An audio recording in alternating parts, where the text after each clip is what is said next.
we do have the four teams rather tied at 3 and 2. Paper X are on top because of their round differential. They have won more cleanly than the other teams. They also have an extra map compared to the rest of them. So definitely look towards those tiebreakers, especially as we do get closer to playoffs, because they will have a big part in determining who will make playoffs, who will get a chance to make it to Masters Tokyo, and just your seed as well in playoffs. Like every single one matters. You don't want to face off against, you know, one of the strongest teams in the league right at the start. So everybody's gunning for that top spot. I have a feeling that everyone in the middle next week will kind of break across their current tiebreakers, and they'll go into their own respective little spots. And of course, though, I mean, that's the thing that we see towards the bottom of the standings right now. Talon, they got their first win. We're super happy about that. How far down are we going here? Because there are multiple things to talk about. Yeah, I'm getting there. Okay, because we're like we were talking about on the desk today. You know, players are people. We want to respect and love all of them and support all of them. And we really love the fact that Talon got their first win. But that said, they are still 9th place, and they left DFM in the lurch. DFM is now. Yeah, they still haven't found that first win, right? And we were talking about kind of the potential chances. I mean, Global Esports and Talon, with that one win on the board, the hope is still there to be able to try to secure a, somewhat guaranteed spot if they're able to win the rest of all of their matches by avoiding, any sort of tiebreaker. But again, it remains to be seen. And Valdez, you mentioned it, of course, in terms of if there is a tie, how does that work out? We kind of have a series of rules, but right now, because it's a 4-way tie, the head-to-head doesn't even things out. So we go to map differential, then round differential, which is why you see it ranked that way. But again, I mean, still, many more matches left. 4 matches left for every single team. So plenty of changes could still happen here on the board. Yeah, I mean, you even look at RRQ kind of like awkwardly in between the 4 tied teams and the rest of the story. So you don't really know, like, if they get a couple of wins, they could be up there with the rest of the tied teams, or, will Global Esports or Talent Esports be able to catch up to them? Obviously still waiting for DFM's first win. Gen G looking like a pretty solid number 2 at this point in time. That does remain to be seen. I mean, their schedule has been, I think, pretty easy overall. Like, it's pretty middling, so they do look very strong, but how strong are they really? I think we're going to find out more in the rest of the season. Yeah, we'll have to wait to see.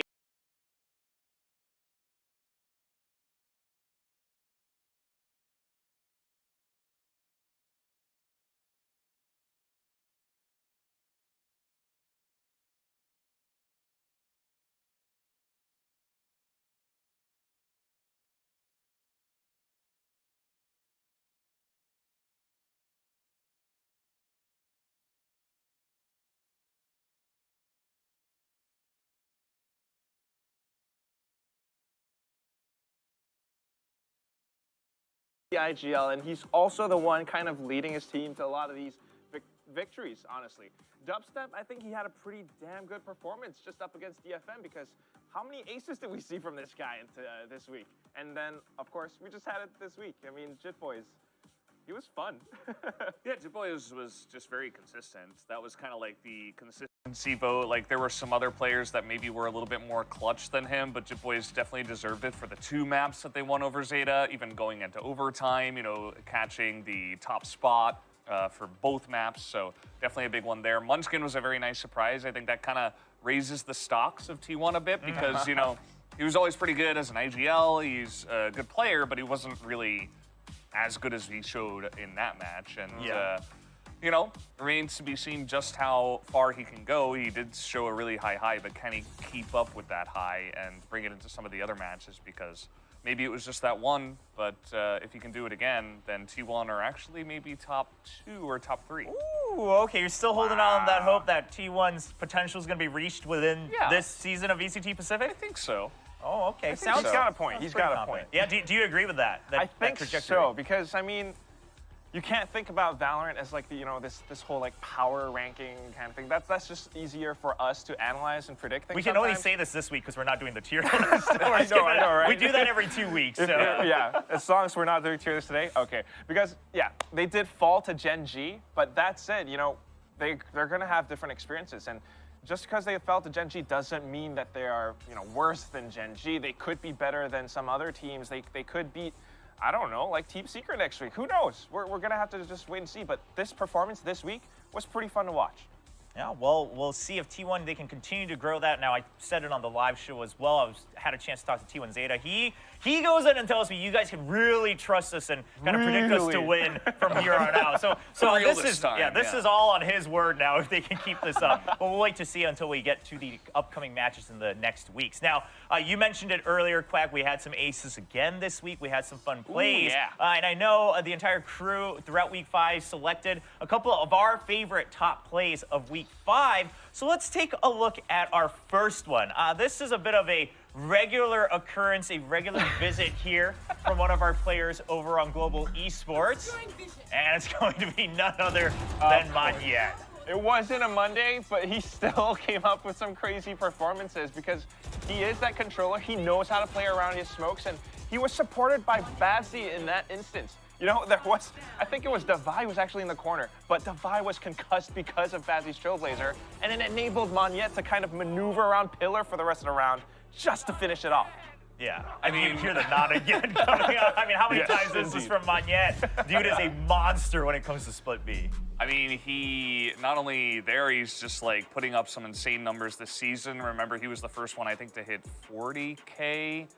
Or was it 30K? 39 kills. Oh, yeah, 39, kills. basically 40, yeah, so close. I mean, one off. And yeah, there were a lot of overtimes, but like whatever. He's pretty consistent, even though they did lose that one, of course. It doesn't really matter because the guy is consistently showing that he is a top performer. So as long as Global Esports have him, I mean, anything is possible, right? So yeah, very much looking forward to the rest of the season with him. Yeah, the growth of not just Monyet, but of course Global Esports, something to look forward to. Now our next highlight, I think this one, if you've been playing Valorant since the beginning, you're gonna love watching this one because I mean, he's always been the one to go to watch for these Jet highlights. Is he the OG Korean the Jet? OG. He is, right? I mean, it's all of these clips that we keep seeing on social media, whether it's like TikTok or Twitter, YouTube short, whatchamacallit these days, the young kids. I can't keep up with them no more. Short form content. Young whippersnappers. But yeah, it's these crazy, like, how do you do that?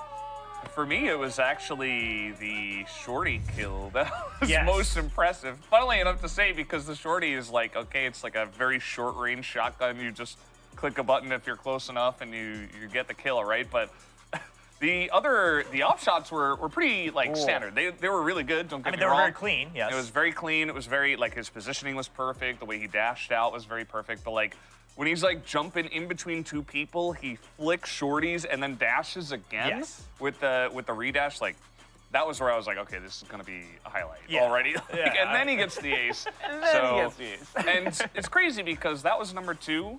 No spoilers, but there was a play somehow that was better than that one. Yeah, I mean, we had quite a few good ones. Now, this last one is not an ace, but I think it tops the charts here this week at Pacific simply because of the decision that comes with this, and also just everything lines up, right? The stars aligned for none other than Mako. And I know we talk about Mako a lot, but this was a crazy play. It's so insane how you have the mentality to even think of something like this. It's outrageous, honestly, because he allows his team to kind of just, hold the side on his own. He actually uses the From the Shadows, the ultimate, to get to the top of heaven.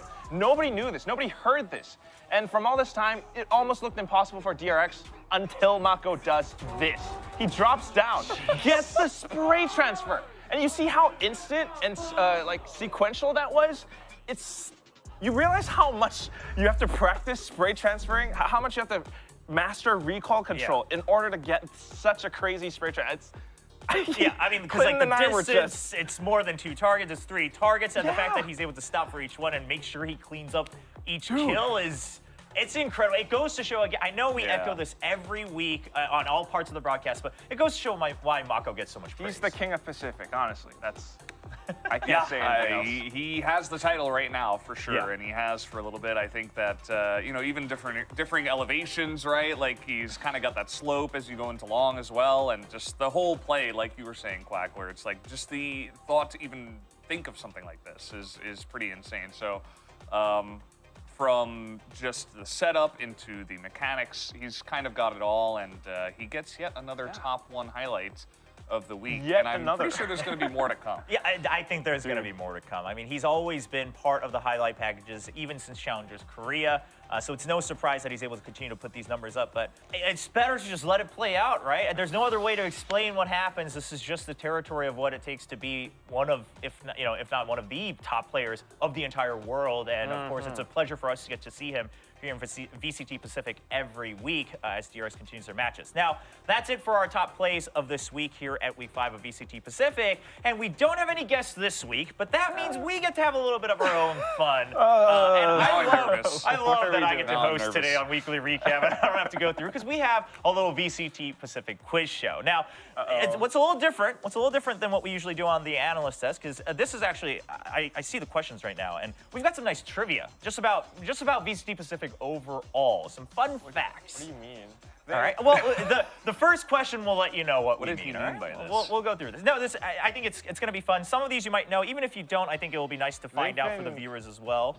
Teasing us about this all day, fellas. Yeah. You guys will see it. It's going to be multiple choice. Everyone who's watching, try to follow along and see if you can get the right answer. Let's start with question 1. Let's bring it up on screen. All right, this player's IGN is the name of his dog. Who is it? Talon Fox, Global Esports Aaron, Zeta, Laz, TS, Jeremy, DRX, Can't be Jeremy. Buzz. I don't think it's Jeremy. Let's go. Yeah. Okay. Let's All get right, process of Probably elimination. Jeremy. All I right. think it's totally Jeremy. eliminate. Yeah. I'm gonna say not Aaron or Fox either. Okay, so between Fox? I Laz feel and like Buzz. Fox could Fox be, though. could be it, but I think the spelling is kind of like, I don't know, Okay, kind of throws me off. So I think it's either Laz or Buzz. I'm gonna guess Buzz, personally. Ooh, okay, Quack, what about you? All right. I guess I'll go with. I don't want to say Laz because Laz sounds like that's like a name. A pet name? Not really. Oh, it just sounds like a name? I mean, just And think Buzz about is it. just a word. Lazarus, Sound it maybe, off, right? you Sound know? it off. Like you come home, you call out your pet, your dog, and hey, Laz. I'm gonna go with Fox.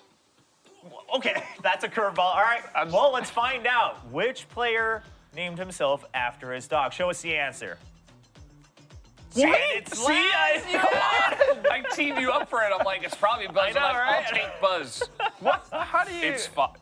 It's Come here, Laz. It's come Laz. here, Yep. and then, like, that's kind of a little Laz. All right, all so right. this is the type of trivia we're going to go through. That's kind of just our no. teaser on question 1. We've got 4 more questions, so let's fire through these, because some of these we want to kind of explain how this came to be for our viewers at home.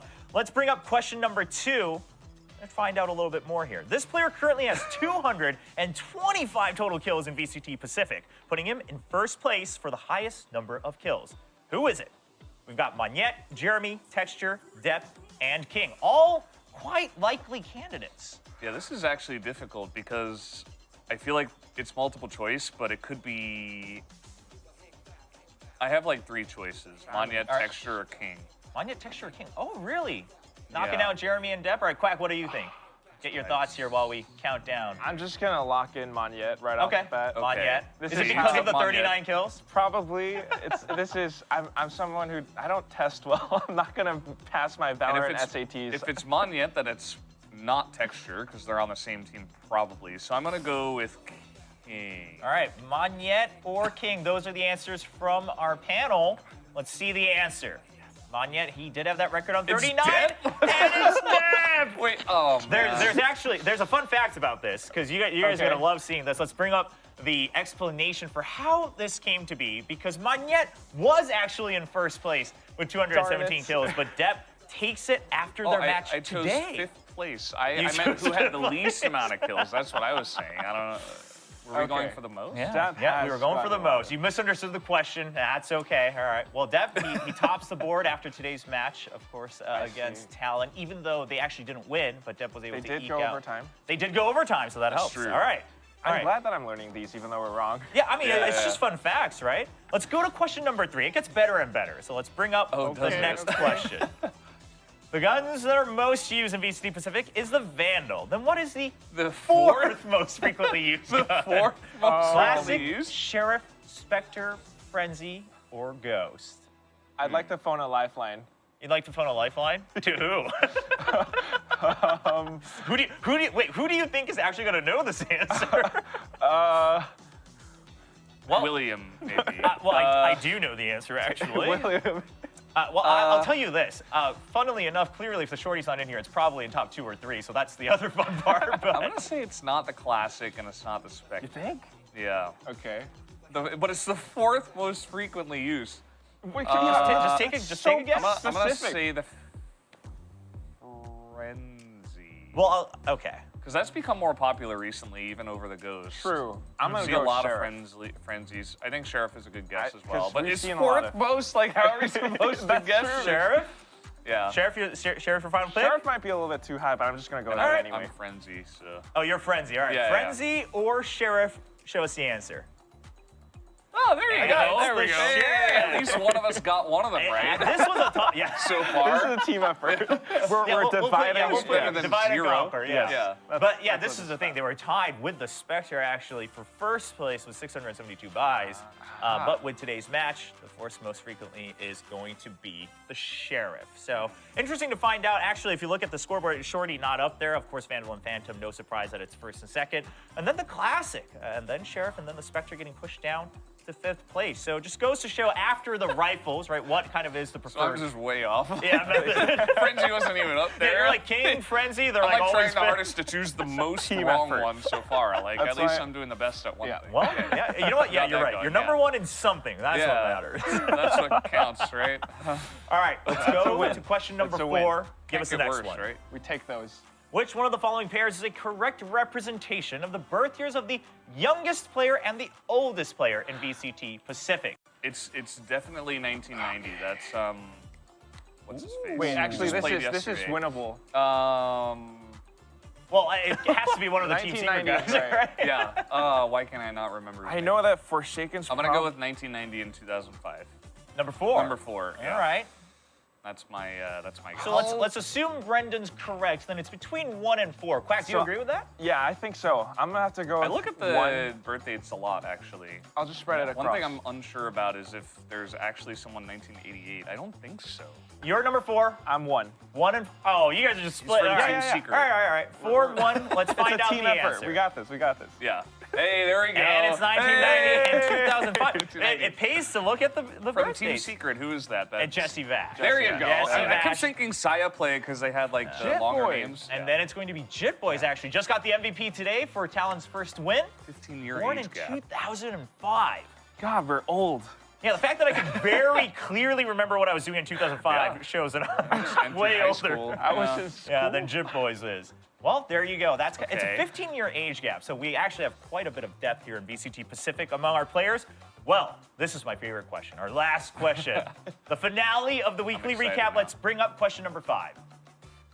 So here's a secret YouTube hack I learned to skyrocket your YouTube growth using YouTube Shorts. First, if you go to TubeBuddy.com, which you can sign up for free, they have this brand new tool that's gonna blow you away. What it does is it shows you an exact time frame of increased retention that you can turn into a short. And it shows you all of the best times on your best performing videos so you can create more viral shorts. Then you could just come over to a tool like Canva, search for YouTube Shorts and click on this template, drag your video in, and edit to the specific time that TubeBuddy tells you. You have gotta try TubeBuddy's new Shorts tool out. This is going to change the game.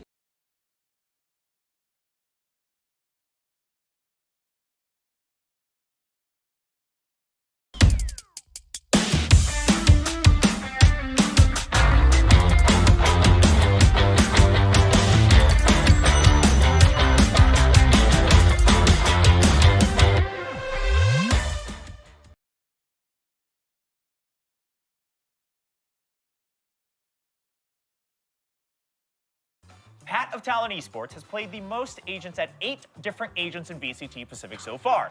Which of the following colors does not exist in any of those 8 agent illustrations? This is one of those questions where you listen to the first not part and the yellow. second part has nothing to do with the first. It's not yellow. I'm going into my. You gotta go through like every Sherlock. every agent that Mind he's played. Palace. Is pink? He So hasn't- he's played Astra, right? He has played Astra. So it's not yellow or purple. Is pink in the portrait though? I don't think We're, so. we're picking what does not exist, by the way. Yeah. Just a reminder. All right. I Time's feel like ticking. it might be 3. 3 blue. Blue? There's a No, lot God, of there's blue. a lot of blue. in There's a lot of Valorant. blue.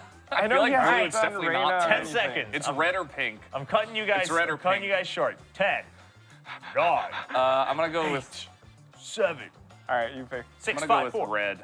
Red. Okay. What about you, Yeah. Quack? Do you trust in Valdez to bring you guys home? Yeah, I'll trust him. I'm Okay. gonna go with Red. We're together. Oh, you're gonna go with pink. Oh, just to spread across. No, just he to said- spread. He said Yeah, red. yeah, He you keeps gotta telling me cover all this bases. is team Okay. effort. All right. I'm a Which team player. color does not exist in any of the illustrations of the agents Pat has played so far, Pacific? The answer is. It's red. I actually can't believe you got this right because I was looking at it and I was like, no, red's totally in. But let's take a look at who he's played. Harbor, Sage, Gecko, Breach, Astra, Killjoy, KO, and Raze. So I What knew threw you me played off was Harbor. I would have thought red is in Razes, but it's I actually just all kinda- orange. There's no Yeah. red there. That's true. I knew yellow was Gecko, and I knew Astra had purple. Pink, I was unsure about because I red thought and someone violet. probably had pink. Yeah. Well, that's it for the was fun. VCT That was fun. Pacific quiz show. It was fun, right? Some We were, fun wrong, facts. we were wrong, but we learned a lot. we We learned got a lot. better at the end, right? Yeah, we all gained something from this quiz show. So that's it for the quiz show. Of course, we do have many more weeks and matches left here for VCT Pacific. Let's take a look at week 6 rather of the schedule for the matches coming up next week. We have boy. another 5 lined up. Now, I mean, all of these, I think there's big reasons to watch. But if you guys had to pick one match each for viewers to really kind of look forward to, Quack, let's start with you. What's your match of the I week? mean, we kind of just talked about it before we closed off the desk segment today. I think Talent versus Paper Rex will be pretty chaotic. Well, that's simply your personal pretty favorite. That's just my personal thing. But you know, if we're gonna go a little bit more objective, I think I feel like maybe Global Gen G. Okay. You know, with Eskirazi Lightning Fast in, of course, I think Gen G, we know how strong they are. They're the first team to take a map of DRX. But at the same time, we know that they are not infallible. And Global has been showing a lot of growth and a lot more depth in their strategies and map picks at times, so it's going to be interesting. Yeah, I think Global's a really nice wild card. I think that's a great pick in terms of like just the objective pick. I understand where you're coming from the from the Monday match, of course. I think that Sunday as a whole is pretty cool because it's like team that looks almost unbeatable versus teams that are like the up and comers that are like in the bottom to middle of the pack. Like, can they overcome as like the dark horse? If they win, it's like a really cool story. Maybe they are on the come up as maybe one of these teams to look out for. I think that ZETA versus Team Secret might be the closest match. Okay. Like, if I have have to to choose agree. one that you're like, oh, this is going to be a fun one, maybe we Like a banger actually no matter do get what, 3 yeah. He's maps. onto And something.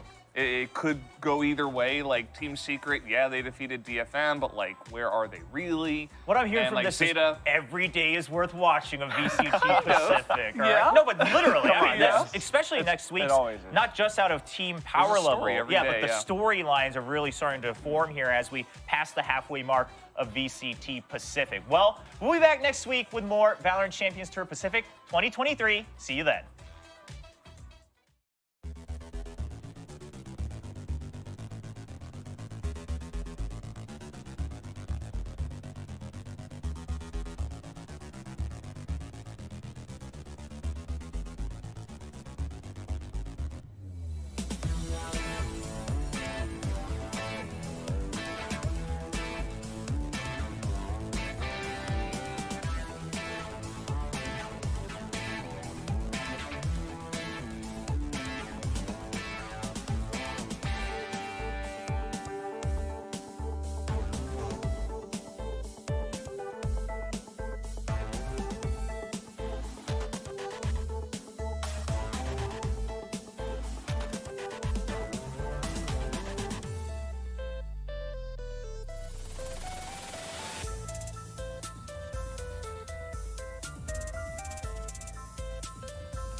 So when I came to US, I was very new to English as well as American English. I used to write words like COLOUR for color as compared to COLOR. So all of these words and phrases were new to me, and what helped me to be confident in my writing and to speak English and write English clearly was Grammarly, because with the help of that I was able to sound natural in my communication when I was sending emails to my hiring manager, recruiter, or whether typing a WhatsApp message or even while writing comments. It helps does help me a lot. So Grammarly definitely has a free version which helps you with word suggestions, spelling mistakes, grammar mistakes, punctuation. But with paid version, you are able to rephrase the whole sentence and sound more natural, which has helped me the most. And most importantly, a plagiarism checker. So what are you waiting for, dosto? You can get started for free with Grammarly.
Coming to you live from Seoul, South Korea. Welcome back to Valorant Champions Tour Pacific. I'm your host, Victoria, and at the desk with me today, I have Quack and Valdez. We are on week 6 right now, where only 6 teams are going to make it to playoffs. So you guys were here last weekend. It was pretty wild.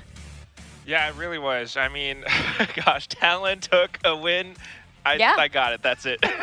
That's the whole thing. You're a professional. These are our experts, ladies and gentlemen. And that was his expert feedback about what happened last week. Yeah, I mean, it was fun games. I really enjoyed them. They were crazy and awesome. They were crazy and awesome. More expert opinions coming to you live from Pacific. That's all I have to say. So, yeah, that's great. It was fun. It was awesome. Let's pull up the standings to see where everyone is at the very moment. DRX is still at the very top. Valdez. Yeah. Tell me more about how crazy and awesome it was last week. Well, you guys will note that we do have 4 teams that are tied in the middle from 3 to 6th place. That is because of all the different tiebreakers that we do have, like map differential, round differential even in some cases. So all these teams, ZETA, Team Secret, T1, PaperX, going to be fighting to get out of that, hopefully with wins this week. And they're going to be tailed right behind by RRQ and all the other teams down there who will be looking to try to make their way into playoffs. Yeah, that's the danger zone. 6th place and below, RRQ, Global Talent, DFM, trying to get out of that one. But I think it's important to note, 2 of the teams tied for 3rd place right now will be playing later today, so that's going to be fun to watch. Yeah, that's right. And DFM is one of the first teams also playing today, and they're at the very bottom. They have seen no wins yet. This could be the day, but we'll talk more about that later. First up, today we're kicking off the new patch 6.08. And that means the introduction of Bind. Ooh. And also our goodbyes to Icebox, which I'm really sad about. I'm an Icebox fan. But Bind, I think, will be pretty exciting to see it come back in. Yeah, there are a lot of minor changes on this map that I think will affect the gameplay.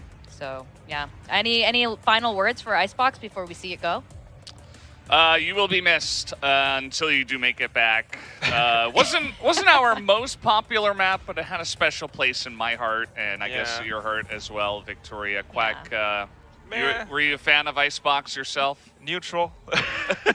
It's you were really chill, Icebox. I think Team Secret really liked you as well. So chill. We saw a lot of nice, like, fun moments with Envy popping off at times, and Rafters is a pretty pesky spot, but yeah, you will be missed. We didn't see enough of those Harbor Viper comps. I feel like that was just gonna happen every single week. It was just starting. Yeah, you guys are right. Oh my gosh, RRQ played it for a while, and then that's it. Icebox gone. It had a kind of a short little shelf life, but it is, it's having a little makeover, and Icebox will come back.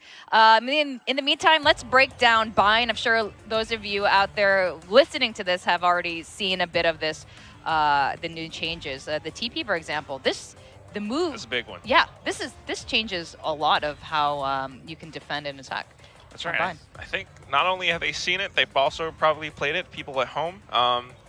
It's I think kind of like tiny little quality of life changes, if anything, because everything's slightly adjusted. The corridors, the gates, the doorways, they're slightly opened up so that you don't really get choked in so easily.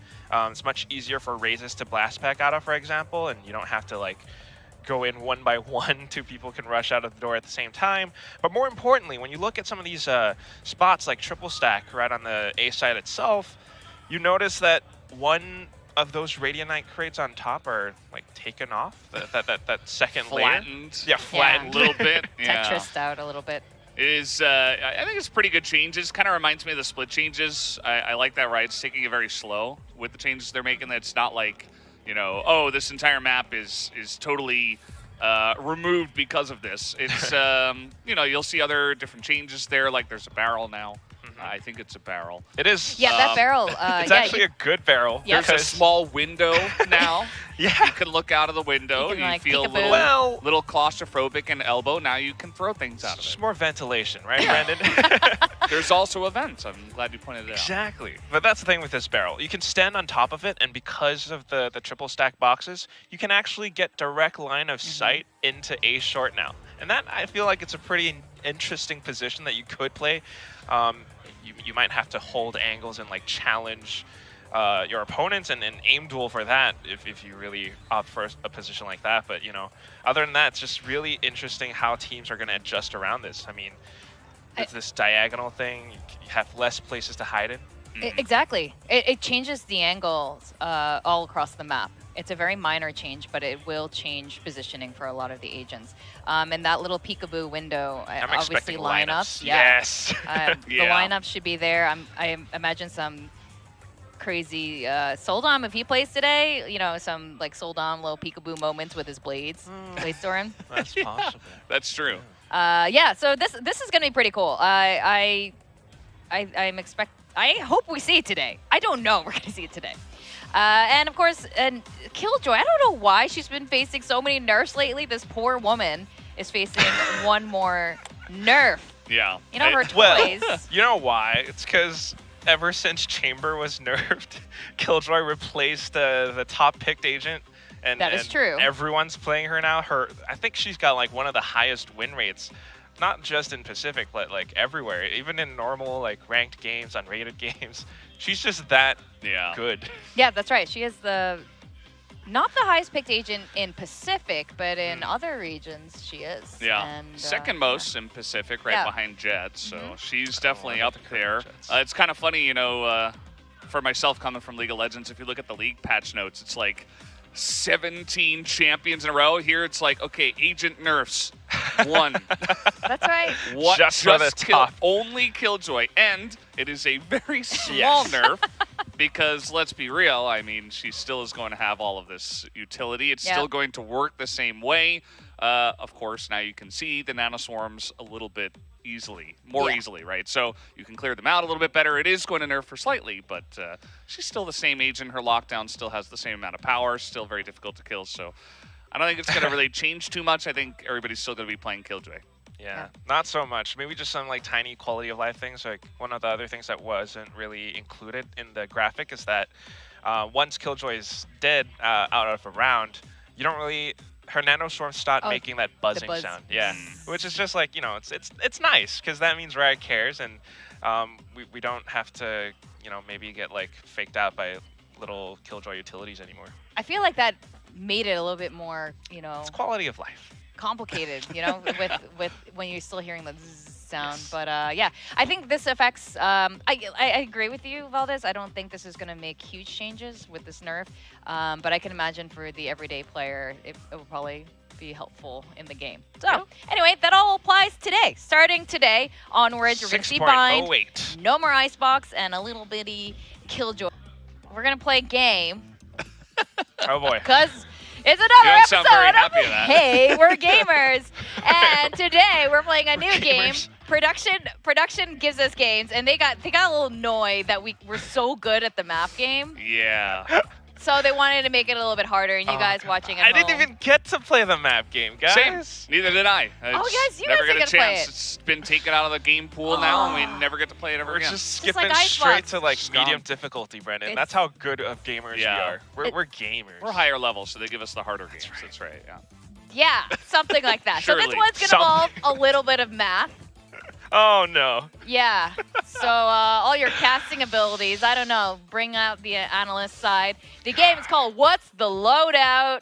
And what we are going to have to do is calculate the total loadout. I don't even know how this is going to work. I guess they... Wait, I don't even have a pen. Would you like my pen? You do the math in your head. I would Pass like this a pen pen, over. actually. I'll just. Oh, you're going to do it in your head. I'll try. Yeah. Wow. Just, No, you definitely have to write it down, Okay. I'd say. he just wants to show his No mom. calculators, though. I hope your I mom's have watching my this. mind palace that I go to sometimes, and I'll just. Okay, let's Yeah. play the game. All right. So what is the loadout? Oh gosh. Pacific Production. All right, I'm ready. Oh god. Sage. Oh, a sage Oh, wall. God. One wall, one slow, plus a A shorty. shorty. That is. I have my Shorty. answer. You have the answer That's it? already? Yeah. Yeah. Oh, I really don't want to play one's this game. I simple. really. I became a host, so I don't have to do math. You said you had the answer first, so Okay. I'll Okay. let you say it. 750. That's you not what I agree? got. I got 850. Got 850. I didn't even do the calculation. Okay. Am Okay. I wrong? For Wait. hold on. I'm gonna go with No, I'm sticking with 750. You guys No, teaming up no, on me wait. now? Okay, let's see. No, I just. The time is up. Brandon's 750. Right. Brandon's right. You might be right. It's 750. Okay. Oh my god. So I. for some reason I thought a shorty was 250. Well, I buy it all the time. Yeah, I thought it was 250. But anyway. My bad. Okay. It's cheaper than a next. frenzy. Alright. So, let's go on to the next one. This is. I don't like this game. Okay. Oh god. Yeah, no, oh my god, I don't Oh, know here the we get go. Now prices. it's getting hard. Okay. Okay, we got a marshal, we got a sheriff, we got wingman, and a mosh pit. All right, the sheriff is 800, right? Then we have a marshal.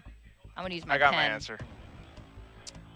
Why are you? I don't know. Why are you actually good at math? Like, No, is this a I'm secret just- skill I never Can knew I about? go Stressing her first out. this time? Yes. I don't know. I don't know Okay. get-go numbers. But But I know the guns. Yes. For sure. No, the guns. I got 2150. Time's up. All right. I got 2150 as well. I got 2,250. Oh, You might be 250. right. yeah. I don't know. Yeah, geckos. The wingman. Okay, so we got 250 and and we got 2150. Yeah, I think 2150. Wingman's 2150. 300. Yeah, Yeah. wingman could be a bit more expensive. You could be right. I'll stick to my answer because All right. What is it? I just want to get this over with. Oh, 300? No, it's 250. It's 250. I thought it was like I thought 100. it was 200. Mosh pit's 250. 2300. Now I know. Ah, because yeah, mosh pit. I don't play Gecko enough, guys. Yeah, same. I play You know what? If you controllers. just showed up in Pacific a little bit more, maybe. And I don't know. I can't say that. True. Yeah.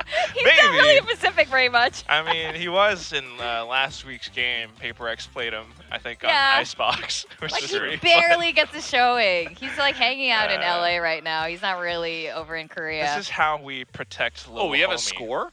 Oh, we do have a score. Oh, we have a score. Why am I None negative of us 0? got it though? right. All right, next question. I got both Oh, I wrong. got this one. Okay, wait. Okay, I think Oh, yeah, you're an Omen guy. No, I might have it wrong. Actually. Oh, man. All right, I know how much a Vandal is. Oh, yes. Okay, wait. I think I know this. Oh, two What's smokes. 2 smokes? Because you just buy. Oh, yeah, you do have to buy them. 3,500? Okay, I got my answer. It's not 3,500. No, It's not 3,500? I got 3,800. What? That seems expensive. 36.50. Did I? 36. Paranoia is really expensive, isn't it? Paranoia is quite expensive. Okay, I'm just gonna go with 3,800. 36.50. I don't care. I I'm don't care. sticking at 36.50. We'll see. Marquis gonna kill Or maybe me. my math is really bad. I don't know. It could just be bad math. 35.50. 35.50. Okay. Do I get points for being close? No, I'm not even No. that close. Yeah, you know, I was close to. Brandon's closer. I mean, he was closer. Yeah. Dang. All right, I don't know. win 'cause I don't that know was if the Valdez gets closest. like a I half thought point for that. Paranoia Yeah, was 300. half points. Or you can I be need at zero. anything I can get. You're at 0 I like need, like- DFM. Man, I'm actually. Oh, That that's was so so good. brutal. It doesn't mean Catching strays randomly look, during our What's the Loadout game. Like, for No. DFM. Why are we so I like DFM. All right, is there one more? God, there's more. Oh, Cypher. Oh, boy. Are you? You look like a Cypher main. Are you a Cypher main? No. Okay. Oh man. Uh, Okay, Bulldog. No, Wait, again. is that the camera? yes. Isn't the camera free? Maybe it's a trick question. And what's the eye? It's still in the loadout, so even if it's free, Wait, what is the eye? you just zero. You scan them? That's a red herring, right? Oh god. This is 2750. God, we're terrible. 2600. What do you mean? You don't know whether we got it right yet. 2600 is what I'm going with, and I'm just going to Getting 24. study harder. 2450. Oh wait, no. Wait, 2650. Seems. I don't know. I don't know. 450. Oh She got my it right. God. Oh, you got it right. Ah! Wow. I mean, I did know. Yeah. See, it's okay. zero. That's a trick. They scammed us. Are you guys Yeah. even experts? Like, what is this? Got kind of scammed. That was a scam. Okay. Andy got That's my one. excuse. All right, is there more? One more. There's one more. Okay. All right, I'll take that point happily. So the score right now, I have 2 points, Quack has 1, and Valdez is at 0. No, at 0.5. At a 0.5. We'll give him a pity half point. Okay. Oh god. Oh, Chamber. How do you do this math Yeah, now? this is not Please. gonna happen. Please. Oh, Can I verbalize my thoughts and you Yeah, guys do please, the math please, for me? please verbalize your thoughts. Let's talk through this. Okay. Got a Frenzy Operator. We got... Oh, and N7 if is... Okay, go ahead.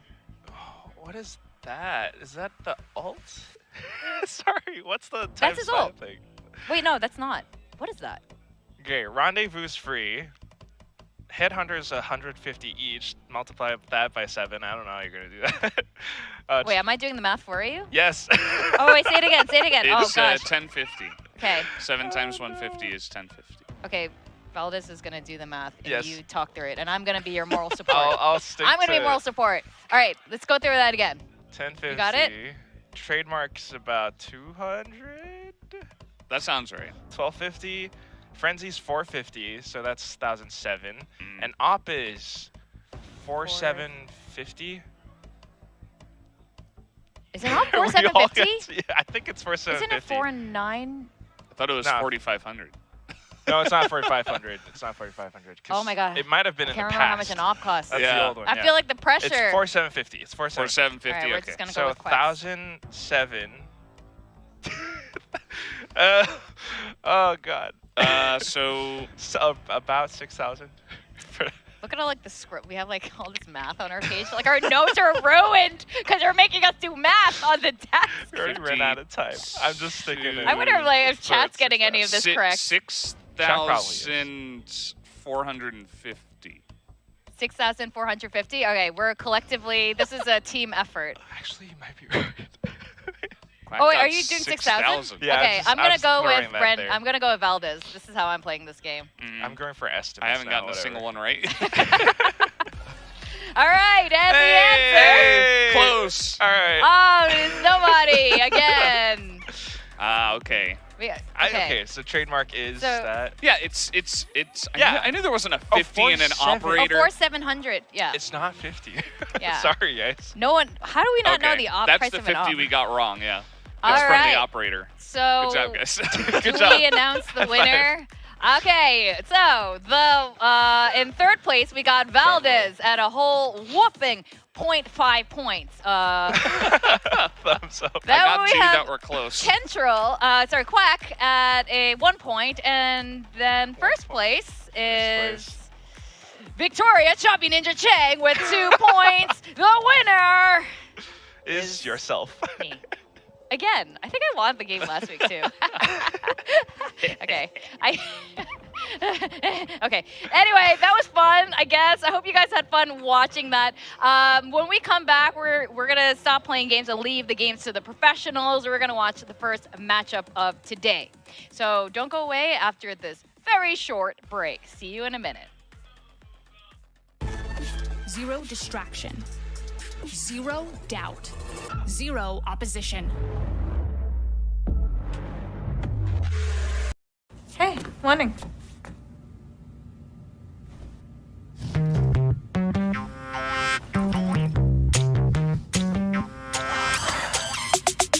ये तो बड़ा toing है। Macho Sporto.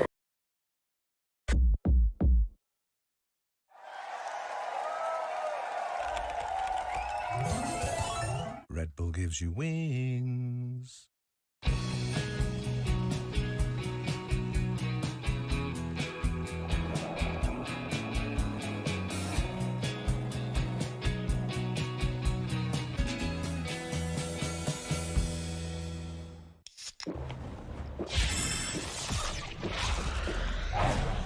Red Bull gives you wings.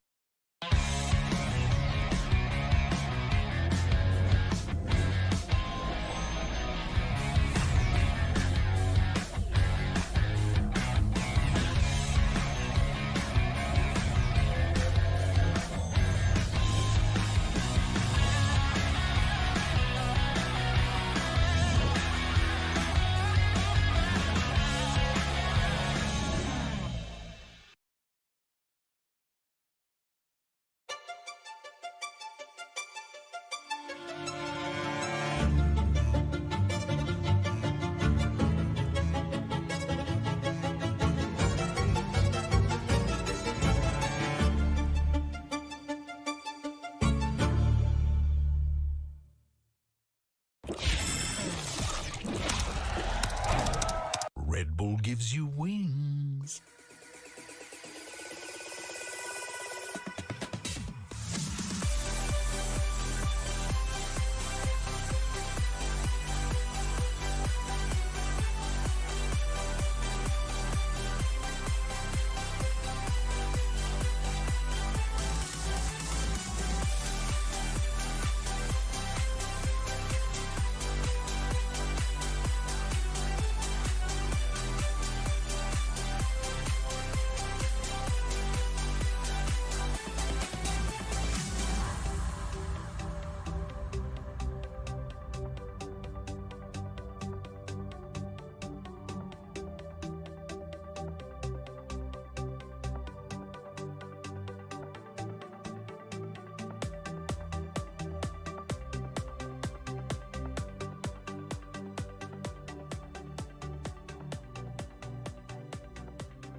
Welcome back to VCT Pacific. I'm Victoria, and at the desk with me, we've got Valdez and Quack. And we just finished Hey, We're Gamers, and we've struggled through that episode, and we're glad it's over. I dishonored my family. I dishonored all my Valorant ancestors, and I'm just... Do you even play Valorant? I swear I do. I swear. Oh, he lives and breathes Valorant. So, yeah. So that was a lot of fun. I didn't even feel like a win for me because I kind of you win. Production wins. Production wins. Yes. But now we're gonna get into the first game of today, where we have T1 and DFM. So DFM, is one of the Japanese teams. But let's talk about T1 first. They've had an interesting showing so far. Looks like their ban is on the roster for today. Yeah, talk me through it, Quack. I think that's one of the things that T1 has to answer, like right out the bat. I love that you mentioned that because here's the rub. Ban, he's been on the team, but they always swap him in and out with intro. And I think that just kind of varies depending on the map or performance, because sometimes we expect them to do well, but we haven't really seen that many individual heroic performances from T1. They are doing really well, and they have been winning a lot of these matches, and it comes from their teamwork, I think, more so than anything. You don't necessarily need to expect a lot of like crazy clutch moments, maybe insane op kills from Saya player, genius kind of level strategy from Munchkin, and everyone just does their role to a pretty strong level, and that's about it. And that's how T1 performs, because it comes down to their teamwork and coordination. When everyone's kind of just doing their job right, the whole team will just kind of, you know, move on forward. Yeah, I feel like they're a pretty classic Korean esports team in general. You know, like playing very much by the book, stock standard, very strong, but definitely not as strong as our other two Korean teams at the moment. Although from what we saw from last week, you know, Munch was really popping off. Munchkin, he had a fantastic series last week. And you just call him Munch now? Yeah, when he pops up, Munchy. he's just Munch. There are other people who are Munch. And Saya player as well, like you were saying. So they do have some pop-off moments. If Munchkin can play like he did last week, I'm sure they do have a higher ceiling than what they've shown so far, where they have been a little bit all over the place with some of their wins and some of their losses especially. Yeah. Okay, so I guess the T in T1 stands for teamwork. Oh, yes. I've always wondered what the T in There you go. T1 stood for. I actually don't. Isn't Teamwork it like one. SKT or something along those lines, right? Like Telecoms one? Yeah. I think it's teamwork, because Yes, that's it's how they've been teamwork. playing. It really is. Now, the other team today playing is one of two of Japan's teams, DFM, Detonation Focus Me. And this team also swaps out players on occasion, and I see that Soldom is on the roster. Soldom's in. We do have That's Zinfree in today. I believe he wasn't starting last time. And last time they came out, it was kind of similar, right? You know, Soldom was really the one guy who was consistently having like big highlight moments, huge mechanical outplays, got an ace in their last series. So Jess was playing okay, but then of course they still, you know, are not able to get their first win. So it just remains to be seen what is going to be the successful combination for this team. Can they just rely on the original Korean Jet, or will the other guys on the team have to step it up? Because, you know, the one guy by himself isn't going to be able to pull all of the weight this time. Yeah, I have to agree. I feel like that's precisely what we saw last week. They had like good performances. Soldom definitely was performing, and he got an ace, which you and Valdez and Tasteless casted over. But I mean, that's the thing. Although he was putting out those big numbers, yeah, just like win-wise, you know, you need the whole team to come together, especially when you're playing against Teamwork 1. You can't just rely on Soldom alone. Yeah, they are the number one at teamwork. Yeah. You can't. It's hard. Or maybe it's Teamwork 1 out of 10. Well, we're going to find that out today. Oof. You never know. Yeah, you never know how it's going to go. I think T1, I think you're right. Their performance hasn't been consistent. They've been consistently team working, but it hasn't been consistent. Now, let's look at the score so far between the two teams. Yes, DFM has 0 wins under their belt at the moment, and T1, they saw some wins early on in the first 2 weeks, and last week against RRQ. But like, how would you determine those wins? I mean, were these really strong wins? What are your thoughts on the matchup between these two? To be fair, if we just take a look at the match history so far, of course, DFM has struggled, but they did take one map off of Gen G just because of the pace at which they played. T1, on the other hand, those wins are 2-0s. They actually did really well against RRQ last week, and I think it comes down to that strategy, that teamwork that they have. So that's what I'm thinking about today. If they can actually string themselves together and really pull off the teamwork, maybe a little bit more than that at the same time, because we want to see those individual performances, then we can more confidently say like, okay, yes, T1 is a strong team. They are up there in the power rankings. They're top 3 or what have you. We want to see people pop off. You know, it can't just be Saya player or Munchkin when he's making the right reads. You need people to have consistent performances so that we can compare them to people like, oh my God, he's as good as Envy or something, or Mako, or those big names. That's right. And we have only 4 weeks left till playoff.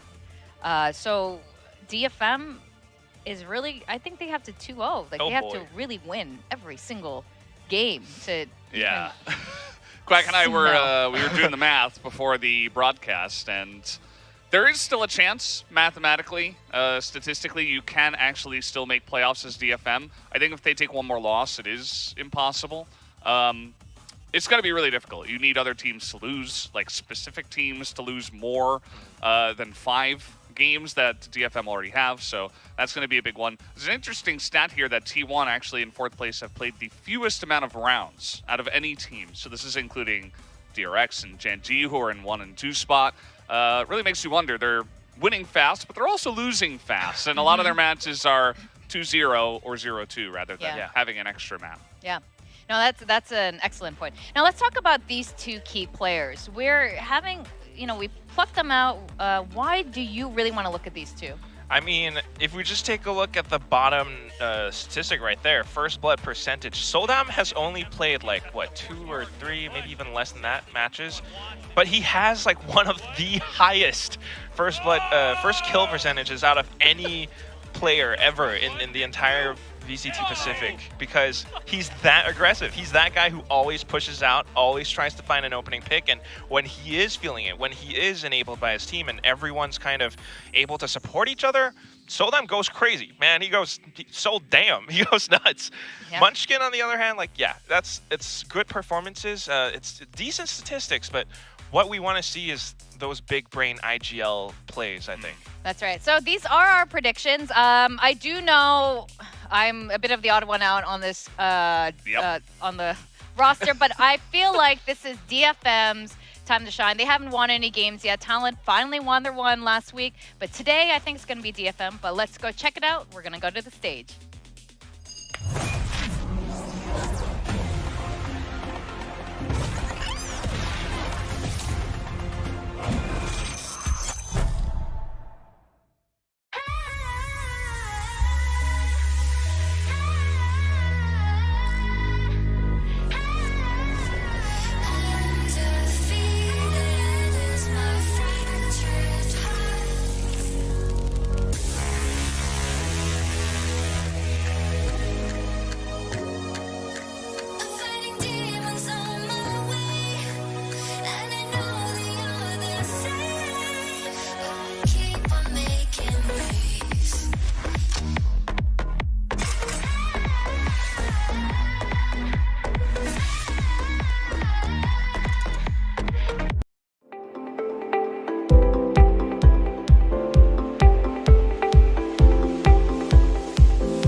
This is VCT Pacific 2023, and today we have T1 and DFM fighting for their spot in the playoffs.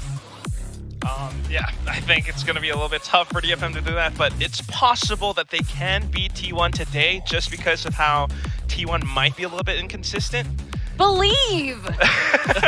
I believe in you, DFM! We don't have to. We voted for T1 in the prediction. That's true, we did. Look, there's a lot of potential here. We were talking a bit about this earlier with the addition of Soldom. Over the first week he was here, it was rough for DFM, but we saw a lot better showing last week with the original Korean Jet showing up and his team supporting him a bit more. They were playing a bit more cohesively. If they also put a little bit more teamwork into their gameplay, I think they have a really good shot too.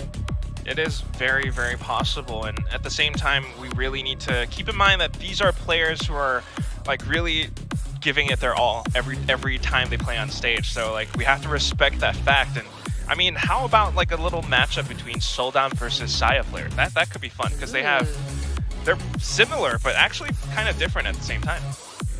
Yeah. Punch camp. Fist bump. Fist bump the enemy player. Fist bump the camera. No missed fist bumps today. Fist bump the desk. Actually, yes. Because that's an important bit. This is already going a bit better. The players actually fist bumping together. A little bit. In sync. And the coaches fist bump. Also, this is fist bumping Kande. But yeah, I mean, I think the map picks are also going to be pretty important today. Will we see Bind, do you think? Oh, I mean, so. Japan and Korea teams pick a map that hasn't been played yet in No, I don't think so. That would be my guess. I would be shocked. Maybe the second series. I would be shocked. But you know what? That could be it. If DFM picks Bind, maybe that'll throw T1 off. Yeah, I think. Maybe. That's kind of how you want to beat the Korean teams, right? If we're talking about like how structured they are and they always stick to procedures and everything, you just need to go a little bit nuts to just like throw them off. This is our Southeast Asian side speaking. Yes. Like, just go nuts. Because that's what happened against ZETA last week with Talon. Exactly. Just make it crazy. Yeah. I mean, DFM, they got 0-2 by Team Secret, but it was closer than the score would let you know. We had overtime. We had even the first map was pretty close. It was like 13-9 or something, 13-10 maybe. So it does feel like slowly but surely Detonation Focus Me is getting better. The only issue is that, of course, we talked about playoffs and the score lines. That's not going to go away, but, it all starts with one. I always say this. It all starts with one. Maybe T1 is going to be the one that falls to them. We'll have to wait and see. Haven bans, Binds, bans. Okay. Oh, what a surprise. Well, that's banned. But DFM banned it. Unlucky. Yeah, I guess they just don't really want to play it just yet. But T1 now picking Lotus. That makes sense. They had some success there in the first couple weeks. They did against Global. But that's the only time that they ever played Lotus. And that's the thing that really sticks out to me. Meanwhile, DFM picking Split now is also kind of surprising. A bit of a question mark in my head, honestly. Well, maybe that's their way to throw a wrench into the gears. We do have Pearl banned away. Fracture is going to be left for the last map. You guys will note that Icebox is not here. And what? Yeah, got replaced by Bind. No way. Yeah, I did not know that. Yeah, that's what happens. Oh, that's crazy. That is big news. Well, I've got to see Split in this today with DFM picking it. I think we haven't seen the Japan teams pick Split at all. So it's good to finally see Split between Japan and Korea. Yeah, I think that's where DFM actually has a chance because, again, Korean teams haven't really favored Split that much except for perhaps DRX. We have that double controller setup that they always play, but we also have the double controller on Lotus. Soldom is playing Jet. What? It's a big surprise here. These surprises no are freaking way. blowing my He's mind. playing Jet? It's pretty insane. Is he any good on Jet? Killjoy just got nerfed. I thought we weren't going to see this. Oh my god. We actually do have Harbor here. Alongside of the Viper. In all seriousness, I think this is very, very true to their nature, true to their colors, because we've seen Zenfree with that Paranoia TP combo up on Rock and Rubble, especially towards the A site on Lotus. Meanwhile, on the other side, double control, this is how they control the map, and it's useful for taking tiny bits of space. That's right. Well, I'm looking forward to see the Munchkin plays, if he's going to be a Munch, the nickname when he's performing really well by Valdez. With that, I think the players are ready to kick off. Let's see how this first game goes. We've got drinking his drink. And at the caster desk today, we got Tasteless and William Cho. Please, gentlemen, take it away. Excellent work at the desk, everyone. We're ready now to go into this best of 3. T1 versus Detonation Focus Me. Obviously, Detonation Focus Me, they've had a lackluster performance so far. Yep. Fingers crossed they're going to do well, but I think it's very likely that T1 could even 2-0 here. Yeah, I mean, I think the big question for today, especially on the side of T1, is a lot of people expect you to win this match, but how convincing is it, right? You got to start to find that consistency. Meanwhile, same thing can be said for DFM. You got to start to show the potential of your improvement. You know, even if it's a long-term project, you need to be on an upwards trajectory. Absolutely. Fingers crossed here for Detonation Focus Me as we go into map 1. And look, we're in the twilight of this phase of the tournament. The results are piling in. But every map and every best of 3 and every week here at VCT Pacific is an opportunity to reinvent and reinvent yourself and your teamwork and try to come out with something better. But again, T1, we had a lot of questions about this team as they entered into week 1 and 2, and I think they've made the proper adjustments. They've improved quite steadily. They are still overshadowed by our other Korean teams such as Genji and DRX, but I think it's going to be a very uphill battle for our Japanese team. Yeah, and just right off the bat, T1, of course, vying for that A main control. Now, this not only kind of cuts off the map a little bit, but it secures them one of the ult orbs at the very least, right? So oftentimes, you know, that ult orb over on C main is very easy for the attackers to get. So T1 just saying, you know what, let's make sure we don't miss out on all of them. Let's just secure that right away. It's going to go over to Saya player, so going for that econ play early on, looking for an early Blade Storm so they can kind of recover should they fall back on some of that economic damage. Now, one thing I also want to note is T1, now they played Haven last week against RRQ. It was very well done, but I think part of it was they counter-stratted heavily against RRQ and specifically Elmimor's lurking. And this time around, now that it's a team with Soldam who just pops off on that Jet, I think they want to go to these maps where it's not super Jet heavy. Now, Jet's still good on Lotus, but you have that Harbor this time on T1 that can still try to cut off the map a bit more easily. Okay, we've got some build-up over here towards A. They're probably going to push it in the last 40 seconds and try to come forward. It's a double stack, triple stack over here on A for now. ZETA gets the first drop. Do a bit of a trade. Munchkin fights back. And it's going to be just one and then none as Munchkin gets the last kill onto Anthem. Just a great setup from T1, and again, this is that Harbor coming into play, right? Not only can you use the high tide to really cut the map into pieces that you so choose, but then also using that Cove so that they wouldn't get spammed over from A main. So they only had to focus on the tree side. I mean, really well done by ZETA, and also ZETA and Carbe. Whenever they're able to play together like this, their double teaming has been so good. So a solid first round. I think a very thoughtful one as we started this out here for Detonation Focus Me, trying to really take their time, not overextend, but ultimately they were shut down there. And so it's going to be that very weak round. Let's see if Detonation Focus Me can get creative with their plays here. Saya player takes that first shot and whiffs, backs up. Oh, but he can't get the kill yet. Saya's still alive! Oh, crazy moment there. Munchkin gets the drop on 2.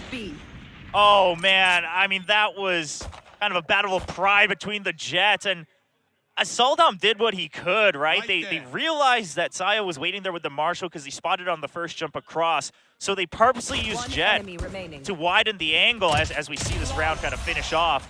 And the idea was, hey, if the Jet's this far out with the Marshal, we can probably get into the site pretty easily. But unfortunately, he can't get the burst right away with the right click, tries to chase up, and then just through the movement, Saya's able to dodge just enough bullets where he can recover. Kind of a crazy start here with Jet flying over and then getting the shot point blank there with the Marshal.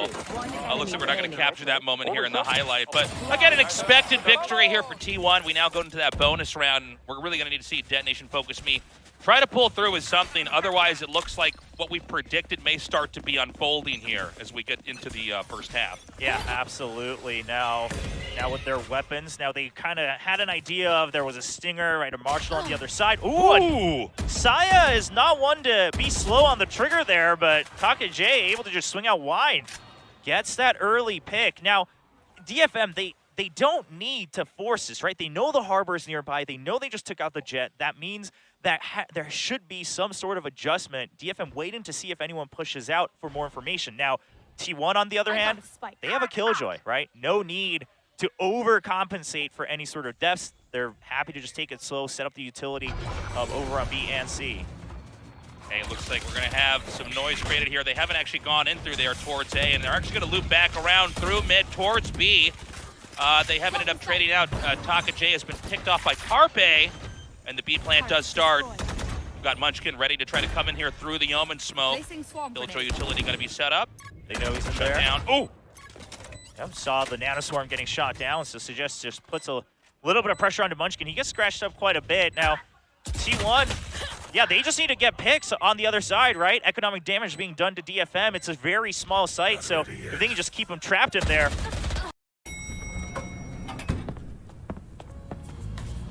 सीख ले तू भी कुछ Zomato से how to deliver on time. Zomato नहीं, Zomato delivers food on time. Zomato. Ajiba, Zomato. Zomato. तू सुधरेगा नहीं क्या? आज ना सेटल कर ही लेते हैं. चल दिखाता हूँ तेरे को. Zomato. Both deliver food on time. Or even better, get the kills. Yeah, big moment there. Again, Detonation Focus Me, they need this round so badly. The spike ticks away. They're going to have to pop through smoke here. They've got the Cove as well. Oh, I think they can get this. They're going to clutch it. Beautifully done. The spike diffuses. The third win on the board for T1. Right there. As the snowballing begins. A difficult fourth round now here for Detonation Focus Me. I thought it was at the start a good round in round 3 there. They did manage to get into B, but they weren't able to stabilize it. And especially in the end there with that harbor bubble, they weren't able to stop the diffuse no matter what. Yeah, it's already pretty rough, right? And a lot of this just comes down to the utility setup from T1. I mean, you look at that toxic screen, it's meant to do that. It's meant to make sure that even if you try to rotate from A main to B, it's not going to be an easy task. It actually helps cover the Killjoy utility as well and hide it on B site. And now the Harbor rotates over to see a good read over on the side of T1. And they do this a lot, right? Whenever they're playing Harbor and Sky, they'll send out this Cascade and then Guiding Light through it, get info, and then rotate over just so they have an idea of how they want to reorganize their default. Yeah, we're going to have a peek now here from Ban. Doesn't see anything just yet, and there is going to be a wraparound right now. Detonation Focus Me back through spawn, quietly coming towards A, but Saya is going to be there to meet them on the end. Yeah, he does have that operator.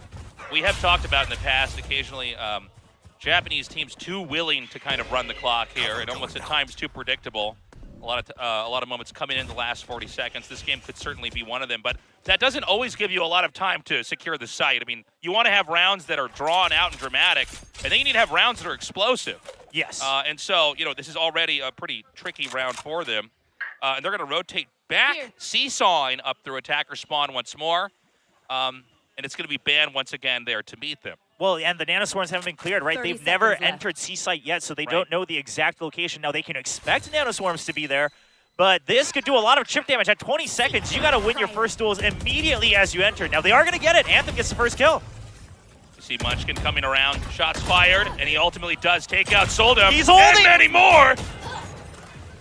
Oh, my God. And it's like what we talked about earlier. Not enough time in the round now to get this spike planted. As we've got a maroon Taka J all the way back at attacker spawn, forced into a save. I guess you could call it that. It's whatever else you can get out of this round. And that's going to be another win here for T1, 4-0. Detonation Focus Me is unable to really make anything happen. Yeah, and this is one of those things where we talk about this a lot, that even if you're on these losing rounds, right, for instance, like that second round, you want to play it in a manner where you can get enough information where you can start to get the reads against your enemy team. Now, DFM didn't have much of an opportunity. They didn't give themselves the space to figure out the default setups from T1, where they had to invest their latest buy round to do that, and it was so costly. Now they're on an eco. They barely just got the read on the C-Site setup, but on the next buy round, there's a chance that could change, and the mind game is entirely in T1's favor. Oh, first shot! Suggest is out of the picture, as it's now a 5 versus 4. Again, already a difficult 5th round here. They are still committed, it looks like, for now, coming up into A. I mean, this is fairly telegraphed and spotted. I mean, we saw it on the minimap. The guiding light had just checked C main as well. The attacker's toxic screen is here. They know they're coming into A site. Soldom does take ZETA out. The spike will be planted over here into A, so it's going to be up to T1 to try to figure out a retake. Now, there is a lockdown. Yeah, it's going to come out right away. It's going to clear the site. And afterwards, Saya player can hold A main again with the operator, right? He's just making sure no one tries to come in close. And that means they can just flood the site. T1, this retake is going to look relatively easy. This is going to be tough for them to deny the defuse. Oh, shot fired through there, does connect. Munchkin on the hunt, gets one. One enemy And remaining. now it's just Anthem left over. Spike defuse starts, pop flash around the corner. And it's funny, the angle looked like he was going to get that kill, but Ban is too fast, takes Anthem out, and the 5th T1 victory is already here. Yeah, and, you know, normally we might even talk about, okay, well, you took away some weapons, etc., but T1, they banked up so much, and most importantly, to carry over the operator, so they won't have to reinvest too much. They're sitting just fine and dandy. Use the lockdown, secure another win. Now you have your judgment available from the harbor as well. Yeah, Saya just doing such a great job at making the later half of that round so easy by dropping shot after shot after shot. And I love the lockdown. I think it made that, you know, a lot more difficult for Detonation Focus Me. And again, a strained Detonation Focus Me comes to round 6 here as things are looking pretty grim. Ooh, expecting the updraft as well because of the Blade Storm pop from Souldown now. Basically a must-win round for DFM economically. They want to try to jump onto this operator. They're expecting it from DFM, but oh, Souldown not able to secure the kill. Yeah, the whip is there. They're going to back up, but I think they might try to come back in once more. Wrapping around the mound over here. We got ZETA in a rotation. I wouldn't be surprised if we do see them once again seesaw back out through the attacker spawn.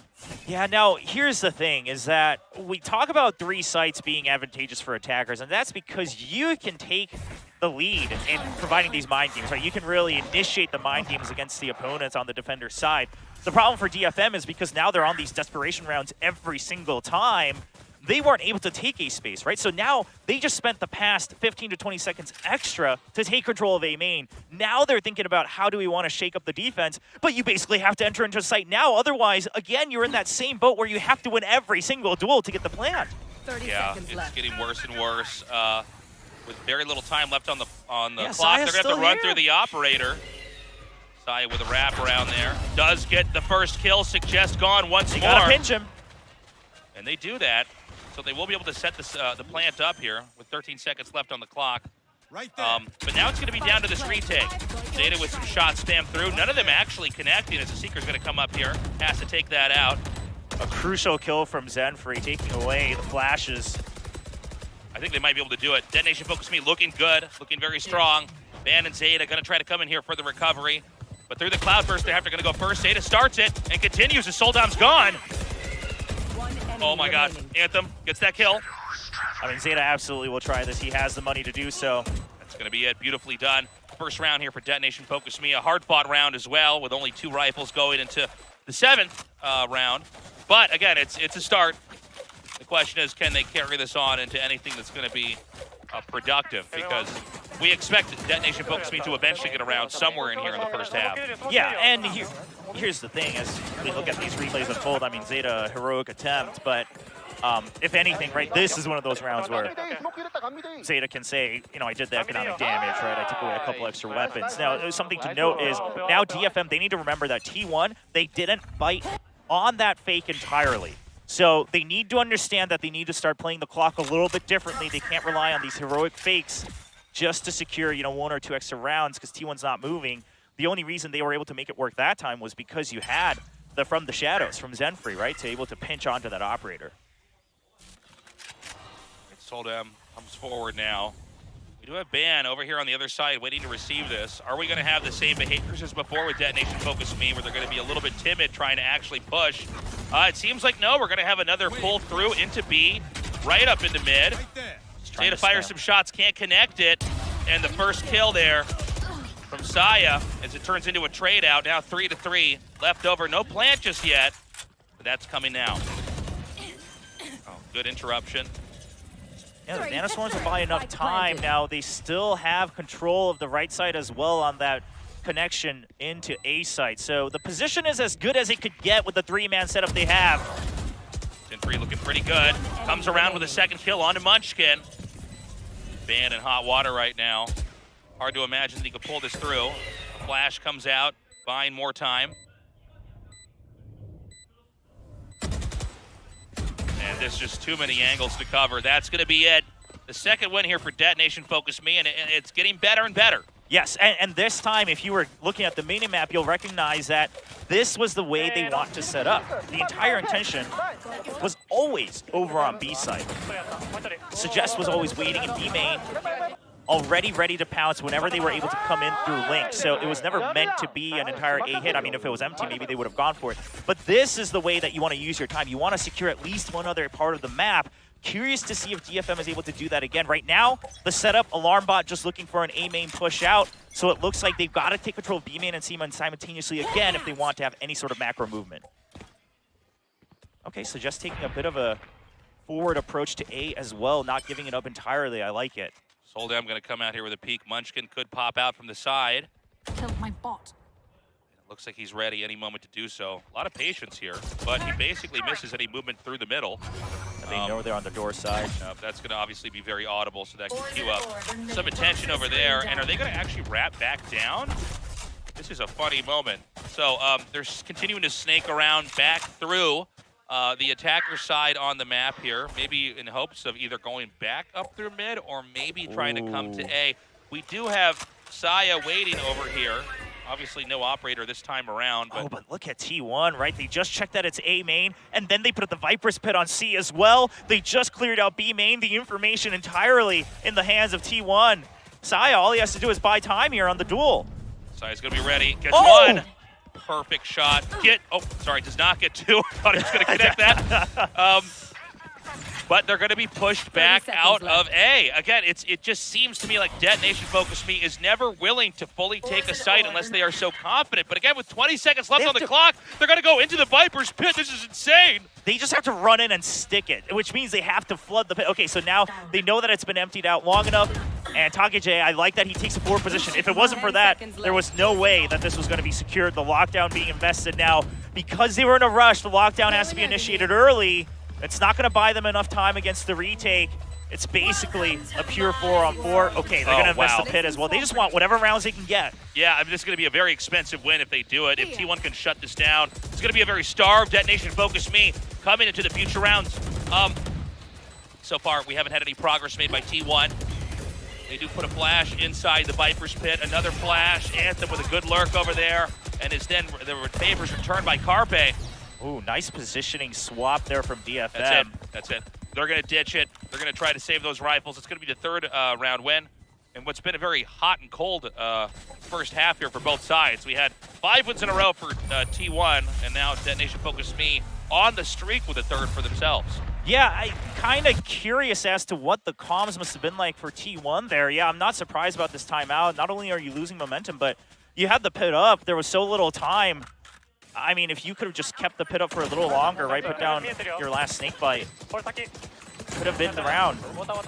He empties it early. Made it look like they communicated that they wanted an entire 5v4 retake, which is fine. I think partially maybe because he expected the lockdown. But the problem is whatever the timing, wasn't in your favor, you're actually caught in the eyes of TakeJ as you're trying to exit the site. That's all props to TakeJ. He knows that he needs to get deep into the site for his team to be able to plant safely. Now, while the scores and the momentum are in favor of DFM, if we want to talk theoretically, the way T1 plays out 90% of these rounds is smarter, right? Yeah, I agree. Out of the 100 seconds, about 80 seconds are in favor of T1. It's just that these last 60 seconds are suddenly coming out in favor of DFM. I would say maybe even the last 30 seconds. So I think what that proves to us is DFM's firepower itself not lacking, right? Right. Their dueling and trading potential not lacking. If they can actually add a bit more macro play, might even become even stronger, might even be able to take this map from T1. And that was a win off of a Viper's Pit and a lockdown. Yes. So, I mean, that's, one thing is almost always you need to win when you use your Viper's Pit in a round. I mean, it's such a good ability, but to then stack that with the lockdown, We don't have that much more left here in the first half, and so this, in theory, could be a little bit easier for T1. But again, let's see what Dead Nation Focus Me has to offer. Oh, so they read the timeout and they say, all right, we're going to rush. They're going to try to pinch us because T1 hasn't been doing that, and that's usually been their MO with the Sky. I like the play. The Seekers as well, they're going to try to flood A side if they can just get around these nanoswarms. Yeah, the beautiful read here. T1 still trying to come in with the wraparound. They do have Suggest hunting in the back, ready to receive them. So far, so good. The spike is going to be planted. Suggest needs to get 1 kill. Maybe 2. All right, traded out. Saya gets that drop. And now we're going to see, are they going to try to push in or not? No, they got to save. I mean, look at their econ, right? It's down in shambles. I mean, they were sitting so comfy, and then, you know, 2 rounds down, you try to rebuy the operator, and now you're down with, you know, nearly 0 creds left. I mean, just trying to get whatever picks they can, but here's the thing, with the number of rounds left, DFM, they're not going to take too big of a hit either if they can continue this win streak. Yeah, they're going to abandon this. This will be the 4th round win in a pretty incredible fight so far. Oh, they're on the hunt. Oh, beautifully done. Saya now gone. ZETA wants to take the rifle into the next round and doesn't even get that. 1 enemy remaining.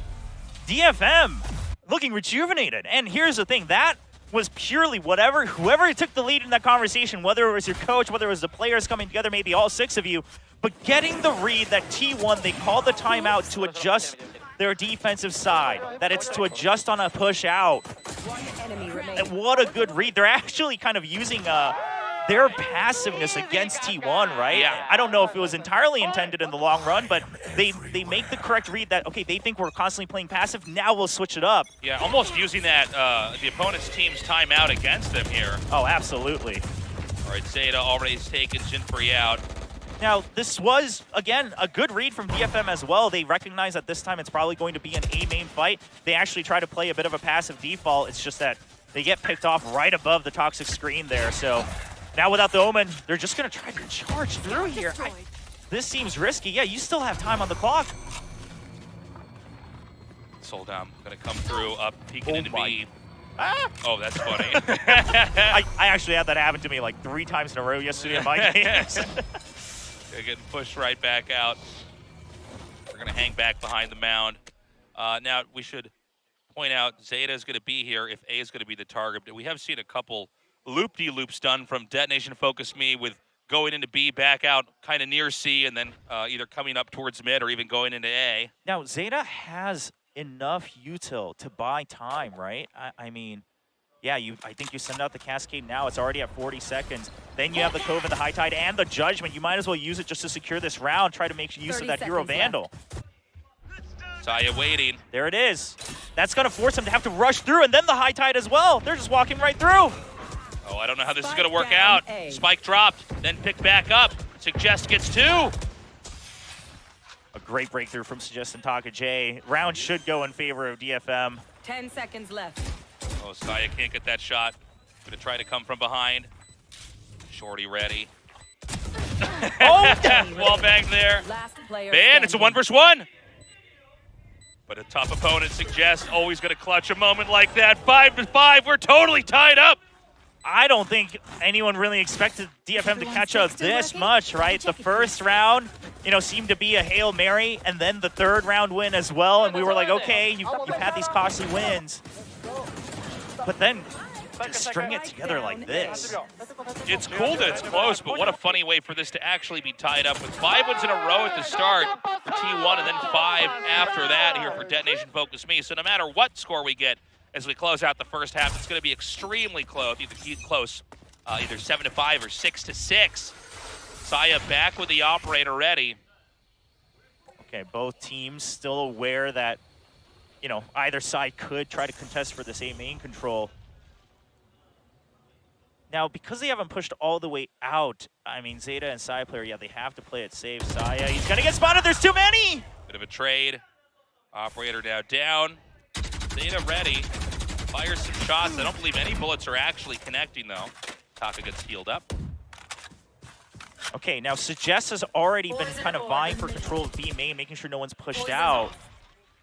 I don't know if that alarm bot was taken out by Suggest over on B, but we'll take a look. Either way, Suggest has opened the possibility of a B site hit, and which is why Munchkin, he's holding close. They have a lockdown as well on T1. They can buy time if they suspect it, and which is, I think, why DFM also not making any noise coming in. Munchkin reads through this.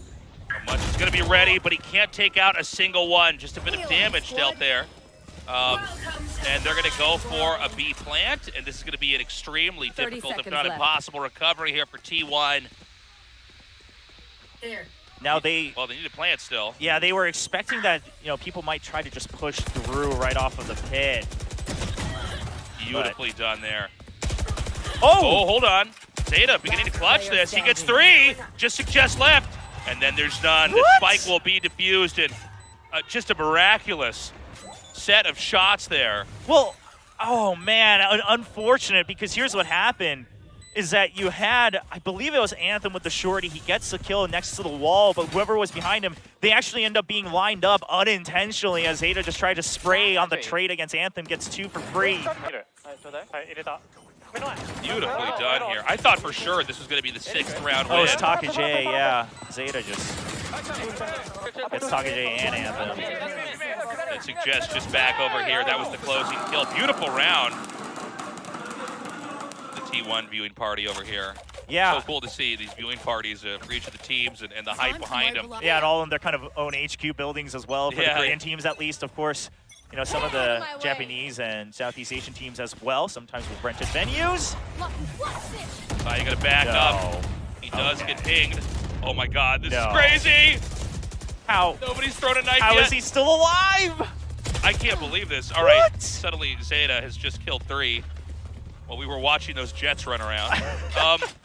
We were just as lost as both I of don't them, know. I mean. I'm like, there's a lot of gray on the screen. Wow. Well, I mean, T1 comes to the rescue. Saya and Soldom both, their movements are so good with the Jets just to stay alive, right? Just to try to catch up. And I think one of the things that we're noticing here is Saya is very well aware that Soldom's not the type of Jet to back off of a duel. And so Saya plays actually a lot safer than sometimes we've seen him do when he's up against some of these other Jets.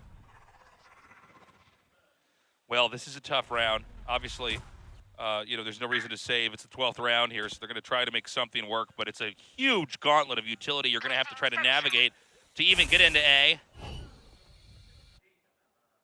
And the smoke's going to... Oh, he almost got it. It looked like he, yeah. That was a funny moment. 30 seconds left. Spike in hand here. Man, 33 HP. You see that shot, as soon as he hears the gunfire, he just goes for the timing shot on whatever he's memorized in terms of the line of sight. I mean, that's the type of focus you want in your main opper. So that's going to be the 7th win. We're done with the first half. But T1 with a great play. But ultimately, I'm almost more surprised by anything else in this entire first game is this crazy streak that Detonation Focus Me had. They really were able to string together enough wins that this is suddenly surprisingly close. I mean, if Detonation Focus Me can have a good first couple rounds and they can play that well like we've already seen here in the first half, the later part of the first half, I should say, I think there's a real shot here.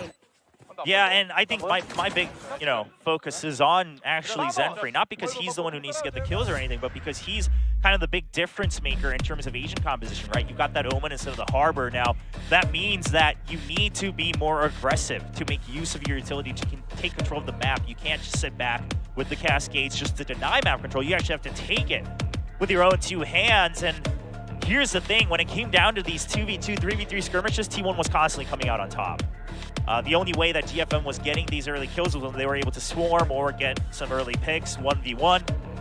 And they're going to have to figure out kind of what's T1's attacking default here. What side of the map do they favor? Curious to see what kind of discussion happens in this halftime as they switch sides. Now, score-wise, T1 absolutely in the advantage, right? It's a 3-site map, and also the orbs are very attacker-heavy. And they already got 7 rounds on the defense. If they can win the pistol, T1, they should be able to play a very comfortable second half.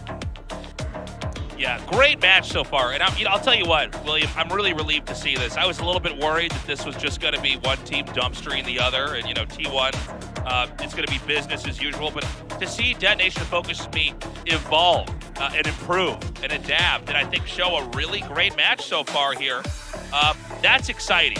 You got to look forward to that. And let's see what they can do in the second half. I think if they can have you know, tighten up their play just a little bit, just by a few percentage points, I think T1 could end up losing this. We have a Japanese fan, it looks like, cheering for T1 next That's to their so friend funny. who's cheering for DFM. So, I mean, listen, you know, you may have your favorite teams, and sometimes those can cross borders, right? Nobody says you have to necessarily only cheer for the team that's from your own country or region, although, you know, maybe once you go to the international tournaments, maybe they would appreciate that support. But for now. Yeah, no, this is nice. I like this, seeing all these fans from all over the world showing up.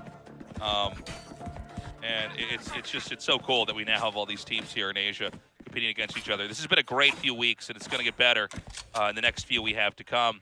Right now, a very close match here for T1 versus DFM.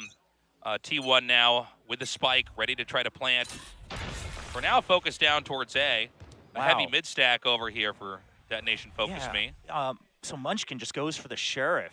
You know, 0 util. Yeah. Just going to hold that, you know, flank.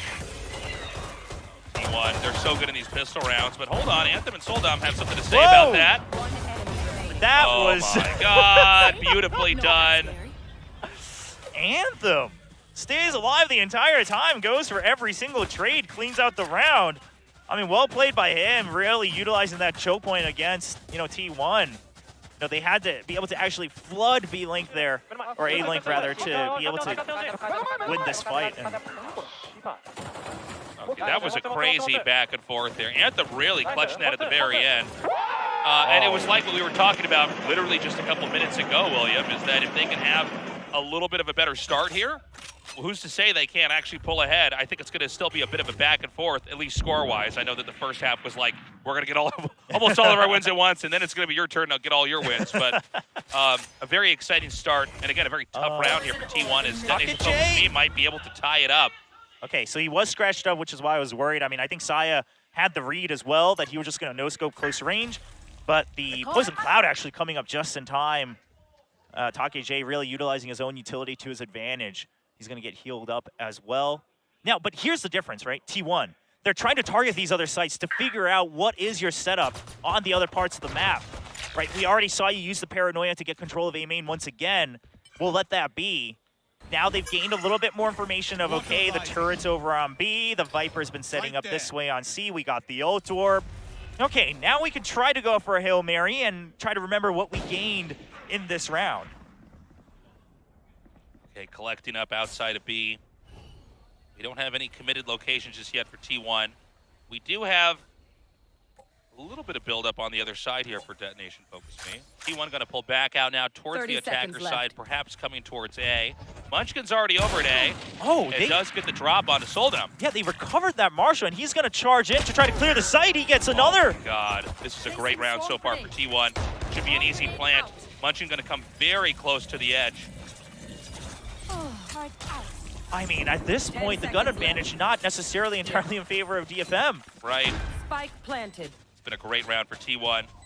Is Detonation Focus Me going to push? Looks like they are. Double stack ready.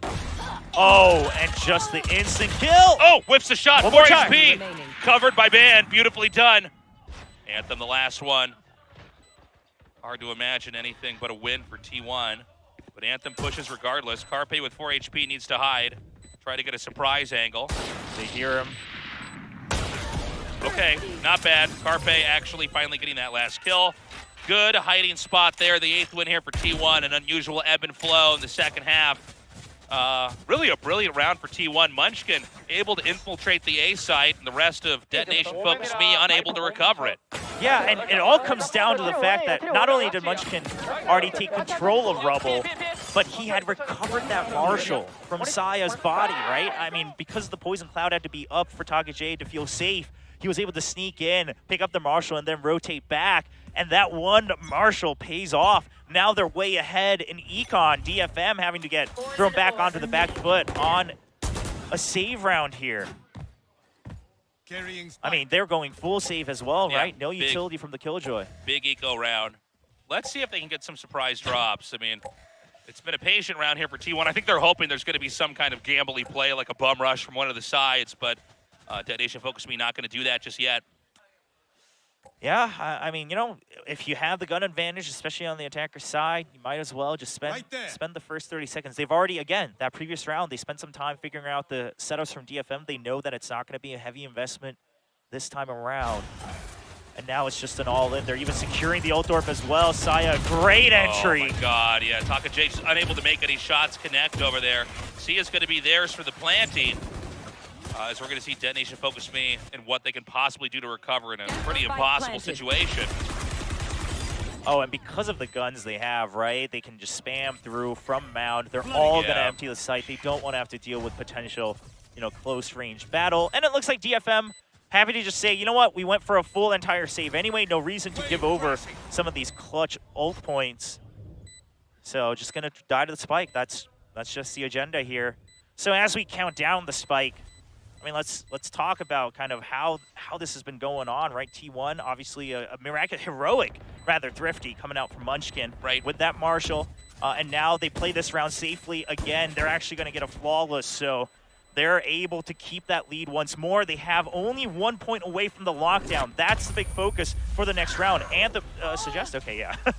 Anthem, also only 1 point away from his Seekers. Now, I don't think DFM is going to be too greedy where they're going to like push out just for that one ult orb, but they will have to, you know, be very well aware that T1's going to want to try to fill this lockdown up on the side of Munchkin. So the idea is, do you empty one site, just let them have the orb, use the lockdown, and then go for the retake? Or are you going to try to fight both orbs on A and C? Because that is a risky investment. This is going to be such an important round for Detonation focus me. Oh, they're going to try to fight the orb on C. Okay, yeah, they're going to see if they can contest this.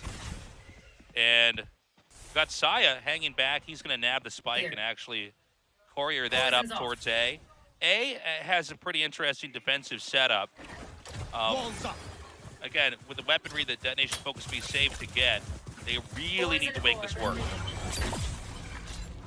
Just gonna walk through. Yeah. Bad move there. Oh, dizzied for a second. Suggest gets banned. Munchkin takes Takajay out, who then takes Munchkin back out. Yeah, rushing through on the door. I know it's because they were getting spammed with util over for main as well, but I guess, you know, if anything, they just fell right into the trap. Now, A site has been emptied. They're just trusting that the Nanoswarm will buy them enough time. Also, you know, worst case, they'll just do a 4v2 retake. So T1 just happy to get a free plant. Now, Saya, if he wants to go for the win, he would try to push in even deeper into drop, but they're just going to go for the safe plant. It looks like they just want the extra creds here. Yeah. So I got a strong round here for Detonation Focus Me. That A plant's going to come down. Saya going to try to come just outside of A, see if he can intercept anybody. It's a full collection of Detonation Focus Me players moving up through the top towards and past spawn. There's a timing play here. Yeah. With that smoke coming out as well, you know that they're all coming in from spawn. If Karpi can just buy time. He's unable to. Anthem shot is too good. Saya gets the first kill. Shinfree's down. They can't rush this. Yeah, nicely done, honestly. Yeah, he gets another one as well. Yeah, I mean, you know, it's a tiny victory inside the round loss itself, but Detonation Focus Me does fight back nicely. Only 2 rifles will carry through. We go into round 17. As a timeout is called here for Detonation Focus Me. They've been playing a very close game once they had that 5-round recovery. And now it's been a much more back and forth series in the second half, but T1 is still steadily ahead. This very well, if T1 can be as consistent as they've been so far, and with like a 13-11 score. So what Detonation Focus Me needs to do is tighten it up, get that extra round or two, and either catch up and get a lead, or otherwise go to overtime, I guess. Yeah, and I'm curious, right, because DFM right now, they're kind of in a similar boat in that they haven't really been able to get any solid map control from the defensive side, which again, on Lotus is very, very difficult to do. I mean, there's a reason that, you know, pretty much anyone and everybody that's ever played a map of Lotus will agree that it's attacker-sided, right? The orbs are attacker-favored. The map itself is attacker-favored. And so you have to invest so much. Now, whether it's the C site or the A site or C main or A main, you have to dump so much. You have to use the Paranoia at the very least. That's already, you know, a 250 credit, one single use ability down the drain if you don't get, you know, kills or even really be able to secure that area entirely. So DFM, I mean, do you do the same thing T1 did in that last time out? I would suspect not, because they saw what happened when they got the read against T1. And yeah, it's just going to be a separate setup. So, okay, they're putting up Anthem in mid just to be able to scout with the guiding lights through B main and then provide support one way or the other. He can quickly go to A stairs as well. So they're relying on the fact that B has not been the choice from T1 yet. Bit of a slow start here for T1. There's a double stack over here. Soldam and Zinfree just at C. And look at... He's ready. Well, that too, and then I was also just taking a look at the fact that as soon as they see that T1, they say, okay, maybe if there's no push out from B, maybe this is the round where we do it. Nicely done. This is a nice changeup. They did this before when Suggest was playing the Rays, right, with the Showstopper and the nades as well. So a great pick. Now they know that T1 has to go to A. You know that you funneled them in. They know there's a lot of Killjoy utility over here to sandbag progress. Suggest ready to be on the receiving end. The Jet dashes through, pulling the crosshair over. Dog gun down. Suggest gets one and two. Gets two. Well, he's bought enough time. Yeah, he's done his job. Now it's going to be up to the rest of Detonation Focus Me to recover this. They haven't planted the spike yet. Just around the corner is Anthem. Ready. Whiffs the shot. Carpe gets the kill. Spike now coming down. Ooh, getting into drop a bit too early before backup was here. He was practically trapped. And so good. Healing over here. Soldam, no dash available. Wrap around. Gets one, but Carpe's there to return the favor. 10th win on the board. T1 can see the finish line in sight. But a really exciting round back there, and I think we see some very cool ideas at play here for Detonation Focus Me. I really like seeing that push out from the C site and kind of sandwiching them into A. Unfortunately, the execution on the A site was just too strong, as was the hold.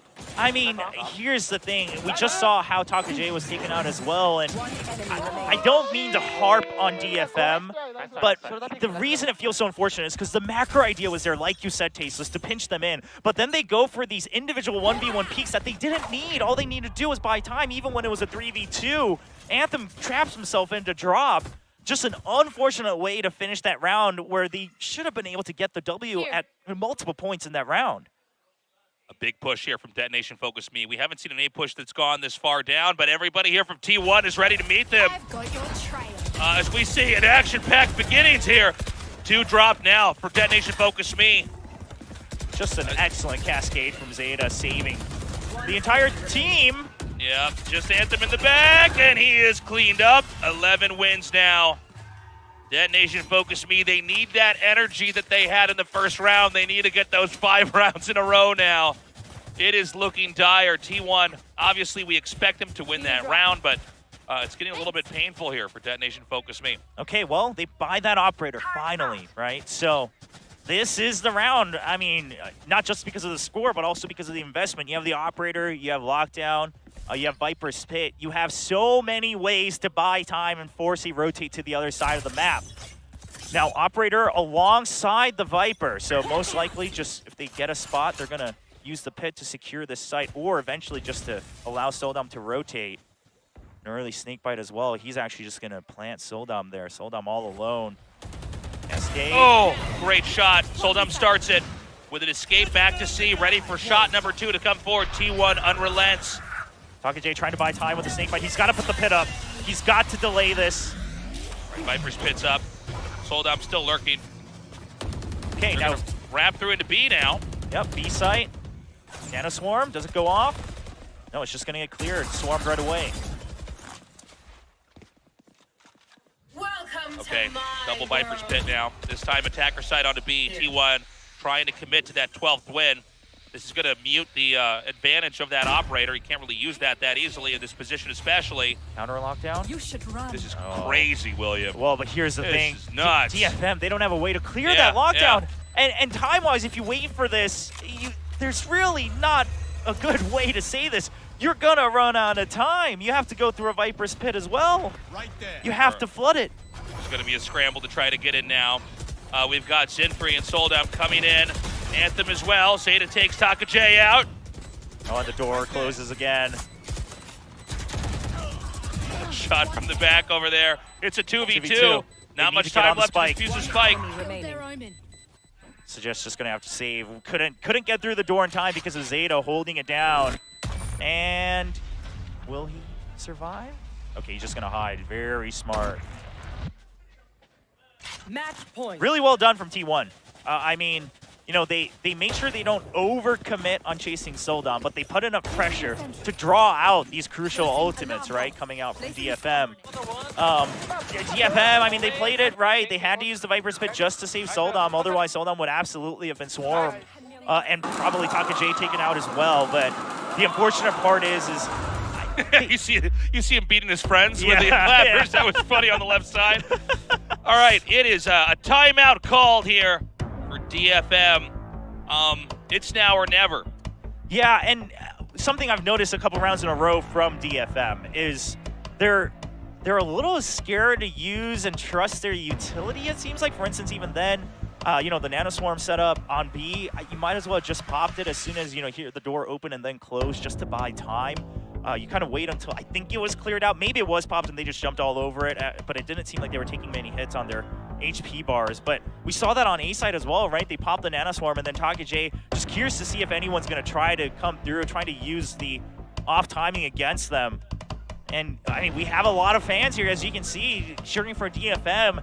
They still don't have a win on the board, and while it does seem like it's an uphill battle, they would love to see it just get even close, go to a map 3, even take away the opponent's map pick, something to hold on to, right, for the rest of the Pacific season.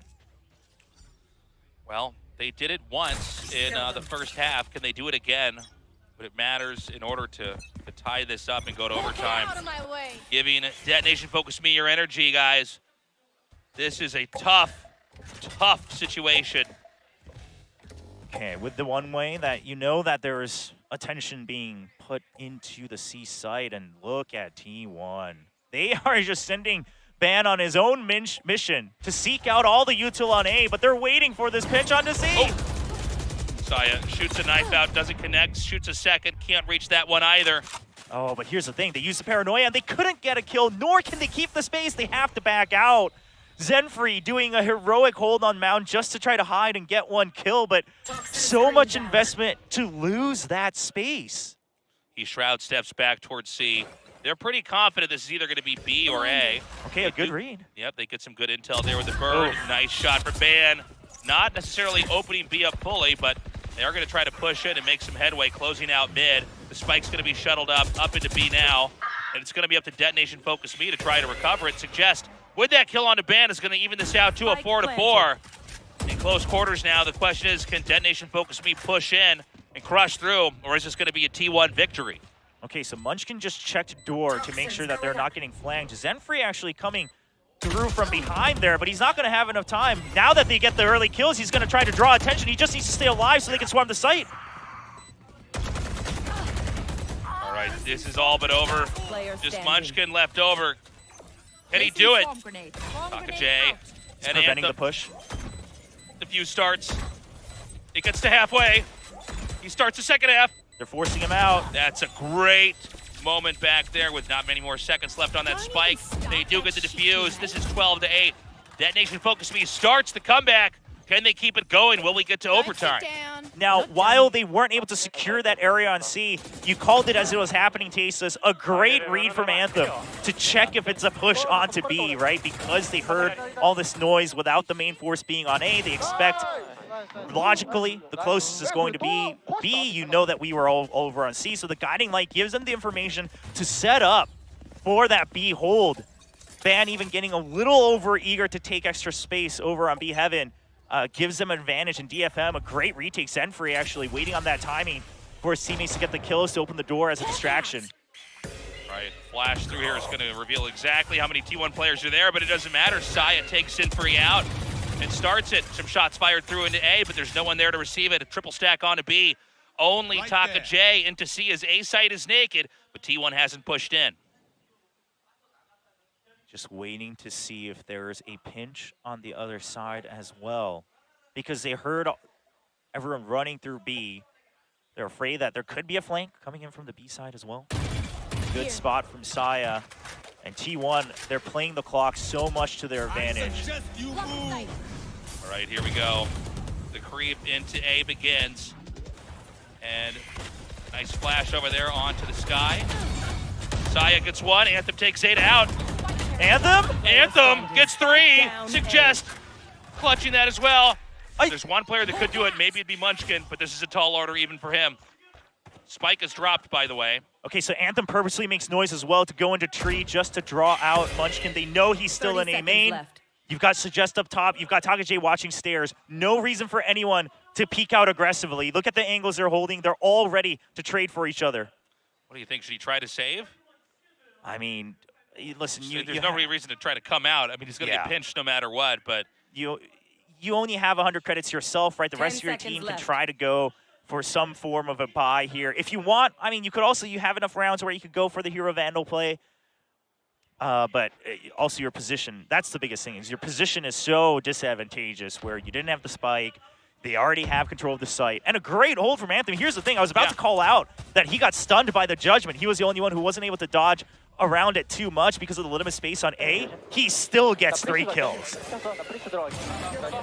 Bit of a smoke miss there. Yeah, an unfortunate setup, but really Anthem, I mean, just with the spray down kills, beautifully done. I thought for sure that was probably going to be the 13th victory there for T1, but a clutch moment. And the dream is still alive here for Detonation Focus Me.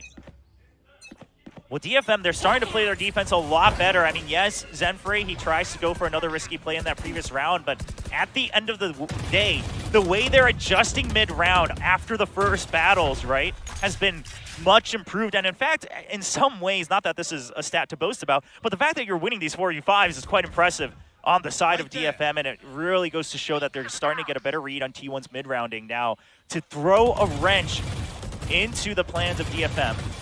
Munchkin has been planted deep into C. Now, early Seekers from Anthem, just because of all that noise, it's not going to give them enough info. Blinded. Oh, they know. Right there. It was popped purposely behind that box. They know he has to be either behind the box or right at the entrance to the site. Soldem's going to go for a rotation here, and then he's going to lean back into it, actually. It backfires as Carpe gets that kill. This is going to make a lot of ambiguity about what's happening at mid here. Zenfrey knows that nobody's actually pushed to B just yet, but it's still not clear. Is it going to be B? C or A? Well, it is in fact going to be C coming forward here. Just trying. Turret eating a couple shots as well. 30 seconds left. Oh my God, some crazy moments here. Zeta takes Anthem out. Zippy with a little rotation now. C site has 20 seconds left to plant. They get the bubble up, so there's no way to deny Zeta from getting that spike planted. Yeah, but even though he's going to have to do it twice. Yeah, but Zeta's weak. Oh, banned! Oh my God, he's so low. There it is, banned with a double kill. 13-9 is how the first game ends. T1 victorious, at least so far in this best of 3. GG to T1. Now, I don't think they're going to be too satisfied with how that went. And this isn't to take away from DFM. I think a lot of it was off the back of DFM starting to get better reads on T1's mid-rounding. However, T1, they're a team that everyone's been praising about their potential. The fact that you can get, kind of read through partway through each half is not a promising sign for the players themselves, right? They have higher goals that they want to reach, but at the end of the day, they are still able to close it out. Not in a completely one-sided fashion, but not in a worrisome fashion either. 13-9, not a score to be too concerned about. It was their map pick. Yeah, I guess the bigger concern right now for Detonation Focus Me is just, if they're going to make any progress in this tournament, they basically had to win every single map from here on out. Even then, it's not a guaranteed possibility, right? It is nice to see them, I think, improve in real time, to see them recover, especially when they were in dire straits after the I believe it was the 5th round victory for T1 in a row. They did play a very impressive later half of that, but ultimately it was T1 who came out on top. And we got to see what adjustments Detonation Focus Me can make going into map number 2. Yeah, split, I believe. I mean, their calls have been a lot better, right? I will say it's still relatively one-dimensional compared to some of the top teams in each region. However, the set plays have been good. The trading has been a lot cleaner. And again, the mid-rounding, the way they're positioning themselves in a lot of these rounds has looked a lot better than their previous matches, which is why they were able to still try to claw back into this Lotus map. And this fan saying it's tough being a T1 fan. Now they add that it's because they're so beautiful, but I think it's also probably because they're always on the verge of a heart attack here. Yeah, well, there's been a lot of nail-biter games, and honestly, nail-biter games, I mean, they're cool to watch, but at the same time, if you're really going to be improving and dominating, you want to have more one-sided games. You want to really have your boot on their neck. And T1 has been having to fight for every victory they've achieved so far. And it says we don't know what's written here. Well, but that's just written in Korean just to make fun of all the fans, both that can read Korean and not. They can't. Well, here's the thing. DFM now, they picked Split in the next map. So, I mean, this is, I think, a map where they could really shake up T1. T1 relies heavily on getting this early info, going for these rotates to go for these larger macro plays. Curious to see if T1's prepped against the potential chaos that DFM brings here. That's true, but it's also a very wide map, and we know that Detonation Focus Me likes to seesaw a lot. They like to try to go to A and then back to B, and you don't have a lot of opportunities to do that too often. We had a lot of last-second plants there for Detonation Focus Me as well. Maybe if we've got T1 with just some solid play in general, I think they could take it. Yeah, again, I mean, T1's favored. There's no doubt about that, but the big question is what does DFM bring? What kind of prep do they have here on Split? All right, guys, we're going to go to a break. We come back, we're going to be going to the desk, and then map 2 in this best of 3. We'll be right back.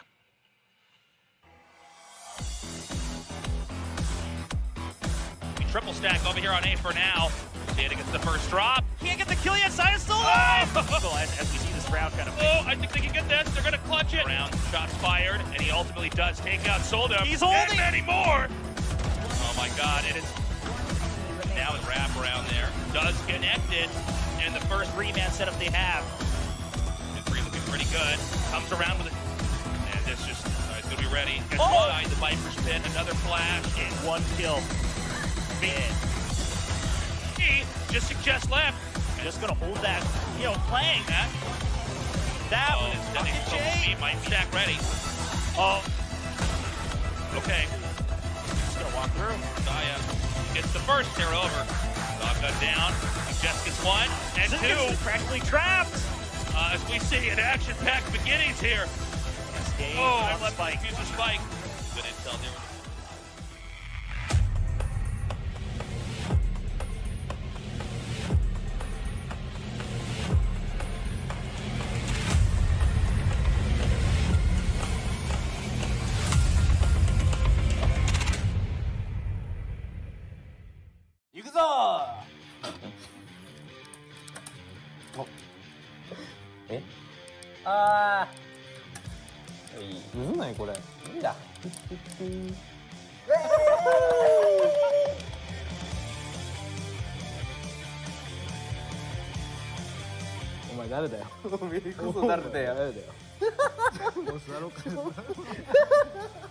ZETA のシュラゼロです。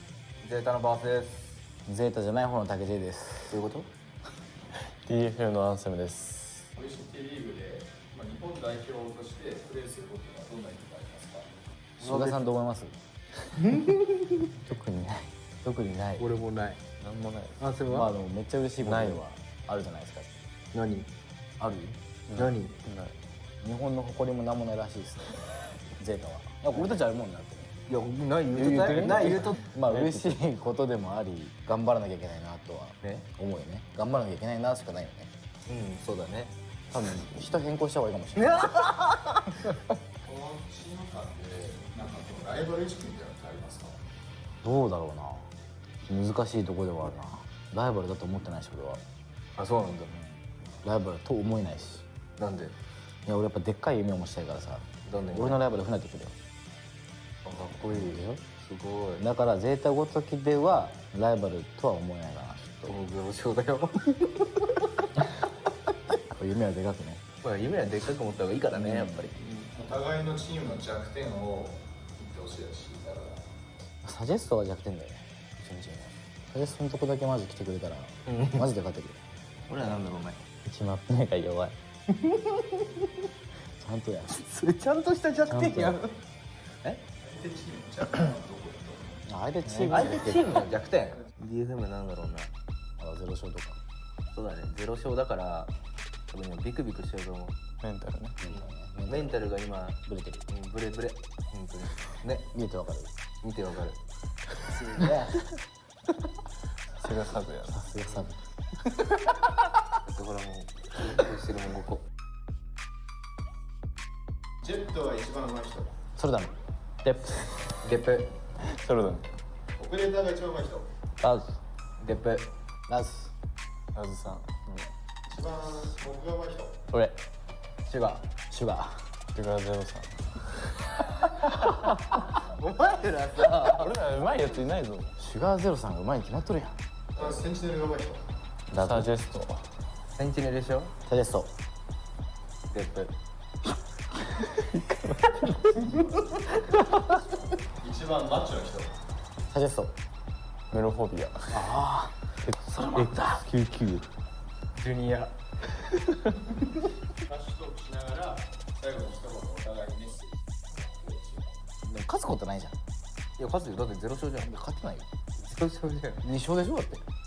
2勝もしてんだ。2勝もしてる。ゼロだよ。どっから自信が出てきた？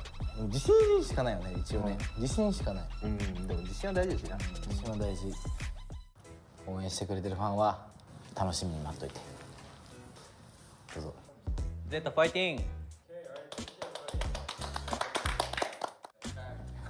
バイバイ。閉めた。次の試合も楽しみに。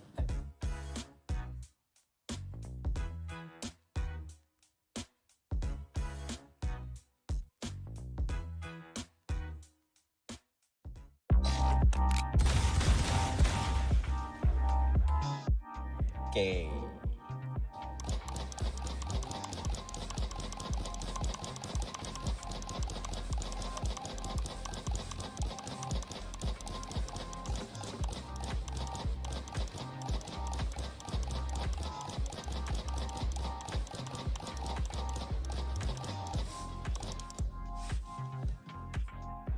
Let's go, Take. Let's go. Go, go, go. 始めてるよ。おー、竹地。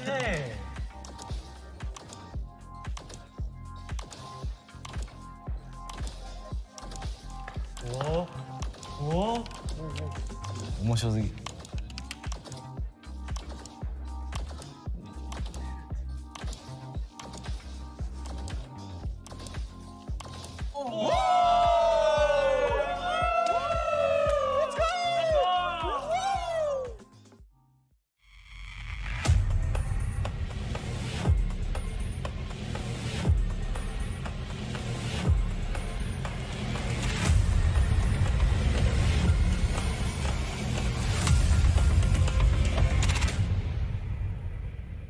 Welcome back to VCT Pacific. That was a pretty fun video, like Takajay said. Yes. All we have is confidence. And they have to hold on to it, but also the shot of the Dalgona sugar like cookie things. They're trash at that game. Yeah. Do they know how to play? That is an accurate reflection of their states, their standings. That's so mean. I'm sorry. I'm gonna say I'll take that back. they're both pretty trash at that game, or they didn't understand how to play. They're like, break it. Break it, just stab it. Now, it was interesting in the first half of this game. It looked like it was going to be an easy win for T1 in the first couple of rounds, but then DFM had a really good comeback at some point. Yeah, T1 started off with 5 rounds in a row, which, you know, you look at that and it's like, okay, well, T1 looked like the much better team, but DFM have been doing this all season long, where they do make these comebacks or attempts at comebacks, and they got pretty close, you know, 7-5 in the first round, 13-9. So what can you say? They got there. Anthem actually on top for this time, so we didn't see a lot of Soldom or Suggest carrying, although they did have some rounds here or there. Anthem was actually the one who had to kind of pull it up for the team when he's not normally the guy. So maybe if some of the other, you know, carry players can come up and play at his level, then perhaps DFM will have an easier time. My God, Valdez, what a statement! Jeez, just gotta call him out, you know. That's true. No beating around the bush. You take 5 rounds, I'm gonna take 5 back, and it's all at the hands of Anthem. Oh, well, yeah. Well, okay. Let's talk about Zenfree skills and the beginning of DFM's comeback. In the very beginning, there was a point, this is their second win in a row. And this is really the round that they started to find more of that wind, is because DFM started to play with chaos. You see how Soldam actually dashes in. This guy is like W Gaming personified. He just goes in, aggression, and that's what I want. And then that allows for the team to really get the spike down. And once that happens, Zenfree gains control of the site. Zenfree gains control of the space. And in this final 1-on-3, it's just virtually impossible for Ban to actually come out on top at all, because he's got so many different angles to look out for. So again, you take different parts of control, you have a split push coming in. T1 has no idea how to defend against that, but I think towards the end they started to adapt. Yeah, that's right. In fact, we did see a lot of that, obviously, later on. They had some really critical round wins, especially during Thrifty rounds. That went well. Yeah, I mean, they got the Thrifty in the second round of the second half, and it all starts with Munchkin. This is how you win Thrifties, right? You pick up a Marshall. We've seen sometimes it doesn't work. Already Zenfree's low, so that's 2 kills for T1 already after they lost the pistol round. I loved how he opened it up. This double stack is perfect to defend the site. You get a double right click in, and it just means that even though DFM, they have so much more firepower after winning the pistol round, you get a couple of picks, and T1 are going to upgrade hugely and, of course, take all the wind out of DFM's sails. I was a little bit worried for T1, actually, after DFM took the pistol round, because especially with how close the first half was, if DFM got a couple rounds in a row, then we're tied at 7, and then it's really anybody's game from there. But after that round win, I think T1 kind of, it was like the beginning of the end, it felt like for me. Do you feel the same way? I think so. I mean, that's that big but, because that's kind of how you find momentum, how you break your opponent's momentum even. And it's really tough for DFM to come back from something like that. And I think that's something that reflects and shows in the final scoreline. Yeah, you pointed out as we were watching it, DFM did have some interesting ideas. They did. Interesting, Thank but you like for the reminding British me. use of interesting. Look at it, interesting. Yes, I think Will and Tasus pointed this out as well. They had an interesting strat to actually take control over C, especially where the ultimate orb is. And then they managed to kind of get the right read and rotate around over to A. But the problem came down to how T1 really recognized this as well. I mean, Suggest with a good performance trying to anchor down the site, buy as much time as possible. But T1, as soon as the spike goes down, they instantly know, all right, they're probably right around the corner. Let's play close quarters, because this is where they can kind of catch DFM by surprise. And then Carpe managed to get one off of Anthem. At the final point of it, they kind of knew where the rest were coming from. So well played by both sides. It shows that DFM has ideas. You saw at the early start of the replay, especially outside of C, just throw out all of that utility. And it kind of catches T1 by surprise. But when T1 are stabilized, ZETA is the guy that kind of shows up. Yeah, ZETA was on top of the scoreboard, essentially. He did a great job of carrying T1 this time around. It was basically him and Munchkin who were at the top of the scoreboard. So really loved what ZETA was doing on this map on the harbor. Just creating so much space for the team, and even outside of the numbers, did just so much to help carry the team to the victory. That's right. I think it's a lot of those reads of, like, you throw out your cascade, have a guiding light go along with it, and just knowing where Soldam might push, knowing where DFM might push, and ZETA really kind of hammers down those sprays with the Phantom a lot, and he gets a lot of frags for that. That's right. Well, we are going to go into map 2 now, which is split. It is DFM's pick. Last map, Lotus was T1's pick. I don't know if this is going to make a difference or not. I think split's just going to be kind of a surprise either way. It's a huge wild card, if anything, Vic. Yeah. And Valdez, like, dude, the last time any of these teams played split was eons ago. It's like in 1842. Last year, yeah, in 1842. And T1 was actually playing in NA then, like side player and well, not side player, but yeah, this was like way back when, and it's a very different time. It's when Chamber was still in the meta. Now, it's gonna be a whole different look, and it's hard for us to predict any of this.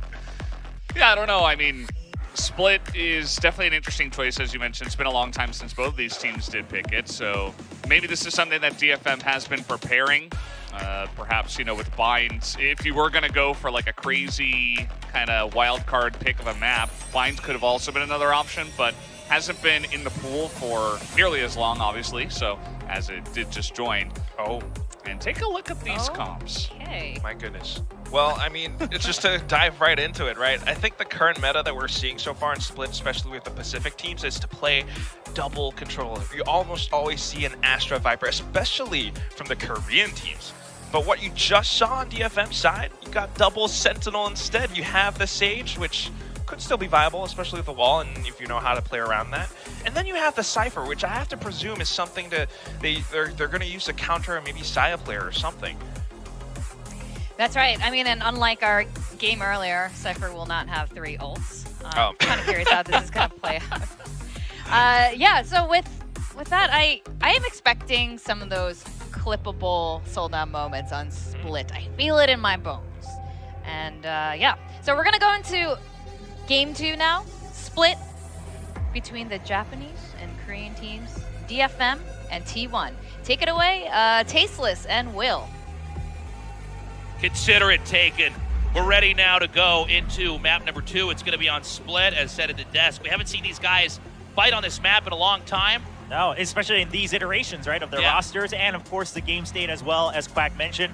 I think on the side of T1, not too surprising, Double Duelist seems to be the go-to for a lot of teams just to try to break through that attacking side. Now, my big question is DFM, their composition, single smoke with an Omen.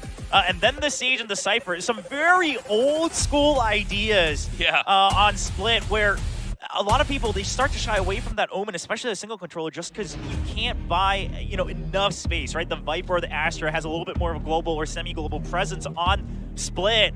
Omen, I think if you're going to use it, when you go to the defensive side, you're going to have to, again, use that paranoia to push out, you know, take control of spaces like B Garage. But for now, they're going to start on the attacking side, so most likely they'll just vie for intel and then kind of go for these, you know, 5-man pushes using the paranoia. Yeah, pretty even split over here for Detonation Focus Me. We've seen this team oftentimes on the attacker side move a little bit slow, you know, meandering from the A side to the B and then back to the A. But of course, this is a wide map, so it can be pretty unforgiving if you get out of position. And the spikes in transit as we get into the later part of any round, they're going to have to try to commit and make sure that that spike can actually get in there so they can get that round win. We do see collecting DFM players now around mid. Over on the receiving side is going to be ZETA. Okay, so they're actually, DFM is playing this early part very well, right? They read that the Toxins will end soon, so they put up a smoke to draw out extra util. They just drew out a Snake Bite and the Pain Shells, and then the Toxins have to recharge. So they've gained a lot in the first couple seconds. Now, if T1, okay, well, they are going to push out. Oh my god, whiff shots on both sides. Bandas managed to get back. I was about to say, if T1 doesn't push out, DFM wouldn't have really gained too much space from it, but Ban actually gives them the opportunity to strike back. See Ban frustrated there for a second on camera, missing 3 shots so far, not really making much of a mark. It does seem to be enough to push DFM away, at least for a little bit. They're going to come back up through Ramen in a mid-site that's basically vacant. I mean, they've smoked off Mail and could perhaps creep up into Vent. And as for A itself, I mean, it's Munchkin pushed way into the back, so this is probably going to have to be a retake unless Munchkin can somehow delay this. Yeah, absolutely has to be a retake. I mean, Munchkin, he's going to vie for just 1 shot here. He's actually just going to back out as well off the smoke. Now, because of this, DFM, they're not going to get control of screens, but they will be able to hold control of Heaven. They even have a Siege Wall there to make sure that they can't flood Heaven. T1 accurately recognizes this, so the only way they can do this is that they come through vents. Taki J has to hold strong, can't be distracted by the wall breaking right now. Okay, they've got the wall set up here. Bit of a nuisance to try to get into sight. Saya is going to come around the corner and does not get the kill. Taka J too fast, but Ban takes him out instead. Push down ramp here, suggests waiting on the receiving side. Whips the shot as Ban gets that kill. Anthem really deep lurk here, but the A side itself may be a little bit too open. Well, Zenfree just getting picks 1 by 1. Oh, not good enough. DFM takes the first round win. 4 kills. Yeah, and I got to say, you know, they have done a great job. They baited out the utility. We saw at mid. They try to come up into garage and decided maybe it's unwise. There's a sheriff there ready to dome them. And then they got into the site, and with good control, they managed to take that first round win, and I'm excited. I feel like this could be very well the beginnings of a DFM snowballing effect, or maybe they actually come out here with a second map win. Whoa, just one round, Jason. I'm like, and then after that, they win every game from there on out, and then they're the world champions. Figure that out, will you? I mean, a good start, though. Again, I like that you kind of re-emphasize the point that the way they played it was smarter. Oh, you saw him. He's kind of trapped. All right, Anthem using the running gun to his advantage to force the dash out from Ban. Now, he doesn't have to give up the ult door, but most importantly, because he's playing Lurk on his own, the most important mission for Anthem is to not give away the Spectre for free. So he's just going to hang back, make sure that DFM does not push far forward. As long as they don't take control of A main, they can always eventually try to rotate back to A. Concealment. Yeah, that's a good point here. Right now, TFM just staying back, waiting. Blinded. And it looks like T1 may be tempted to try to push out to moderate success until Jinfree manages to get those spray downs. Now just Munchkin remaining once again. We've seen this before, 3 players in hand for DFM, and they can plant wherever they please. B is going to be the target. The thing is first of all, they dropped 2 members, so you know, a little bit of an econ damage, but on top of that, Sujus and Takajay taking a lot of damage as well. So they'll have to rebuy armor, and they're at potential risk of getting picked off. We'll see if Munchkin can make it happen. He does have a sheriff in hand, so I mean, any of these could still easily be a kill for him.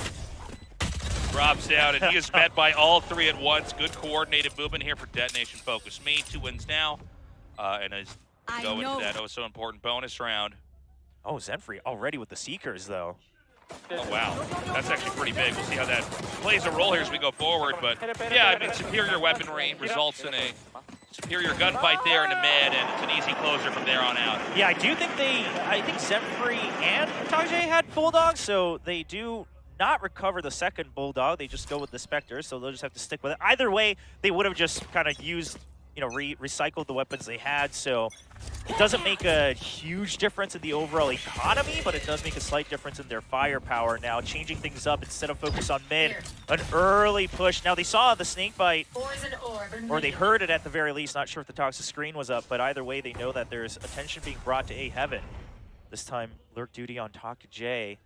The thing is Sewer's not checked at all. They can rely on that trap wire, but Ban could still easily get a kill just peeking right outside of it. Okay, here we go. Nice shot. Ban gets the kill and escapes back down into Sewers. And we have a push now into Sewers. And the spray control couldn't be better. Beautifully done from Ban. Meanwhile, Munchkin takes Anthem out. And it's just Takajay waiting with not much hope left here. A recovery that was very necessary here from T1. And look at the support from Carpi, just putting out that Nebula to make sure that Ban can stay alive. I mean, the spike has been dropped. Takajay will eventually want to die. He ideally wants to get, you know, just this 1 kill, maybe even get a Vandal upgrade, but... Okay, not bad, not bad. I have the spike. 30 seconds left. He told us, so we know we can trust him. He said, I have the spike. He said it to himself.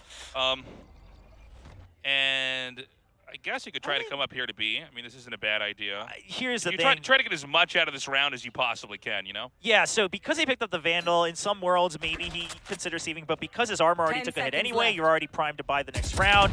I think you try to do whatever extra damage you can. Tries to draw him out. Okay, he's even going to get the plant bonus. This is... And then he's going to keep the Vandal. Yeah. Oh, beautifully done. Yeah, I mean, Beautifully the done, plant will still go down, and the the thing money's still is there, he gets the Vandal. This is the ideal scenario. Because of that Vandal upgrade, they actually do get a bit of an advantage, right? If it was only 2 weapons dropped on the other side, you would say, yeah, you know, it evens out, whatever.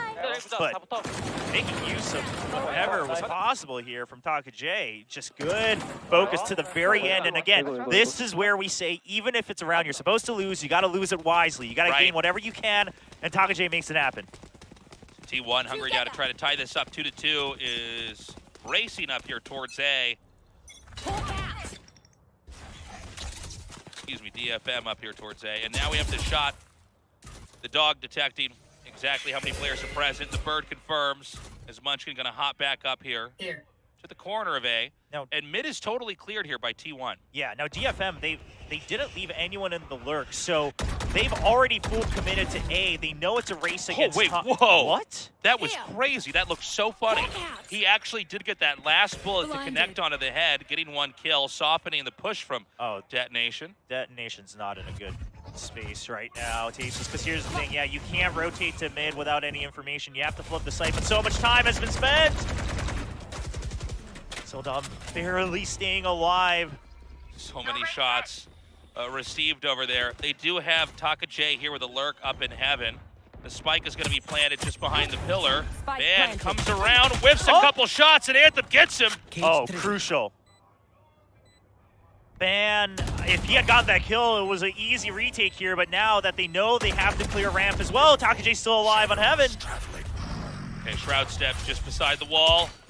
Taka J, I think they have no idea where he is, and he gets 1. One enemy remaining. Oh, dude, this is beautiful. Yeah, this retake is over. I mean, everyone's quite weak, but wow, what a play. And here's the thing is, even if Ban had gotten the kill, it wasn't a guarantee, but it would have made it a lot easier, right? Because Ban would have gotten the crossfire, he would have picked up the weapon off of the Blade Storm. All things considered, I mean, he was correctly waiting too. Here's the thing. The decision to wait for Anthem to come back out of sight was very smart. You knew eventually he was going to do that anyway. Just not able to secure the kill. It was so confusing up in heaven there from Taka. I loved it. I love what he did back there. And again, we're seeing Split so far look very strong here for Detonation. Okay, now going for a bit of a spread default again. They know that the opponents are on shorter weaponry. They're actually just they're gonna force a fake on the opponent's eco round. Yeah, and this is gonna be a free B side take. They've got the Cypher coming forward. Anthem gonna creep into B, but with the Omen ulti, he gets to confirm that they're gonna come in there. No, they have to watch out for Carpe. All right, they get the kill. Now here's the thing. I mean, listen, it's split and it's attack, so I'm okay with this. However, they did use 2 ults, so they need to absolutely win this round. Obviously, in theory, it looks like they should. It looks like T1 perhaps just gonna try to die to the spike as well. They know they've already given it up. No, they're just gonna clear whatever they can. Okay, peek into mid. Nobody's there. Right now, it's a big camping setup over here at Garage. It's going to be very difficult for T1 with the guns they're using to get anything done over here. Yeah, pushing into Garage looks pretty hard as well. Get through. The trap wire buys time for a couple extra seconds. Then the first tap. They check that no one's there. Nicely done by Taka. Oh, yeah, Taka J! Dude, how many kills does he have? This is crazy. Oh, he is popping off. I mean, I know he was talking, you know, when he was talking with ZETA Division, that Rivals video, you know, that his only rival is a Fnatic, but, you know, maybe that confidence really is coming through for him. Something like 11 kills so far, and a beautiful closeout there. I mean, that's exactly how the round is supposed to go after you get the plant full long. And look at that smile, I love it. Yeah, but it's also just as smug enough where he's like, well, yeah, I do this every day. You know, I play Valorant for a living. What are you going to do? Okay, Operator finally out. It's been quite delayed for Ban. See if they can snowball this economically. Now, Ban also now the one who needs to continue with that confidence. He needs to make sure he holds his ground with the Operator. If he starts to play too passive, it's going to get risky. Oh, they are investing so much to force this back. Actually using... Yeah, I think hearing the Operator over there, it's tempting to just try to find another place to go. We've got to lurk into sewer. I love the cyber cage from Anthem just to make sure they can stay alive if there's a push out from T1. T1 is very forwarded over here towards A. Mid is open, but we've got ZETA coming down through vents to see if there's any sounds. A double stack over here at B, but I'm not sure it's clear where Detonation Focus Me wants to go. I think they're almost looking for some picks or some other kinds of opportunities. Yeah, they're just trying to check what the locations are. They're going to now put the slow orb over on vents as well, but the Seekers are coming out. Great timing on the Seekers from Munchkin. They know that everyone's focused in on mid, so purposely emptying A heaven, right? ZETA, the goal is to just get 1 kill because Ban is holding A main for you. Now, Ban, if he gets this kill, they can hold the site. But if Anthem doesn't even aggress against him... Oh, that was sick. Ban, Meanwhile, I don't think he was spotted. Yeah, I think he just strafed by the camera, and there was some bad intel over there. Now they got to clear ZETA. Oh, my God. ZETA with a great position over there. Oh, okay, draws out a shot. Zenfree, some good movement. They will still get the plant, but of course it's 2v4. Nice dodge. Last player Okay, standing. Munchkin gets that close, and it's going to be Zinfree seeing what he can do. Again, a plant is always a welcome thing here if you're on that side. He does get another kill, making T1 really do the work over here. Saya is not able to get those shots. Shorty in hand, going for the reload as he doesn't see an immediate push. And this is actually getting a little bit weird because we've got Munchkin with no HP. Saya Oh over my here. God, 1v1 with the operator. This is insane. Oh my God, it was a crazy round. T1 is going to get the defuse with few seconds to spare, but what a beautiful loss there. Oh, I mean, Zenfree, I think he expected the complete wide swing, so he tries to kind of swivel and flick a little too far to the left, has to readjust his aim, can't get the spray, gets taken out. Of course, he was on lower health. Now, I was curious, because I'm pretty sure Anthem did activate the camera for a split second after installing it. Obviously, when you first install it, you don't get vision. But I think, you know, Ban had purposely gone right under it, where unless you swiveled the camera, you wouldn't have spotted him. So, you know, good job on Ban. Now they are able to keep the operator and to make sure they can support it. They're going to buy up once again, right? They have the Cosmic Divide. They have the Viper's Pit. They're confident they can try to string together these rounds. Okay, they're going to go in here and try to probe out who's actually over here. They've got Munchkin on the retreat behind Pillar. Soldam does push in, and it's going to meet Munchkin over here. A trade of shots. Oh, man. The slow orb coming in from his teammate actually cuts him off just a bit, but Munchkin eventually gets taken out. Now, the idea here was even if the operator was there, you have the resurrection from Suggest on that stage. They won't need it, though, so they can actually make sure they fight a bit more aggressively here against the retake. Okay. ZETA up here, doesn't find anybody, and it's actually going to be Taka J. Shroud stepped up on the box. Okay, Seeker's coming out as well as Zenfree. I mean, DFM, they're sending everything to secure these rounds. I don't mind it. Oh, ZETA drops down, Anthem behind the screen. Oh my God, it's such a good blind over there. Oh, they're even gonna just go for the neural theft. They're not taking any chances. They want to try to get out of the site at this point. Yeah, they want to try to get those guns into the next round. Oh, and they take down the operator as well, DFM. This is such a nasty first half here for Detonation Focus Me. Even the wins that T1 gets, Detonation Focus Me, is making them work so hard for it. Oh, absolutely. And a lot of this, I can't help but wonder, where is this macro awareness from DFM on these other maps? I know, it's crazy. The way they're manipulating and conditioning T1 on this attacking half on split is impressive, right? On top of that, yeah, their skill, you know, their utility usage, their set plays, you know, changing tempo back and forth, the lurks, everything is so much cleaner. Yeah, it's been beautiful. And so T1 calls a timeout. And they need to really figure out what's going on and how they could start to play catch-up because, again, the rounds that they've won, they've had to work so hard to even get. They've had to pay heavily for it. We're going to be deep now into the first half. There's going to be a little bit more utility at their disposal, a little bit more credits built up, but that was a disastrous loss there in round 7. Okay, so obviously we saw Autumn there, not many words, but I was looking on stage and ZETA actually just going through everything on his mind right now as the primary IGL for T1. So, you know, perhaps Autumn kind of tossing up an idea there, putting it up to ZETA to, you know, just buy time, right? Just think back through how these rounds went, and I think that was quite necessary because even though you took 2 rounds here and DFM hasn't streaked entirely, the momentum is absolutely in favor of DFM. You're now on another eco. You actually want to make use of this because even though it's an attacker-sided map, you give this one up, DFM's probably getting 7, if not 8, absolutely, maybe more. Quiet start over here. The Viper wall diagonally splitting up mid. Okay, so DFM's going to look for a peek. Yeah, they checked that no one was ready to peek out of vents. I like the angle on the guiding light from Zenfree. But they didn't check entirely into vents, so they're not going to aggress too much. Also, the smoke disappearing on the side of Mail. Now, they're expecting an aggressive push from somewhere, right? And if it's not that, they expect that most likely it's a stack onto one of the sites. I mean, Split, no better place to do that. So they're constantly trying to fish for this info, and if it doesn't happen, Anthem is going to be the one to try to get information on his own. If he dies to Ban, though, that's a free Phantom. Oh my God, he slips through. Oh, but so they smart know from Ban. This is a brilliant play because he could just get a free kill. Yeah, and they're gonna wait. He needs to. Oh god, that took a little bit longer than I thought, but he does get the drop. And that's going to be a great weapon to grab into this and possibly catapult them into maybe a victory. They're going to come back up into A, but you know, Ban's going to be ready. 30 seconds to pull left. around Pillar. We don't have enough time for them to try to go over here into B, so this has to be a commitment on to A. They smoke it out, and the rest of T1 is scrambling to come in. Yeah, Paranoia, they're making sure to trap him into elbow, but there's the support coming in from Carpe as well. Ban's still alive. Dodges the flash! Oh my god! This is insane! What is going on? Huge win here for T1. Oh my god!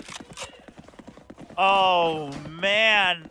And here's the thing, if you've ever played Cypher on Split, you know how bad that feels, because that's one of your trademark plays, right? Is wait for the push. If they haven't pushed out, slowly creep up. You can constantly check ramp later with your utility. Right. You thought you had the timing, and credit to Ban and for waiting, because by letting Anthem get halfway through the site, you know that the call was made from DFM to rotate over, and then he's able to hold on to the weapon and clean out 4 members on the opposing side. A great boost that T1 absolutely needed in the first half. All right, looks like we're going to have the Viper's Pit here to clog up mid, which is not going to allow for any pokes or peeks up in there from Detonation. Over here, we've got Ban with a push. Taka J. He was spotted. Yeah, he sees him. Fires a shot and backs up. Jiggle peeks here from Taka J, but Suggest might try to come here. No, he's going to back up. Well, they don't have the utility they would want. They don't have the agents they want to really push through a Viper's Pit confidently. Now they know that one member with the Phantom has pushed out on B Garage. So that's exactly going to be the play here. This might come down to this duel right here. Sultan's just going to try to create space. Zenfree should be the one getting the kill. Oh! Okay. Next shots on both. Soldan with 5 HP. Yeah, that was a bit more riskier than it had to be. They actually lined up for a split second there without one of them crouching instantly. So, a little bit scary, but I don't know if you still push through this. Okay, well, Soldan gets the kill. Now you can back out. You know that the paint shows came as well, so Saya's near as well. They fake it out. They're going to come up here. Saya gets that kill. They need to come now into the B site. No. Spent. Oh! Munchkin getting the kill. Great crossfire. Oh, spike down. 10 seconds left. They need to clean out the kills. Zenfree gets one. 8 seconds. Munchkin just needs to play for time. The spike's not there. Oh my god! An amazing clutch. My ult's ready. I have chills. I have goosebumps. Oh man. Oh my god. Oh, and after the heroic entry from Soldam to clear out, get information on Saya, everything to try to go through. And Saya surviving, using the showstopper to buy time, creating an opportunity for Munchkin to get the crossfire, and then Munchkin playing for time and cleaning up the kills in the last second as they try to encroach on him. What a hero. And Munchkin's been that player for T1, time and time again, whenever they needed it most. This is so funny because we're seeing the first half of the first map begin to mirror the first half for the second map. Yeah. We had Detonation Focus Me look just so strong at the start, but the comeback's happening here. Obviously, the order of the wins is a little bit different, but the big picture is the same. Surprise! Yep. Well, we've seen that happen before.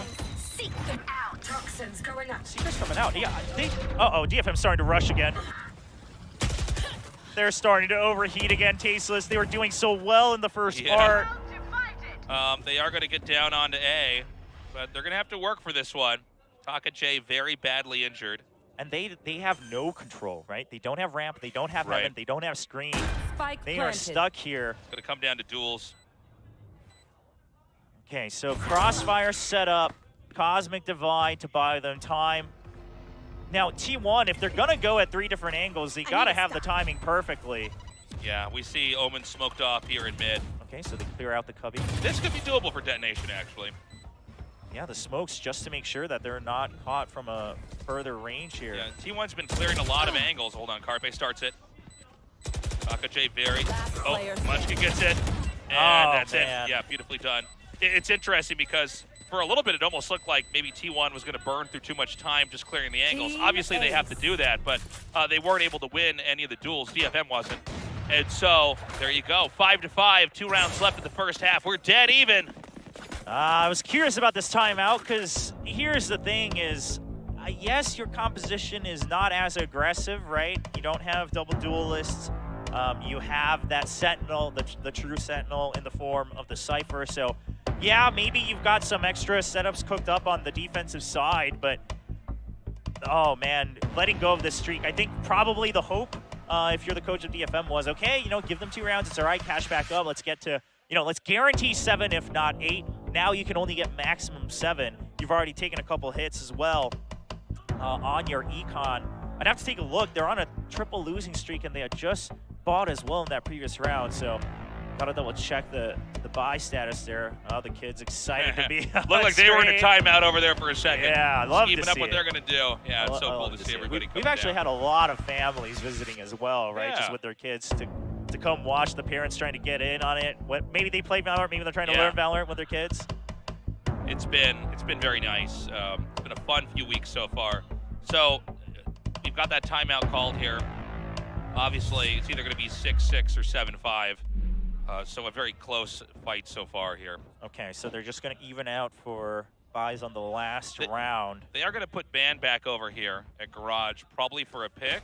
And this could end up being a sold-on Ban duel. I mean, you Hold those angles. absolutely have to be aware of that operator still coming through on the side of T1. And DFM with shorter weaponry.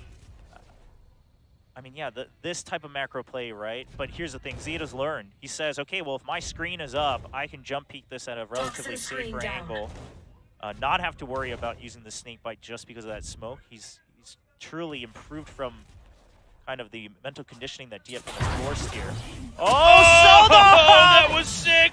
ZETA gone, as is mid. It's chaos over here. T1 scrambling to try to regain a position as we've got each of our 2 players on T1 fractured from each other. Okay, so now it's more important than ever for a band to hold on to Garage. That's the only way that they can have any sort of confidence on the direction that DFM eventually wants to take. Meanwhile, Soldom, you know, answering the calls from the desk. They wanted to see more Soldom moments for highlights. Well, there's one of them. Okay, they're going to get the confirmation it is B as they spill in. Just trying to buy time, but they're going to flood through. Yeah, they're going to come down the side here. Bit of a trade, and Free takes Carpe out. Just 2 T1 players left. Ban with the operator. Concerned about the flank, but this could be a plan for long. No, it's not. Oh no, they have no idea. The guiding light didn't tag him. He escapes back in the garage. Trying to figure out where the last other player is. They know that it's a crossfire, so Saya's location spotted. No reason to challenge Ban. Oh, they're hiding so nice well. Angle from Takajay. Oh, gets 1. Does not get 2. Backs away. Operator in hand. The peek gets it in the air. Almost. Almost. It was an insane round. Takajay closes it out. The 6th victory here for Detonation Focus Me. Oh my God. Last round before the switch. Man. Oh my God. Yeah. Ooh. After this game, I got to run around the block a couple times. Get this energy out. Soldom. I mean, if you watch Soldom in anything, his own, YouTube, his pro play, that's a classic. That's a classic. And that's what they needed. They needed that explosive hit, take control of mid. You know, Ban does whatever he can. Now because he also uses Blade Storm, they can't even out their buys in any way, shape, or form. So Carpe now on a Sheriff. DFM's trying to use this against them. They want to strike hard and fast, and it's shut down. Blinded. Right, Munchkin. Right now with Aeon locked. It's going to be tough to break through here. ZETA's going to back up and drop down into defense. But Munchkin's the second line of defense. Yeah, but DFM, because they committed an all-in here, they have to go through. They have to file through here. Now, Takajay just clearing through ramp, but here's the problem. Saya player, if he can get even just 1 here. Okay, they check for him. They know he's there. Ban on the flank. Saya just has to try to stay alive. Oh, not bad. Right now, it's just 2 in the bottom here for the Detonation. He sees the barrel of the gun, so Ban knows he's going to back over into corner. But he's going to come around, and Takajay's just so fast with the reactions, it's crazy. Takajay is popping off on this split. Is he the hero that DFM desperately needs here? They want to secure 7 rounds to feel comfortable here going into the pistol on the second half. Right, they're going to just clear these angles. They still have plenty of time on the clock. Oh my God. Zenfree spots one. Takachei gets another. The other. And now they just pull away. Oh, Gets one. ZETA. 15 HP, blinded. Full flash as well. So much time bought. He doesn't have time. Zenfree knows. Yeah, beautiful ending there. Detonation Focus Me pops ahead, just narrowly by a hair, 7-5. Switching sides. Wow. Wow, what a crazy first half. I mean, That was a fun round.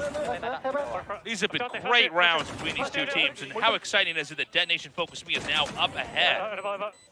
yeah, I mean, yes, considering Split's tendency to be attacker favored, you know, you would want a couple more rounds, but at the end of the day, you were still able to close it out 7-5. Now, that means that DFM, they got to pull out all the stops here on the pistol. If they can get to 8 off of the pistol, theoretically guarantee a 9-5, they'll feel a lot better. They have that Cypher. You know, surely you've got some more setups. Now, the defensive side, you know, on paper, the default should be fairly simple, right? The Cypher's going to set up on one of the sites. The Sage will set up on mid or the other site and just go through their timings with the wall, the slow orb, etc. Now, my big question is suggest, you got to be able to hold on to that wall for as long as possible, right? Because if you set it up right at the beginning of the round, it will eventually just start to get taken down instantly. It's a good point. It's a good point. You got to try to figure out when to utilize that in a round that, of course, is operating off of limited time. Detonation Focus Me seems to be doing it, but if T1 can dial it up even just a little bit, they could take this into overtime or come ahead and get that 13th round victory. I'll say it like it is on my mind right now, Tasteless, because if this goes to, you know, either, you know, something like an overtime or potentially a map 3, I think what we've learned from today's match, regardless of the actual eventual ending, is that DFM is improving, and T1, they're not quite there yet. If you're a T1 fan, if you're a T1 player, you want to close this out 2-0 and not in a nail-biting way, and it's already kind of late for that. I think it's a very good point, William. T1 was probably hoping to come into this and show this whole best of 3 as evidence for exactly where we all expect them to see, but instead, Detonation Focus Me is really making it work, and frankly, T1 could very well lose this position, and I think it may become more and more obvious why they are not held to the same standard, at least in Valorant, when it comes to Gen G or DRX. Yeah, I know, you know, some of the other analysts and whatnot that were joined up on Plaid Chat earlier this week, you know, they were talking about why so many of them rate T1 relatively highly, and I agree with that. In theory, the way they play, the style they favor, and the mechanics they've shown have all been good. The potential is there, but again, the consistency, and now on Split, where we're seeing it for the first time, we see that it just hasn't come together yet. Okay, so the idea is just go for the age-old one-ways with Omen on B to hold that control. Now, this is going to be their go-to default on most rounds. We'll see when they decide to switch it up for a little bit of macro play. I'm going to back too late up. For that. Oh my God, man gets that first, and ZETA gets a second.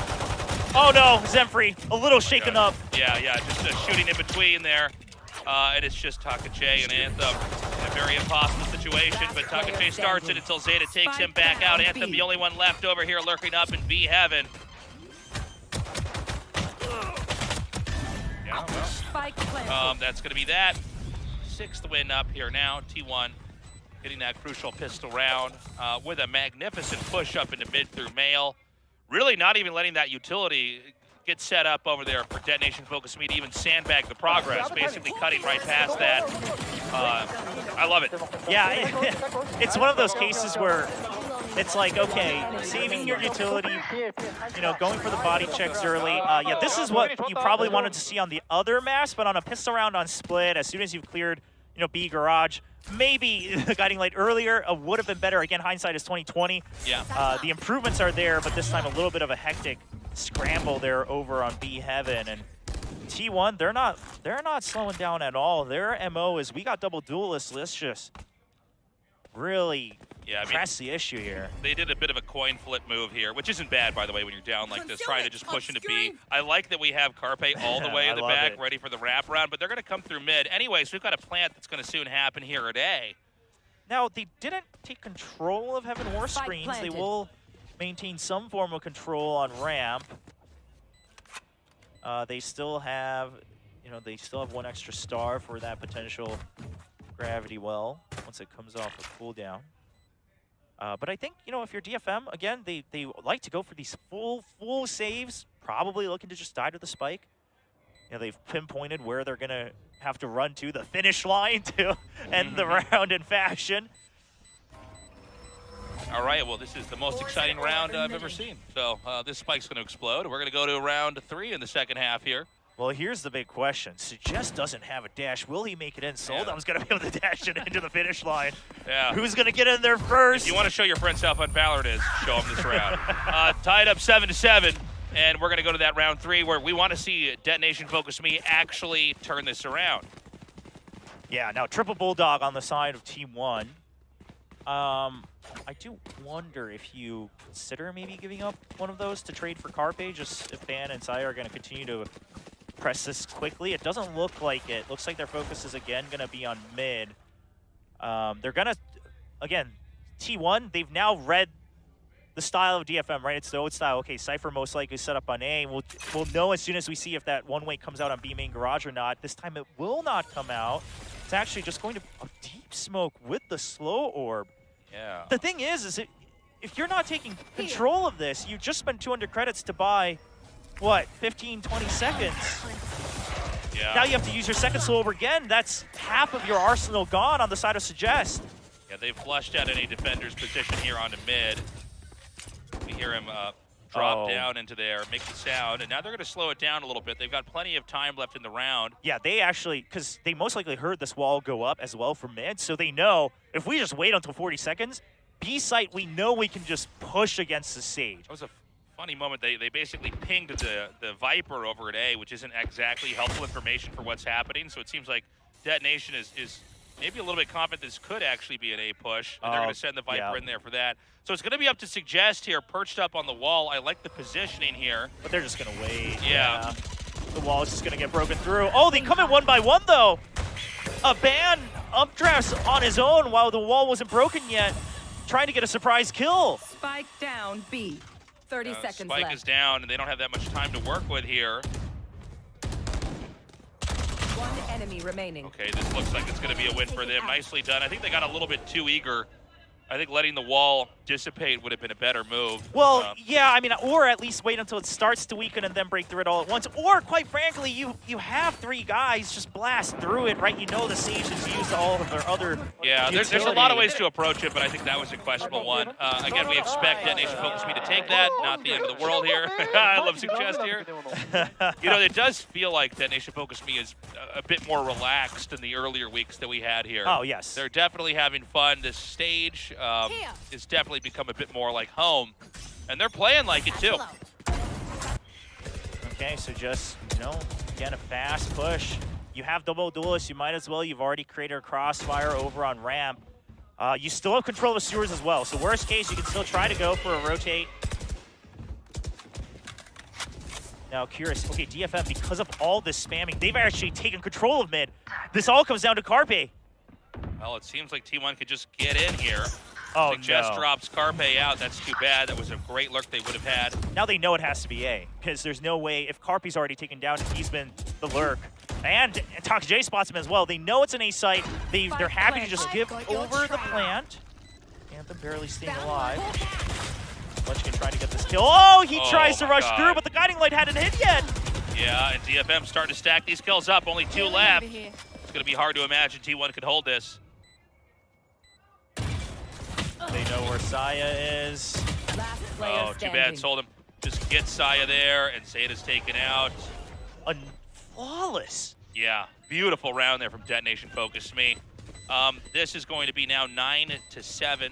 Detonation in the lead. T1 struggling, as it feels like Detonation has made those proper adjustments. They've tightened up their play, and they are hungry to bring this to a map number 3 on Fracture. Yeah, I think it's apparent that T1 perhaps doesn't have as many reps on Split compared to some of the maps that they've been picking. Purely, I see this purely because you called it. They're starting to get very impatient, and so we're seeing these slight misses in timing, these slight miscommunications potentially that really make or break the round. The ideas themselves are not the ones at fault here, but for instance, even earlier on that B7 push, the idea is fine, but there seemed to have been a mismatch between Ban's Jet trying to get an early pick, and then vice versa. Granted, if Ban had gotten the kill there, we would have said result-based diagnosis, it was good push, et cetera, et cetera. So everything hindsight is 2020 now. We can only look forward because of the creds. They're going to go for the Stinger buys. Not too bad on split. However, trying to push a ramp with it, perhaps not the strongest. Funny looking. Bird comes in here and pings them. And you can see DFM, right? They're not taking any chances. They know that they can really rush that ramp area quickly with the Raze and the Jet, so they're taking these long angles. They don't want to be in risk of fighting against a Bucky or a Stinger. Now T1 has correctly made 0 noise going into heaven. Okay, the first sound is actually going to be from Ban, who now moves up into heaven. Soldom is taken out. Crosshair's in the wrong spot, not appreciating that there was 2 up there. And now they're going to go all the way up through vents, now into mid. DFM, they haven't rotated yet. They still have the trapwire setups. Here comes the smoke. He just spots them coming in as well. Paranoid to buy time. He's going to hold close. Left. Oh my god. Oh, a great entry from the double duelist. It's going to be down to Anthem to try to stop this. He's in the back. They spot one. him, and that's it. The spike is going to be planted. And Munchkin's already taken out one as well. Oh, just beautiful entering from the Raze and the Jet to draw attention away from each other so that one of them can secure the kill. Actually, both of them surviving on that entry. You love to see it. Yeah, shocking move there with that kill when they actually managed to come down into the bottom of B. And so this will be a round win where we do see Munchkin here on the hunt, seeing if he can actually ferret out exactly where Suggest is. Yeah. I mean, in some worlds, he's only 1 point away, and he is going to be able to buy anyway. So I think Munchkin's saying maybe we don't need to go too hard on this hunt. If it was Zeta, maybe either way, one of you or both of you gets the ultimate. But at the end of the day, they'll just let each other live. All right, 8-9. I'm loving how close this is. This is so fun. A detonation here. Definitely a little bit of a tougher round there for them. T1 stepping it up. We do have a timeout call here for our Japanese team. They can feel T1 nipping at the heels. They need to make sure they can keep this lead and close this out, escaping into map 3. Otherwise, it's over. Yeah, and again, that previous round, DFM had the right idea, right? They're going to have close-range weapons. Let's make sure we don't get caught off guard on ramp. They can always, rush in with the Raze and the Jet together. We don't want to get caught unawares there, so they were holding it fine, but because of the toxic screen, Soldom has to take a further way back. He doesn't get the instant kill on Desire player, then tries to clear out the kill, but he was aware that Ban had dashed in, but of course, he just peeks out a step too far, expecting himself to get the kill and get out safely. And I think that's where it starts to fall apart, but quite frankly, the reason T1 is able to clean up the round is because of that beautiful double entry. Now, DFM, the question has to start to become, do we start to push out? Wow, a huge sign for Soldom. I like it. I like the stars. Kind of and the font and everything. Yeah. Kind of reminds you of Sunday morning cartoons. Yeah. Soldom, the Korean Jet. So, let's see exactly what we're going to see from T1. I do remember that in I think it was in our first map that we saw a moment where there was a pause, and immediately they identified that that was them going to wrap around and try to hit them from behind. That pause doesn't just help the team that asked for the pause. Keep up. The other team can always use it to say, okay, what are they actually going to try to do? What are we doing better that they're going to try to adjust to? Okay, so the guiding lights just passed each other, but I don't think Zenfreeze tagged Munchkin, but he saw the guiding light come in, so he has a rough estimate that it's not the entire team in front of B. A heavy focus onto A. Oh! That was insane. Just Superman in there and took him out. Oh, man. And listen, because it's Soldom, it's hard to say, right? Was it worth it or not because he's so miraculous with some of his plays. But again, it's double duel. You've seen the speed that they strike with now with the operator down. Anthem gets tagged. He is relying on his camera. Oh, well, there you go. Displaced. Oh, 2! Whoa, that was insane. Well, that gives time for Taka J. Yeah. That was so clutch. Taka J and Anthem double dragging the A site. Out of there. Oh, and he's out of there. They say, let's just go for the 3-man retake. They say, leave the spike there. Let him spend his time to try to plant on his own. I got to get heals. I love the from the shadows from Taka J. Yeah, it's a smart way to use that. And so we've got Saya just, checking every corner, every angle. Nobody's even there yet. Well, yeah, but he has no idea where the Omen went, right? Yeah. I mean, that's the thing, is that you can assume that he probably got out safely, but you just have no idea. He's even going to have to use his paint shells just to be able to plant safely. They're going to try to plant in a position where they have to double guess where he's positioned, but up here, Suggest hasn't peeked out just yet. So Saya taking a bit of an off angle here to surprise him. He's expecting a heaven push, but there he goes. That's it. Wow. Nicely done. This is going to be the 10th win here. Detonation Focus Me looking good. I love that sound when Omen gets healed. I feel better It's like now. he just got into the spa. He's like, it hurt, but now it feels okay. Well, here, both teams, I think, they're really, it's a race to see who just stays one step ahead, right? Because you saw that gravity well. They were well aware of the potential setup from the Cypher here. And a great catch from Saya on Soldom. I mean, this was T1's to win. Yeah, I mean, Anthem really keeping that on lock. And Taka J's been popping off all day. Yeah, Taka J has really been bringing it home. And I think Anthem also just, he somehow gets that kill on ZETA, which is impressive because he's trying to walk away from the gravity well. Right. So he's not ever fully stopped because he's constantly getting pushed in, and he still gets the initial shot. Then he swivels back onto A Heaven. Now an early Trailblazer used from DFM. They want to send Soldom out. Because it got taken out, they have to use the Guiding Light, and Soldom's not able to take full control. But the idea is you plant Soldom here, and you're going to rotate the sky over, right? Let Heaven, just kind of sit there as is. If it gets taken, whatever will control screens and ramp. Oh, whiffed shot with the hot peak there. They now know where the operator is. This may make T1 mix it up and try to go somewhere else where there's going to be an easier infiltration. And it seems like that target's going to be B. Okay, but DFM is somewhat set up for this. This was always the intention. The wall's already broken. Slow Orb going to buy time. A great peek from Suggest. They got to hide. Yeah, he doesn't see anything. He might have to just pick a site. Gets one!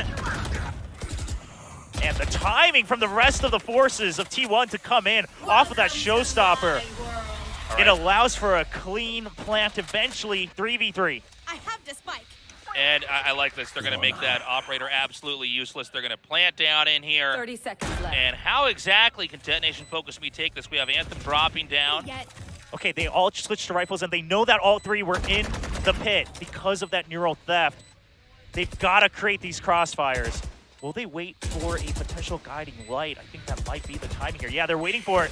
Guiding Light's used on both sides. The timing is perfect from Munchkin. Oh, Soldom's just going to drop in, dive bombing in, and now looking for a kill here. Doesn't find the target. Oh, the Viper's pit has been emptied, though. Hold up, hold up. Munchkin gets it at the last second. Oh, my God, 9-10. I thought for a second Detonation Focus Me was going to pull through with a win. Make sure to follow my pack in. Oh, wow. Enemy. I mean, even bringing down the Viper's pit, right, just to make sure that they don't get surprise attacked from that side of the sky because of that Guiding Light. They just say, all right, let's drop it. See if, I think the original intention was see if Carpe can get some information over an alley, but it's going to be ZETA who gets the first kill here. Oh, wow. So the hand and the gun were sticking out beside the box, which allowed the crosshair to line up, which then allowed the spray transfer to occur. Clutch moment here as T1 still has a shot with just one round ahead here for Detonation Focus Me. Yeah, they're relying on that Blade Storm, and T1 knows, okay, if it's Blade Storm time, probably going to be a rush out. No, not using any utility is one there. Oh! They are completely made unaware because of Suggest's location. Now, the Resurrection is gone, but it's still 2 kills on the side of DFM. I think they're very okay with that. The remaining 3 members, aside from Soldom, now have rifles in their hands. Oh, they back out, so that camera spot wasn't as helpful after all. Cover going out. Dr. J gonna hop up into heaven. Yep, Trapwire is still available in front of man, I'm so worried here for Anthem. Yeah, so Taka J's making all this noise to... Oh, yeah, he's just trying to draw them out. He's trying to make them seem like the entirely emptied heaven. A great play from Taka J. And Anthem with the great off angle, not getting hit by the Guiding Light. So they should be able to get this spike plant here, but how are they going to stop this many Detonation Focus Me players from coming in? We saw T1 clutch this earlier. Good positioning from Taka J. He knows that this is the set. Oh! Oh my God. Of all the moments for Taka J to miss. Oh, he was somewhat expecting it too, but the quick swing out. Well, they know where Carpe is. ZETA's just out here in They garage. cleared out sight. Oh! They know where ZETA is as well. They know where the members are. One person has to stick it. The snake bite about to disappear. They take out ZETA. Anthem looking good. Oh my god. Incredible victory there. Wow. Get rid of these knives and defuse that. Yeah, give me that old point. 9-11. Dead Nation Focus Me so close to ending this. But T1, if they can just streak 1 or 2 games, who knows what happens. And can I just say, I mean, DFM is showing improvement on basically every facet that we've all talked about on the desk in the cast, right?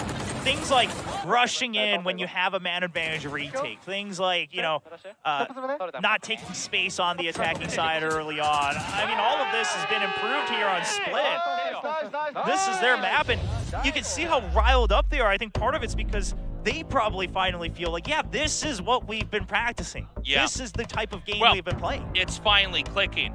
Suddenly all the hard work, all the practice games, all the ideas they've stayed up all night talking about and trying to execute, it's playing out in real time here versus T1. So T1 calls for a timeout. Obviously, they have the cushion of the first victory. They could always win on Fracture and recover there, but it would be ideal to try to play catch up and close this out with either that 13th round win or overtime. And I will say, you know, Fracture, I mean, quite frankly, not any single map has ever looked like entirely convincing for T1, right? They've had this kind of up and down trajectory.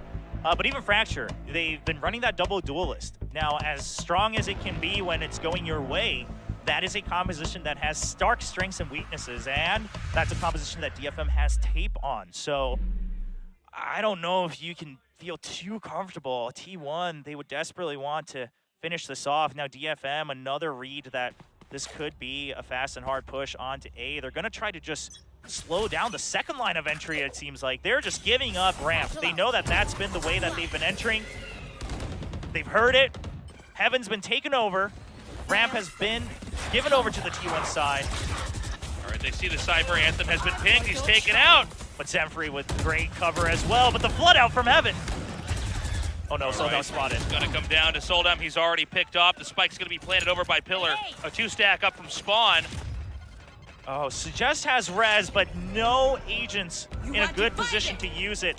And T1, wait, they're using the Cosmic Divide to just make sure they can plant safely, but here's the thing, they're all now stuck inside the site. Now, they've picked up weapons, but they also used it before. Oh, they pop out. They tried to go! Oh, this is an insane moment. And now the res, it's all gone horribly wrong. Munchkin's the only one left in a 1 versus 3. Oh, they close off elbow. They know he's trapped. And that's going to be it. No. A huge tactical error, a blunder. And here's the thing, they had their picture in mind where they say, put up the Cosmic Divide as soon as, I think they were purposely waiting for that res. Say, okay, if the res comes in, the Sage is vulnerable as well. When we hear that, we'll flash out. But the thing is I don't think he had actually activated the res yet. I think maybe they just work on a timing here. Yeah, he was just waiting. Yeah. Oh, they man. got baited out. A big strategic failure back there. Oh, Takajay is fired up. They're on the verge of taking this to map 3. Yeah. Well, we should be in the twilight of map 2 unless T1 can start to really make a Hail Mary play that works out and gets us to overtime.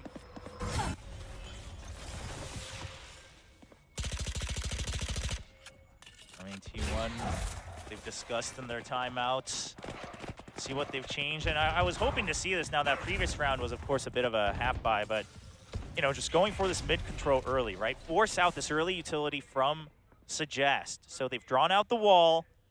Now, Suggest has already rotated over just to provide support. Even if this wall goes down, you've still got Takajay, you still got that trap wire. This is why they're okay with the earlier wall this time around. Like the adjustment from both sides. All right, some noise created over here, but it's clear they're not truly committed to this. So the Seekers come out and try to figure out, okay, where exactly are they going to be coming from? Oh, it's 100% A if 2 of those Seekers are going through A main as well. A great position from Soldam. It's up to Zemfree to draw the attention. Oh, but it's actually just going to be a double kill for Soldam. Carpe fights back. And these connections from Suggest are just too good. I think we're going to a map 3, Tasteless. Yep, Carpe with 1 HP. 30 seconds and Munchkin left. in a position that isn't going to be too helpful here unless he can start to really stack these kills up. Suggest wallbangs Carpe. Sees one, but oh! Yeah, it was close, but in the end, we're tied up 1-1. Detonation Focus Me with a beautiful game on Split is going to bring us to map 3 on Fracture. And if you're a DFM fan, not just because they got their, one extra map win here, but because of the way they did it, the improvements that we've all been talking about of, okay, your ideas are there, but you're rushing in one by one, or you're not really taking advantage of the space after your utility. All of that has been much improved here on Split. Now they get to go to Fracture against T1, who has shown their double duelist composition twice so far in the Pacific. Curious to see if DFM has studied those tapes enough to potentially get their first match win here in VCT Pacific. It's really inspiring to see how well Detonation Focus Me is playing. I love the way that you put it, William, that they've made the adjustments they had to make, and who's to say they don't just keep like this and start to actually develop into the team they were always supposed to be. Yeah, and a lot of people have said it time and time again, right? This is also a roster that shouldn't be a pushover, given the players on that team. They're all players that have had their moments, especially when playing over in Challengers Japan. And it just wasn't coming together. We've heard some interviews about, the way that their styles or their comms, their calling. Seems like a lot of that has been shored up. The calling, the mid-routing has been much better on both maps, but especially here on Split, coming out from DFM. The patience, it just seems like they're talking finally in game, and it's great to see from DFM. They're gelling very well. And I guess the big question on everybody's mind is, can they do it one more time? Obviously, the cushion of the first map win there for T1 is still going to be there. They did manage to play well, even though I think Detonation Focus Me was proving that it was going to be a tough fight. But now we've seen the right adjustments. So I guess it's now into the ball's in T1's court, so to speak. Can they actually recover? Or are we going to have one of the craziest upsets so far for the weekend? Yeah, I mean, we've got fans all kind of bewildered and amused at the fact that this is going to a third map, right? I mean, I don't think anyone really expected that. I think a lot of people, you would have been correct in assuming that T1 should take this 2-0, but the cracks are showing once again for T1. And meanwhile, DFM, can they carry this momentum for their first win? I mean, it would be a much-earned win here for DFM. It's so cool to see. I mean, the fact that we've actually had DFM, who's, in some of the games they've looked good, in others they've looked, frankly, really, really bad, really weak.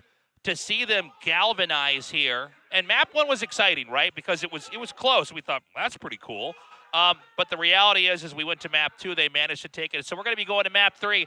We're going to cut to a break, and when we come back, the desk, and then we're going to decide who wins between these two teams.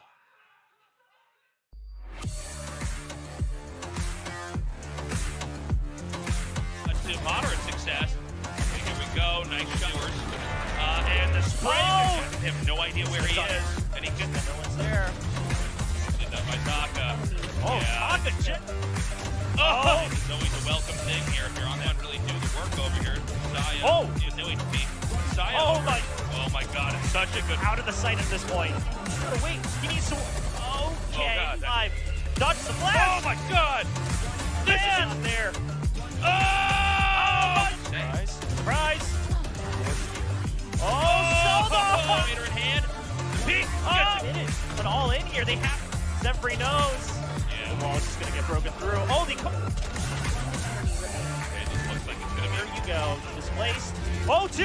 Whoa, that was insane. Well, that gives time for Taka J. Yeah. Oh, the 4. Oh, they popped out. They tried to go. Oh,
Hey, it's VCT Pacific. We just finished game 2, Split, and DFM takes that point in the bag, bringing us to map 3, Fracture.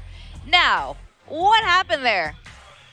A lot of things happened, Victoria. We did have, again, 13-9, this time in favor of DFM, and T1, you know, they got started off kind of on the wrong foot. There were 4 rounds that went the way of DFM. They kind of evened it up, but you kind of had that feeling that DFM were in control of this map from the get-go. And yeah, it just looked really good. Everybody was really firing on all cylinders. I was particularly impressed by Suggest Sage, actually, and some of the nice lineups he had. But the MVP will be Takaje on their side for his incredibly high numbers.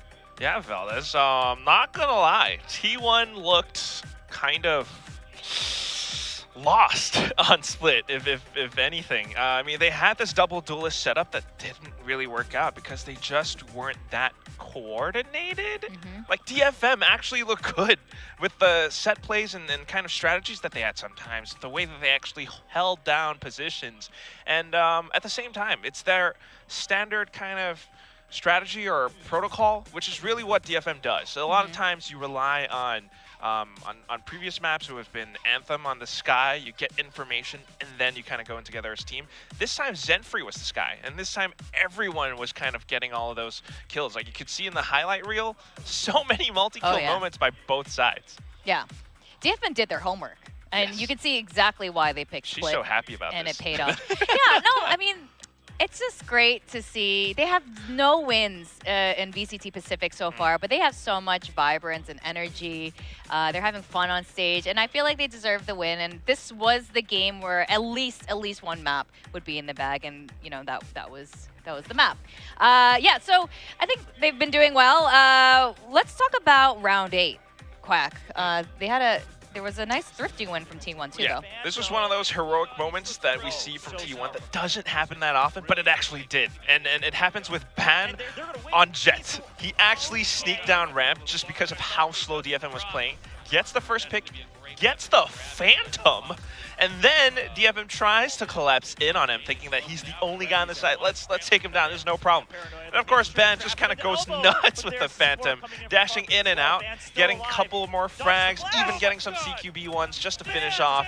And ZETA, of course, denies the ace. But it's a thrifty win. And off of little things like that, we start to see T1 getting a little bit confident. And they can see that they started going for more kills at times. And I think that's something that led to their downfall, if I'm being honest, because we're starting to see T1 kind of break apart their structure. They started to go in one by one at times, and you can't do that against a DFM that is so cautious. Yeah, absolutely right. In fact, that is how they lost many of the rounds, doing exactly that, and it just wasn't coordinated.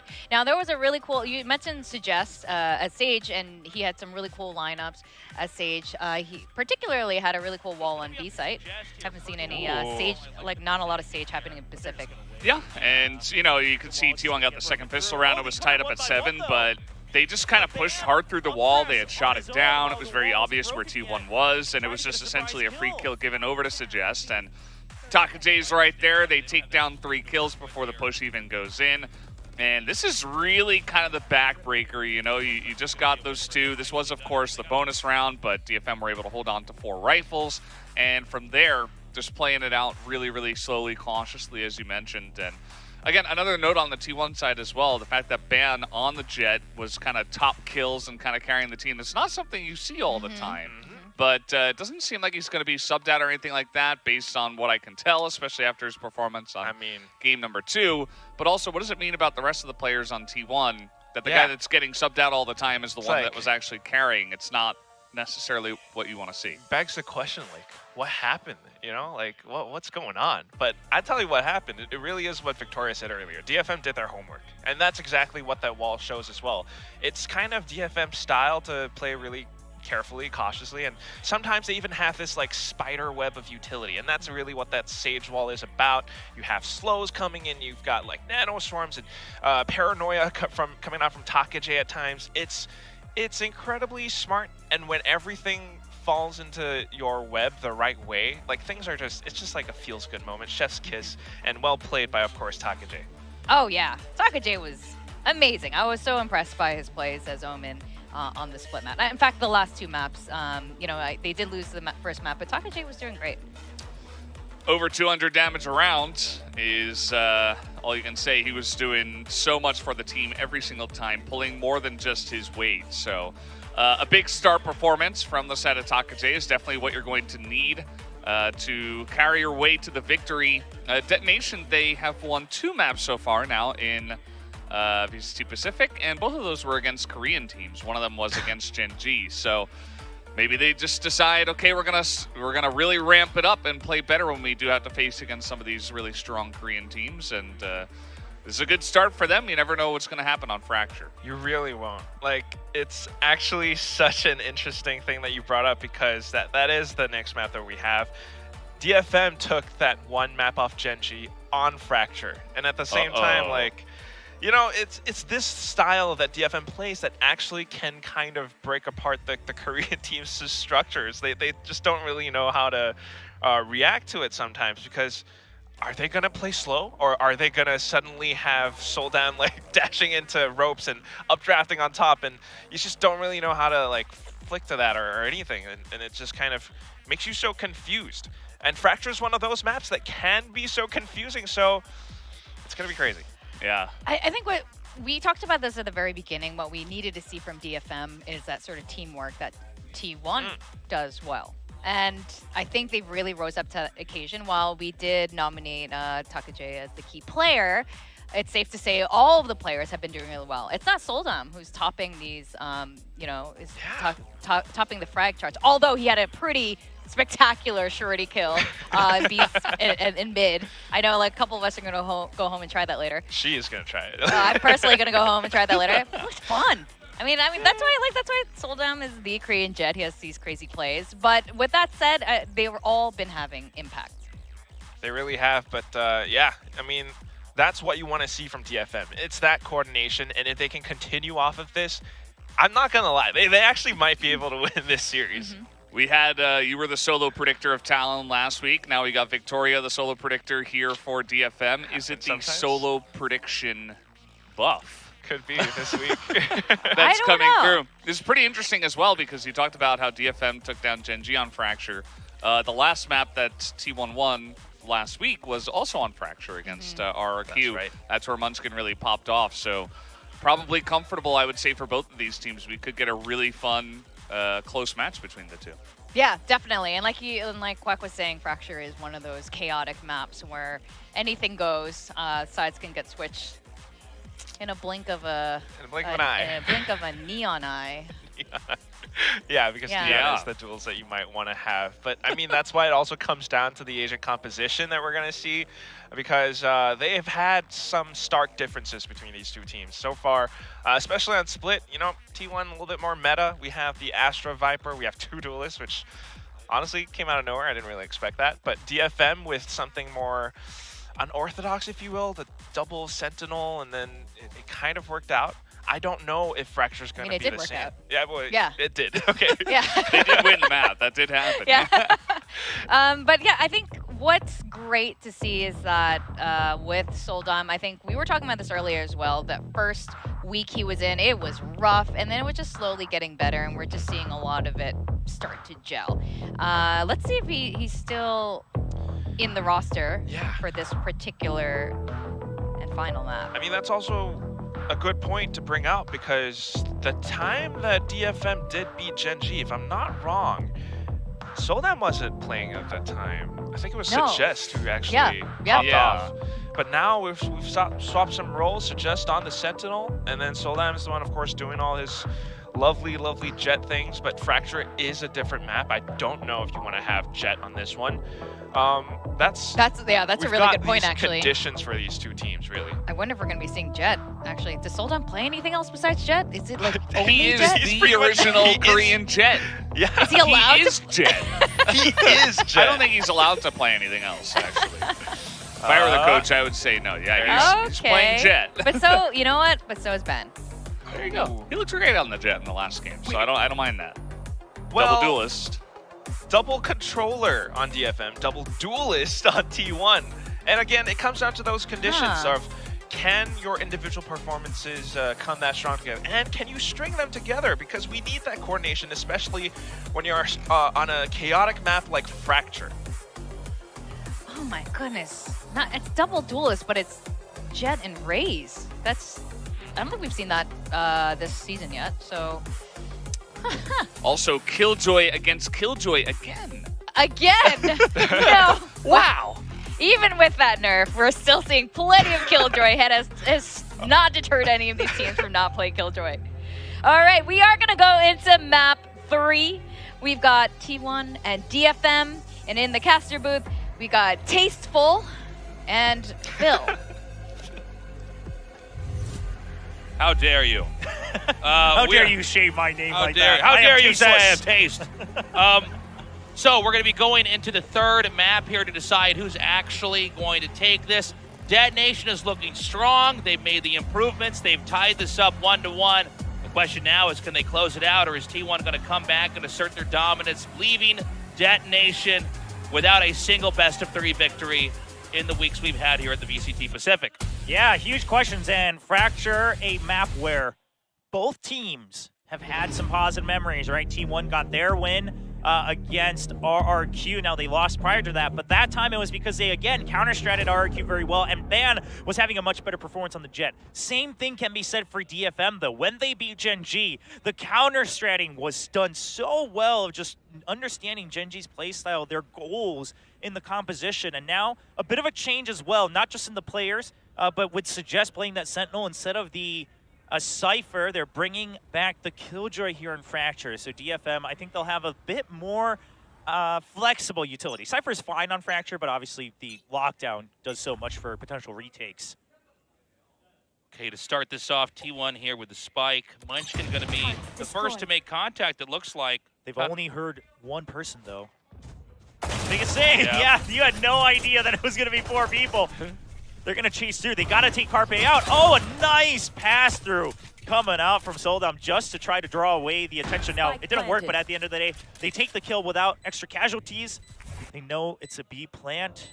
Now, suggest timing is going to be important to see if anyone's actually come through spawn or not. Yeah. Spot one. They just keep dropping these T1 players one by one here. Yeah, suggest with a great flank as well. Oh no, it might be a flawless ban. Oh god, yeah. Not much he can do. He's shooting in between the shoes here of the Jet that's doing the defuse. Ban does get that one kill and a second, not bad. But again, a big win here for Dead Nation Focus Me. Huge. Huge win, actually. I mean, just right off the bat, I mean, sure, in the pistol round, it is a bit of a rock, paper, scissors, shoot type of scenario in terms of, you know, who gets the better read, but they play it well, you know, because we don't actually see a 4-man, 5-man pushes out of the main too much. It's oftentimes more on the arcade or dish side. I agree. It does seem like those sides get a little bit more attention, a little bit more love, but it was a very good advance over there into B. They close it out easily. Let's see what T1 wants to do as we go into the next half here. Oh, great hold from Takashi. It's things like this. Now, Ban, a nice pick on the other side, but it's things like this where this is what DFM did so well against Gen G, of not being baited to use their own utility to defend, right? They just say, okay, see, is it bait or not? I mean, that fault line, it's on a cooldown. Let's make sure we don't trade one of our precious pieces of utility for a cooldown utility that's going to come back. So now he still has 2 snake bites. We could end up seeing Band with an engage over here just around Jinfree. Looks like his shoulder's exposed and he pulls back. Meanwhile, Suggest getting to drop just behind the box. Just going to stay alive for the time being. Now, Suggest has to kind of stay alive on his own because otherwise Sakaje would have to give up B tower. All right, he does manage to transfer that spray. Not enough bullets. Well, it's not over yet. They do manage to clear out that tube here, so it's Saya and Ben over here onto the site. Anthem and Jinfree are going to have to try to recover. Ooh, 1 HP left over here. They're both so weak. Yeah. Now, DFM is also very cautious because they've already lost so many weapons, right? They definitely want to make sure they carry over both of these Bulldogs. Oh my god! Anthem had the read, but Saya's just 1 second quicker. They're both so low on HP. Oh my god, but a better spray versus a single shot. Jinfree gets the kill, and we'll get the defuse as well, popping up that second win here. T1 needs to recover here in the bonus round. Yeah, very costly, but DFM, again, I mean, just happy to get another round, right? They're working towards that oh-so-precious first win. Ban kind of being on point for his shots is a promising sign, though. That is how they got their win against RRQ, was that he was able to really act on his kind of own volition and go for these solo flanks, go for these fakes, go for these hard entries as that Jet. So if he can keep up that condition, T1, they should have hope in the coming rounds. We may have some fast movement down here towards a long. Ban pushing forward. Sinfree on the other side, although he may wrap back around here to give them more angles to clear before they fully commit. He sees them, dashes away into the wall, actually, and that's going to smoke it out. And they've already spotted someone on the north side of the map as well. We saw that ping go down over from Soldom and Anthem by Dish.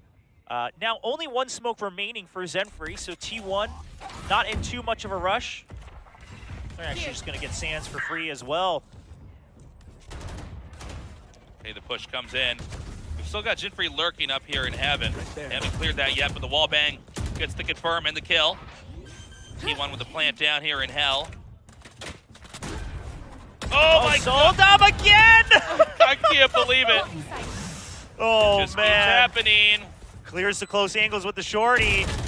Oh, he had the right read, but ZETA just a bit more firepower. Fault line to make sure they cover Dish side as well, and this should be a spike death for Anthem and Taka J. Yeah, I don't think there's anything else they can do, but a great round as well. Yes, and here's the thing for T1, a positive scenario where, okay, well, I was about to say they only lose one weapon and they've completed the Rolling Thunder already, but ZETA will eventually die. So, you know, DFM, they're also fine with how this round went. The only thing they'll have to keep track of now is, again, the early Rolling Thunder. ZETA not only getting a couple extra kills here, but also the plant has made that ultimate where that's going to be crucial in this coming round, right? We often talk about if everything goes in theoretical fashion, round 4 is kind of the head-to-head round in terms of buys and firepower.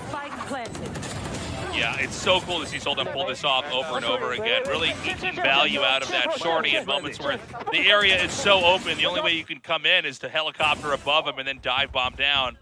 All right, well, it's already been a great first half here. We're just getting started. Early operator as well on the half armor, so DFM continuing kind of this half armor trend. Obviously, this is kind of the majority over in EMEA. Pacific, we only have a couple teams, namely the Japanese teams actually, really favoring the half armor buy. Also, that is the only way they could have kind of made this round happen, except for 2 members. So they're just going in on it. Now this operator, it helps because he has Blade Storm, but they definitely want one kill, because otherwise the Rolling Thunder is going to make this retake very difficult. Yeah, well, I don't know that the Killjoy is going to peak just yet. Munchkin just... No, the turret's there as well. Yeah.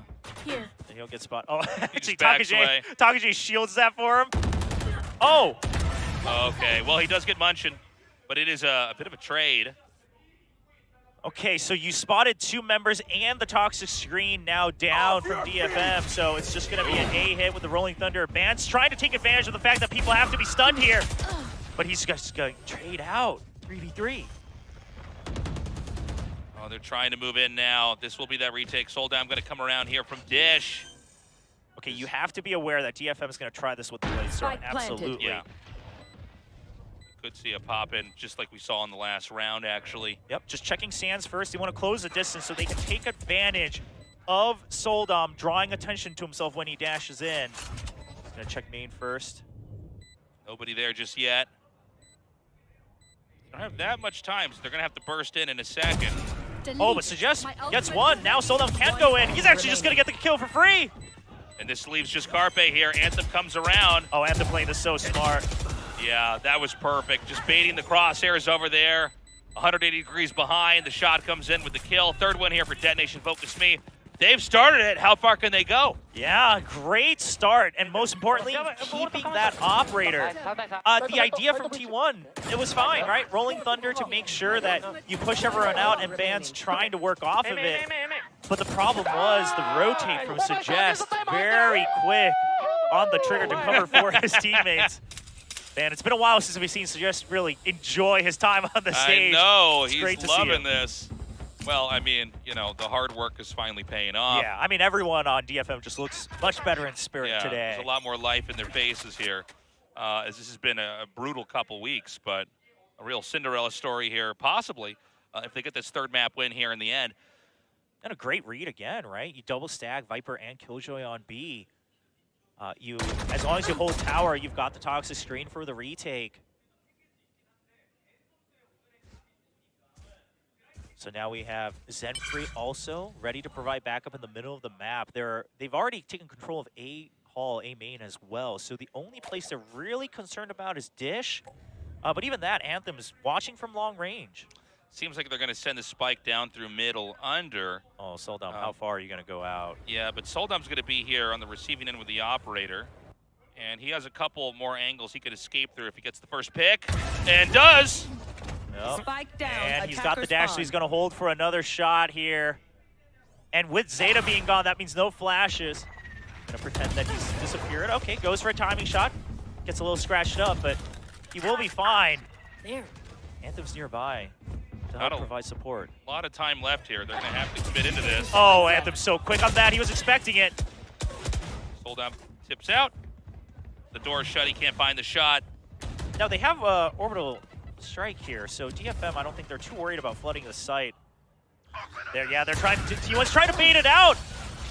They do get a trade off of it, but now they have to stick the plant, but here comes the molly. It does miss barely, it looks like. Saya's gonna be able to get it. Snake bite, just gonna weaken him. He's gonna trap him. The showstopper just to try to stay alive. Behind the box, he does. Whoa, what? Beautiful.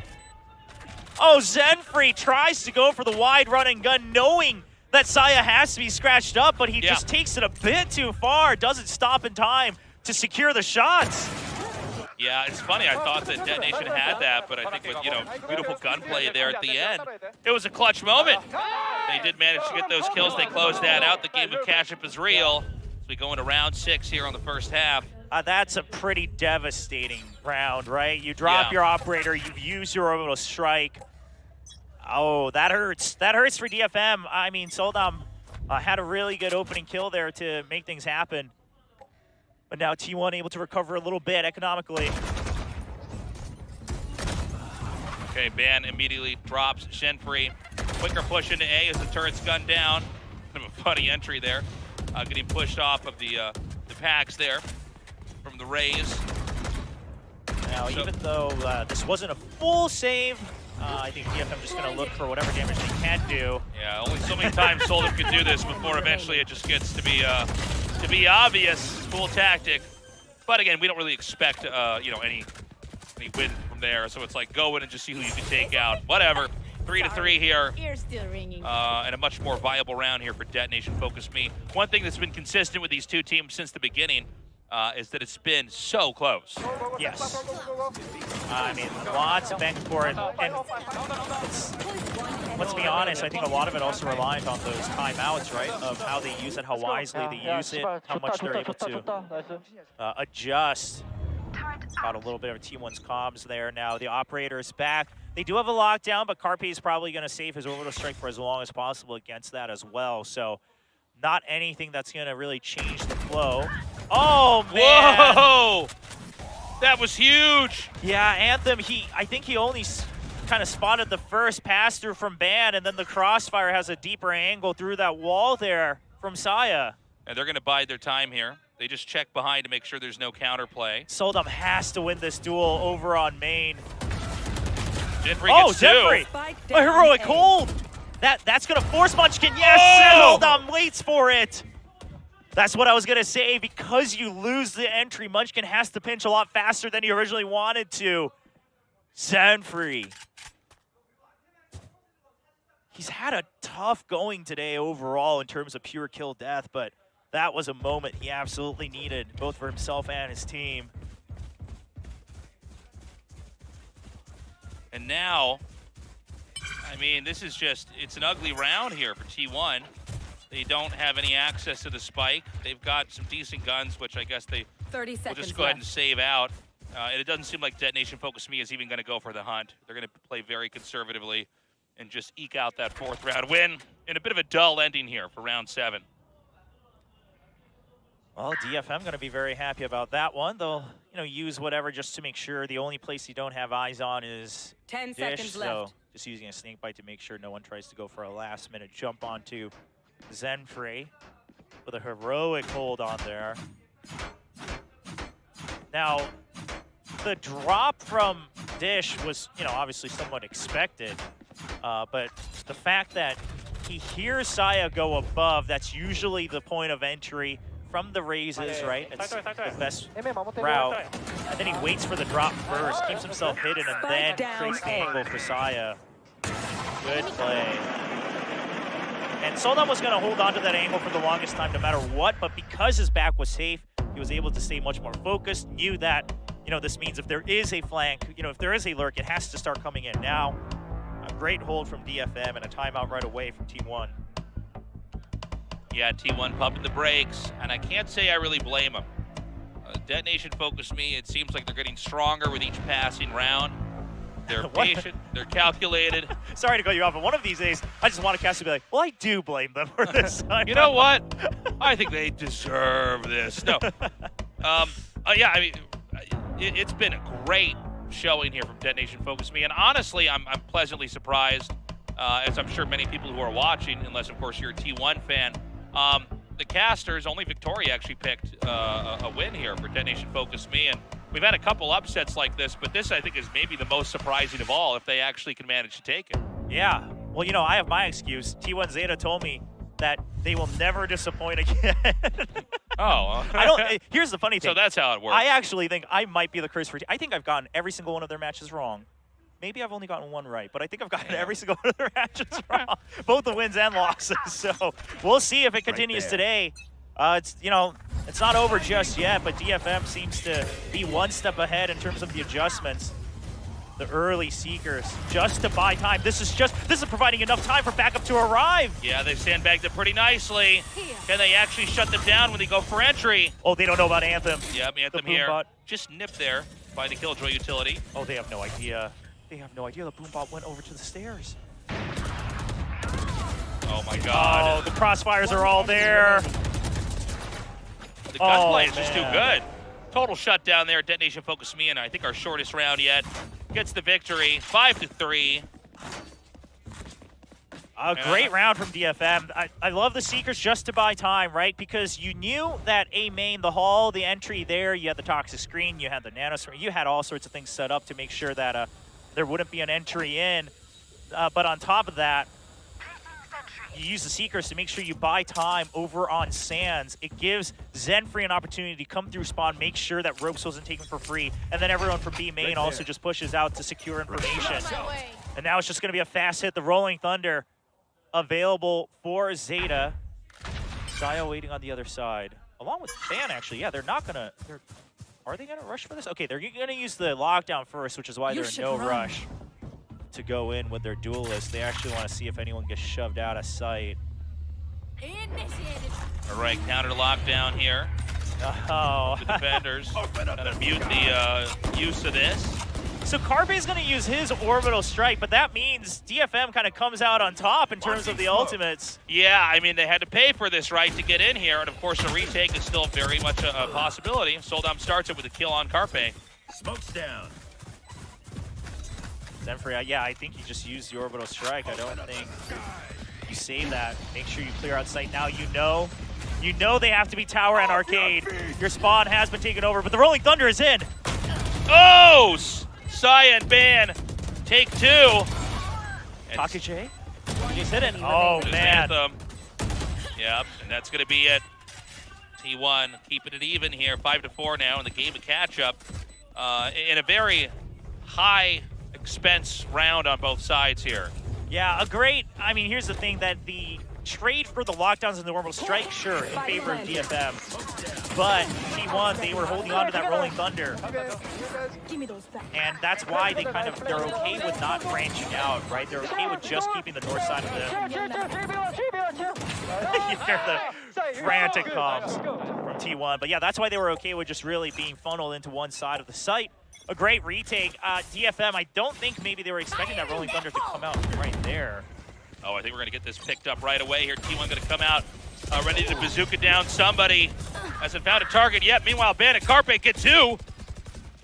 Okay. And 12 HP here. Looking to find something. Oh, what's happening? Munchkin gets that kill. The spike is now planted. And it's going to be a 2-stack over here, just outside the spawn of the attacker's side. I guess they might want to save. You know what this is going to do? This is most likely forcing a timeout. And I think that's the biggest thing that T1 gains from this is not only are you getting the round win, but because you're pushing so relentlessly after that chaotic end of the round, the previous round, you didn't really give much time for DFM to really talk through what's happening at all, right? You're really breaking apart their comm system, and these are the intangibles in a game of Valorant of, okay, well, you know, let them do their default setup, but let's just push hard and fast so they can't recover. The only way, I think DFM need a timeout after this, just for some breathing room. They're going to go for the push here. 3 seconds left. They're all going to come out. Oh, no? Okay. Nope. They want to keep that operator, it looks like. Makes sense.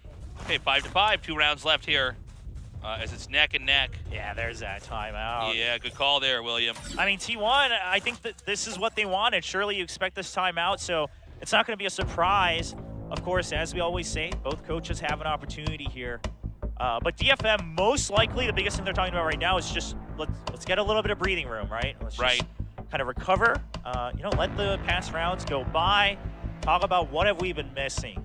What are the things that the players aren't talking about? It looks like maybe that's what they're going through. The coach just kind of listening through the thought process over from the players on stage. Soldam taking the lead right now in some of that discussion. That's these crazy plays here from Soldam, by the way. You know, one of these days, I would love to see kind of this fun challenge between, that's supposed to be Carpe with lipstick, by the way, but I would love to see a challenge between Arby's Neon and Soldam's Jet on who can dodge more bullets before hitting the target. You know what I mean? Like they're both so good at doing those kind of triple Lutzes and all those figure skating moves. It would be interesting to see. But for now, Soldam obviously desperate for their first match win. We've been talking a lot about, you know, Detonation here and how important it would be for them to actually win this. T1, though, I mean, they've been kind of in the middle here with the score for a lot of this. So yeah, I mean, they need it too. They are not supposed to lose this. I mean, this is actually, I think if you look at the rest of the tournament that we have here for this phase of it, they are probably assuming they basically have to take this, otherwise there's going to be a lot of problems ahead. Okay, Soldam tries to push out against the op, and he will be able to take it down. Now, they've made the call that they've gone through ropes. He saw them go up, so they know spawn's taken. Suggest in position. They're actually falling right into the traps of DFM. Oh my God, Suggest with a double. Oh, the read from DFM. What an incredible timeout usage. I mean, yes, it comes off the back of Soldam winning that duel, but he knew he had one mission, was to stop the push into main. Lets them go through Sands and say, whatever, that's fine if I can take out the operator. Oh, and that just ruins the entire plan from T1. They fall right into the palms of DFM. That was something else. The last round here in the first half, T1 needs to try to figure out a way to fight back. The previous round was so short, so action-packed. We've got a pretty quick push coming up here from T1. Shots fired up into the tunnel. Xantha pops around the corner, gets a kill, 5 HP, and then none. Okay, now, because Suggest got taken out first, that forces the Viper's Pit. T1 happy to rotate, but here's the thing, is that DFM, they understand that they want to hold on to at least a main. The likelihood is because the greater force is on the north side that it's going to be Dish. They're not clear of spawn either, which is why Soldam's just waiting from on top. He's watching for that entry from spawn. He hears him now on Dish. The flash is through. Oh, it's not good. Oh, he still gets one kill. He still trades it out. Oh, Taka J left over. Is T1 going to tie this up? It seems likely. Now, Taka J's had some impressive rounds over on Split, but let's remember, he was playing Omen, who has a little bit more to work with in terms of these 1v1s, 1v2s, 1v3s. Yeah, a little bit more opportunities to obfuscate and to relocate, fake out movements. But, Taka J has had these crazy moments before. And it's not going to be one this time around. 6-6. We're tied up, as this has been a delightfully close map 3. And No one has any idea who's going to take it. Yeah, I'll be honest, since I was coming into this weekend, excited to get back into VCT Pacific, and I was looking at the matchups, and I said, you know what, this first match, I mean, I'm just keeping my eyes on to see if, T1, do they truly look more consistent, right? That's my only goal. I mean, nothing against DFM, it just seems like they'll need more time, but DFM is bringing the heat against T1. They're playing so well. It's really something else. So we go into halftime now, and the back and forth has been really exciting. It does seem like the coordination has improved even more here for Detonation Focus Me. I think they've laid more traps. They've got some very good positions set up here on the defender's side, and frankly, they've just had some very good duels. Now, T1's actually not playing poorly either. I do wonder if we have one of these rounds coming up here where it's just one player on each team left and it comes down to a one-on-one duel. Would that be maybe what is ultimately going to be the deciding score, and what might be like a 13-11 or a victory in overtime? Because the longer we have these teams together, the closer they seem to be. And again, that's a shock coming from Detonation. Detonation has not won a best of 3 yet. If you're tuning in and you're enjoying this match, you got to realize how shocked everybody is. Yeah. T1 is, I guess we'd say, before this tournament started, probably an upper mid-tier team, still overshadowed by the Korean teams like Gen G, like DRX. But Detonation, in a lot of ways, was looking to maybe be right at the bottom of the barrel, but not this week, not right now, not in the second half. They only have 2 map wins so far, and that second one was earlier today, right? I mean, that just goes to show that DFM has been struggling. But I think the other beautiful part is, I know, global fans all across the world for VCT, you're watching Pacific, you're watching Americas, you're watching EMEA, and, a lot of people are having these reactionary takes about, their favorite teams or whatnot performing or not performing well, and that's fine as a fan, but we're starting to see the fruits come through of how leagues like this, the partner leagues, the round robin system, gives time for teams to grow, right? EMEA, some of the teams that have been considered the worst have been growing. DFM now doing the same. RQ was doing the same earlier in Pacific. And even in Americas, right, certain teams really starting to make these adjustments, maybe even some roster moves as well in terms of who's sitting as their 6th man. These changes have been really coming to fruition. See who's able to carry it through to playoffs. Now, just a 5-man stack here. Sold down with the shorty as well. Okay, whoa, I didn't even see that. All right, Anthem gets the kill on Van. Yeah, so that clears the site, which gives the perfect opportunity for the shorty. Oh, man, all this just to allow Soldum to take control of tower with the shorty. He upgrades it. And he can lurk up there, and it doesn't seem like they're committed just yet. I think they want to see if they can maybe bait out some movement, but T1's being pretty patient, knowing, it's not going to be easy from here on out, but they don't want to overextend and just come into the crossfire. Yeah, they're going to wait for the toxic screen to refill as well. It seems like there's no reason to shy away from this without information. You have the numbers advantage, but they were slowed down, so they'll just buy time until the toxins come out. And at this point, it seems like they might even wait to see if anyone's come through. Now, 2 members have already made it across the toxic screen. Soldum actually needs to hold on to this tower. He spots him. Soldum needs help. All right, they know where the last one is. Reload, and he doesn't quite get the kill, but he does get some damage off. Saya, the last one left. This is still doable for Saya. Okay, but Suggest with a great position as well, especially as Anthem has now already rotated. Oh, man, this is going to be a great lurk. Mind games over mind games. Suggest. Yeah, it's going to be an A-side plant. They have no idea they're right above and below each other. Oh, well, now they know. Hello. All right, that's going to be a comfortable plant now 10 seconds left. Wow, I mean, Detonation's playing so well. Yeah. Oh, and look at the positioning from Anthem as well. And now, Suggest. He's going to come up here for an interception on a dish. Anthem hears him. Yep. Oh!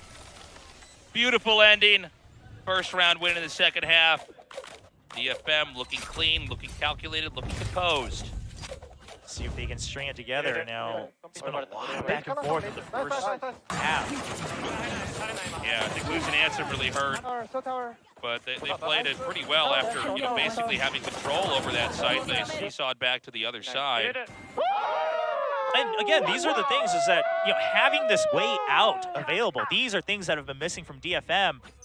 T1 did what they could, 3v5. Now, big question is oh, wow, 5 Bulldogs. They want to take advantage of everything as much as possible. They want to continue the economic advantage. They're going for the full armor as well. So no one trying any sort of crazy business with Phantoms or Vandals. They're just playing it safely, but making sure they can keep up economically. Here's the drop. All right, good for one.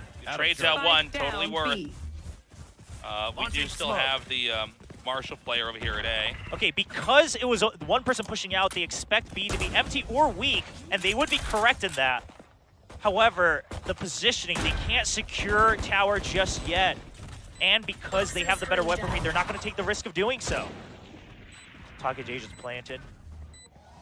We've got Ban coming out here and does give himself away there, tries to dash out, but still an easy shot there for Taka J, who manages to get a second and maybe even a third. Not getting enough help because of the smoke. Carpe is just going to do whatever he can to get some more damage in, I think. He's going to hunt for the kills, yeah. He knows the defuse isn't doable. Nicely done. An expected victory, but beautifully executed, excuse me, here for Detonation Focus Me. Now we go deeper into the second half with the bonus round. There is a possibility, with how well Detonation Focus Me is playing this, they might be even able to streak third win, which would be insane. Yeah, and I do think T1, I would not blame them if they went for an early timeout here, because there was, again, a little bit of a mismatch on that timing on the potential retake. I know it was a weaker round, but okay, it looks like they're just going to let it slide. Going for Sheriffs just to even out the firepower on the side of DFM. They still have 3 Bulldogs to work with. Oh, they're gonna get the ult orb here, and Anthem will have Seekers. At that point, they have their pickings. Oh, I mean, they've heard you're here. I do think that you might as well go for the orb. You already sent the guiding light. Perhaps skeptical of any close locations here. Oh, Sold Out tries again. He died. He doesn't moment. land on there, and he didn't actually land up in the nest. Yeah, and he fell down below it. He had the spike. Oh my God! I only just now noticed that, William. It didn't even occur to me he would have the spike in hand. Which is like, okay, he's not the one with the weapon. You're expecting him to jump in, draw Crossfire, and then everyone floods in. But you chose to do that through the Brim Smoke without getting the Seekers first. DFM, they're making it really hard to just have so much hope in their improvements. But that overall, was some Wile E. Coyote stuff right there. Yes. I can't believe it. For a second, I had to look at the comps and be like, do they have an Omen? 30 seconds left. We've seen that done with Omens, but not available. Okay, so DFM, they're still making use of whatever they can with the bonus round here. They're collecting the ult orbs, right? So they're doing what they can. They can even get another one here, actually. And then they'll have Viper's Pit, but they won't have time. Well, if they start to win their duels... Hold up. It's just, yeah, that's going to be it. Okay, but funnily enough, it kind of went okay. Yeah, it kind of went okay, right? They take out 3 weapons. They get the Seekers and the Viper's Pit. They're 1 away from the Blade Storm. All right. This is a crazy game, Jasus. That was so weird. Okay. Anyways, 4th round in the second half here. T1 does, in the normal ebb and flow of an early set here, they do win that bonus round. I guess a more comical way than most rounds we've ever seen. But now things are going to be a little bit more evened out. All right, just taking it slow. T1. Not everyone has full armor. Munchkin in fact with a judge as well. Okay, they hear the raise and they see that the Poison Cloud being set up as well. Actually, that's coming out from Taka J, it looks like. Oh, I like this from Taka J. He's constantly using that Poison Cloud just to draw attention over to A main, hold them close. Now, Man, great shot there. That was before they could even spot the turret, and Ban goes for another aggressive peek. Yeah, complete shutdown there onto the B-long entry point.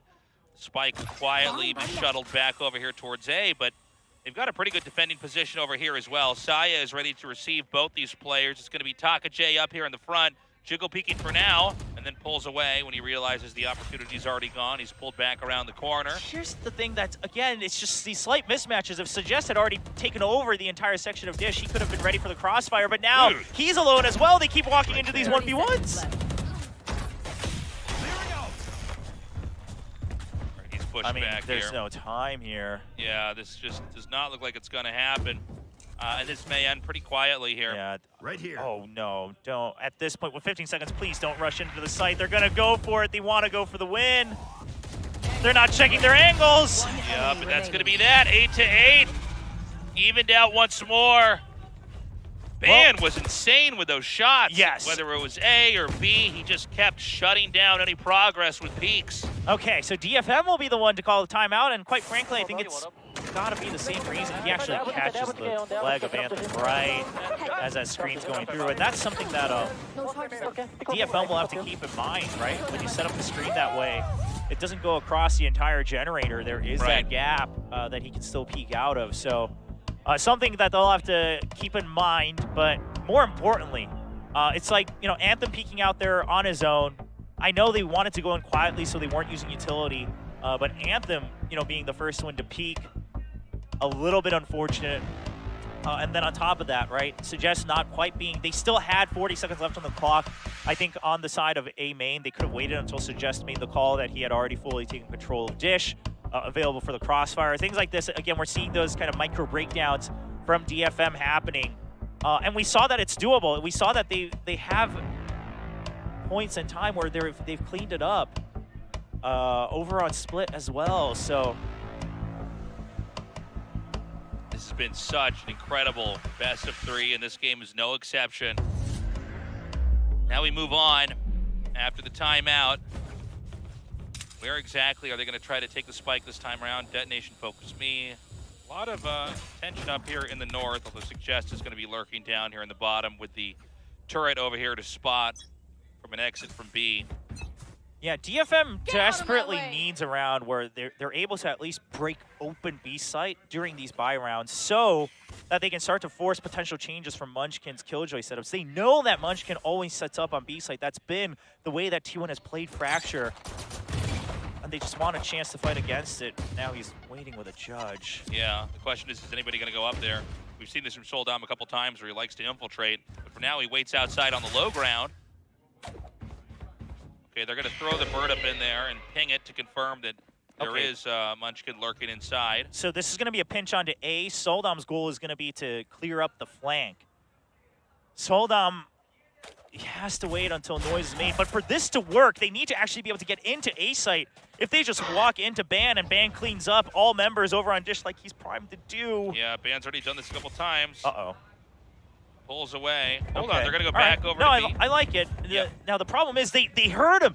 They heard him from the middle of the map. You saw the ping. Because they were running across because of time, and they didn't run on the far north side of the map there at the edge. Saya hears them. They're very well aware.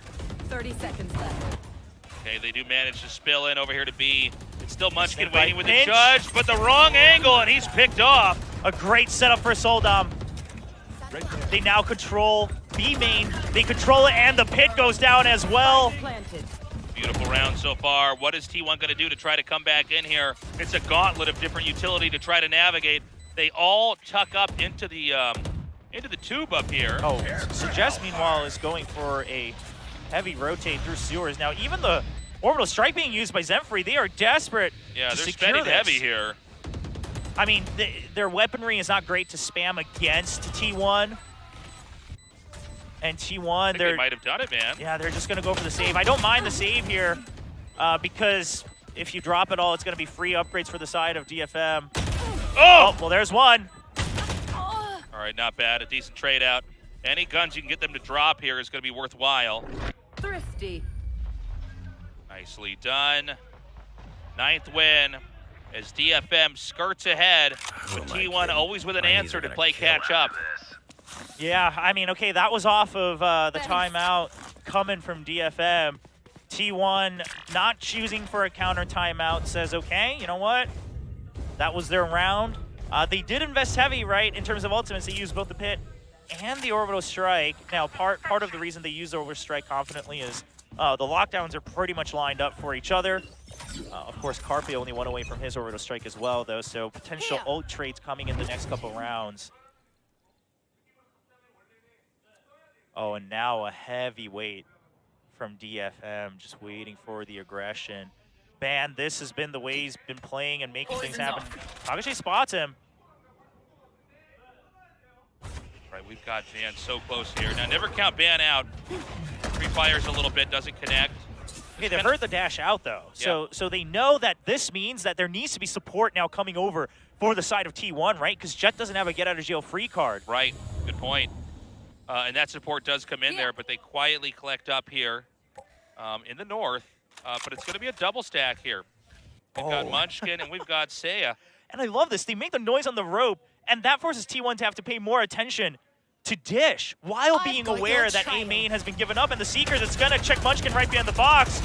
He is getting oh, Seiya with a great cover, though. Insane moment here.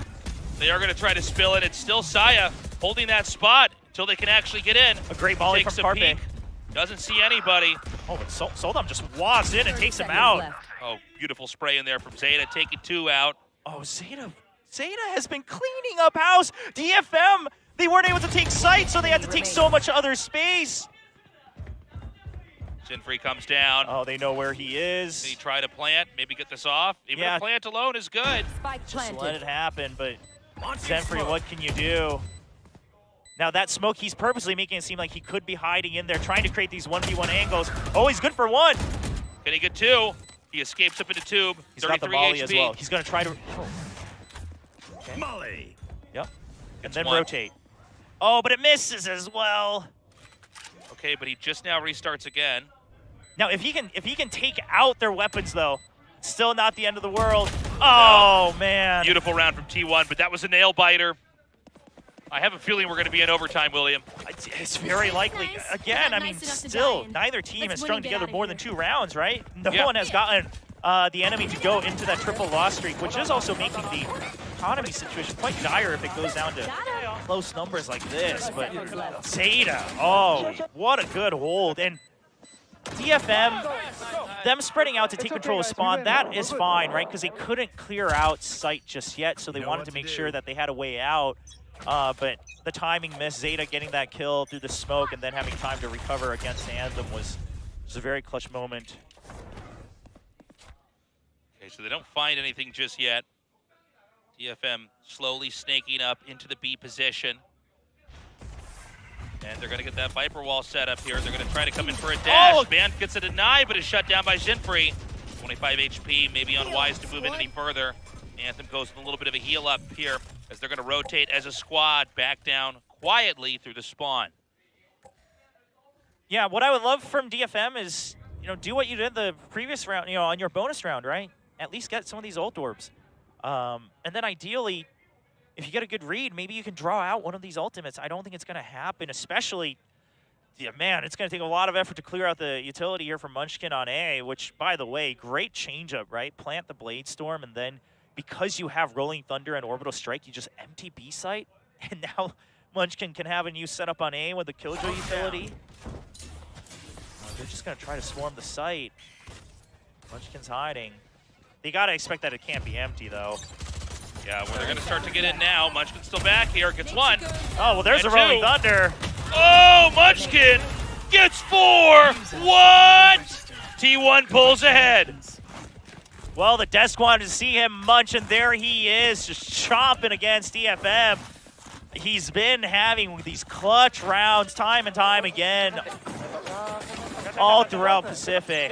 That was an insane moment. They just weren't ready. It seemed like they weren't able to communicate exactly where he was. Things happened so quickly. And, I mean, the Rolling Thunder, the angle it was at, just perfect, where Munchkin can also just step right out of it and just pick off all of the free kills here.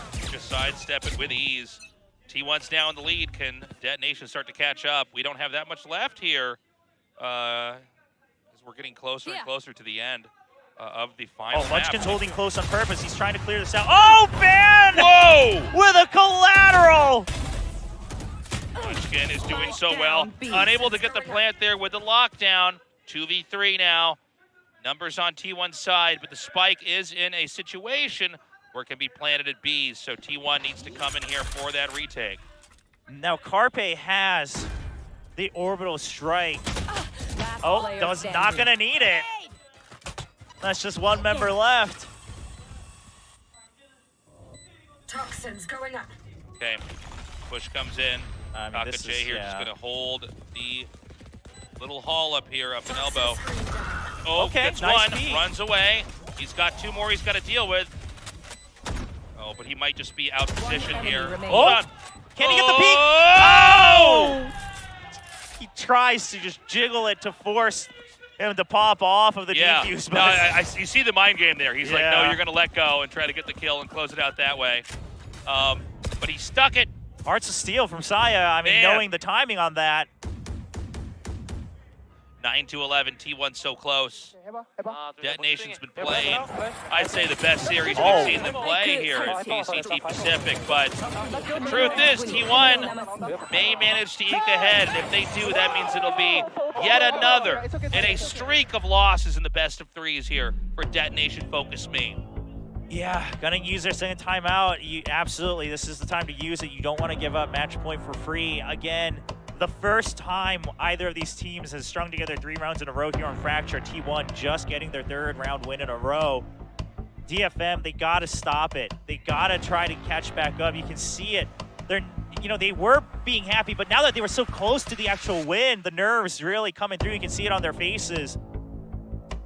And this is part of it. This is one of those other intangibles where it's like your morale, right? Your mental momentum. Yeah. Which teams can really bounce back from this? We saw it at Lock-In when Fnatic made that incredible comeback, right? Of just, no matter how far behind we are, you gotta have faith that it can happen. See if DFM can do it today. I'm getting a little bit worried here. DFM has been good in the back and forth, but we just don't have that much of this map left. 2 more wins for T1, and it's over. 1 more win for T1, and it's gonna have to come down to overtime, which it very well may. Still could. Now, they are all-inning on this round, as they should. Going for the half armors, but with rifle buys. Okay, Van ready to receive. He does use his Here. dash early. Okay. Whips the shot. Gets scratched up as well. He is trapped. Now, the Killjoy utility is here. Munchkin is here for the crossfire cover as well. DFM not getting too eager on this. They're doing another plant with Soldom, though. Trade out over here. Again, though, it does appear that B is the target. We do have Soldom wrapping all the way under. Munchkin's going to see that and escape back. Okay, so they know that they're both focused onto Arcade side. This is all for Soldom. It's a plant. Can he get the kill? He sees the gun. Beautifully done. Gets the kill, escapes back out. And they've already ZETA's rotated over here with a shutdown on Suggest. Yeah, but ZETA getting that kill now makes him aware that it's still potentially an A hit. Prepare for hell. Orbital strike being used to clear out. Oh, counter orbital strike as well, just to buy time, and Anthem now nowhere to go. He gets picked off by Carpe. 30 seconds left. Soldom has to get the entry kill, but here comes the Molly. Molly's from both sides. Zenfree hasn't dropped yet. ZETA waiting. It's around the corner. Soldom doesn't have a dash. He's just trying to claw through, and they can't get it. Beautifully done. T1 now 1 win away from ending this. Detonation Focus Me. They need to get 3 in a row. I got an Elmer Fudd voice there for a second. And I just don't think it could happen. Man, it's such a good idea from DFM as well to pinch onto that operator to take it out, draw out the focus. But here's the thing. If Munchkin is alive, T1 has never felt pressure to rotate over. That Killjoy utility has always proven so useful. Munchkin has been playing so safe and clutch in all of their games so far. And unfortunately, ZETA winning that initial duel on main as well. Now it's just a Hail Mary rush with whatever buys he can. Okay, they get 1 kill, they get 2. All right, they've started it. Can they finish it? Over here, ZETA waits. But a very patient DFM. Doesn't commit just yet. Lets that utility burn through. Lets more opportunities arise later on in the round. Killjoy here. Saya comes back just to peek into A. No action there yet, although it does seem like A is quietly becoming more and more the place to be as we see DFM start to tiptoe over there. Yeah, just a numbers game from DFM, right? We took out 2 members. Either way, you're most likely going to be grouped up. We'll always still have the numbers advantage. They're even keeping Suggest over on B side just to fish for extra kills. Munchkin has been clutching these moments before. He hears them now. Will they check for him? They don't know check. That they see him, but it doesn't matter. Zenfree's too fast with the knife. Suggest takes ZETA out. We've only got one player left. This is going to be the 10th win on the board here. Oh, Suggest expects it. Suggest expects it, but not going to be quick enough. Planted. Saya just letting out a little bit of frustration about not being able to close it out just yet. Yeah.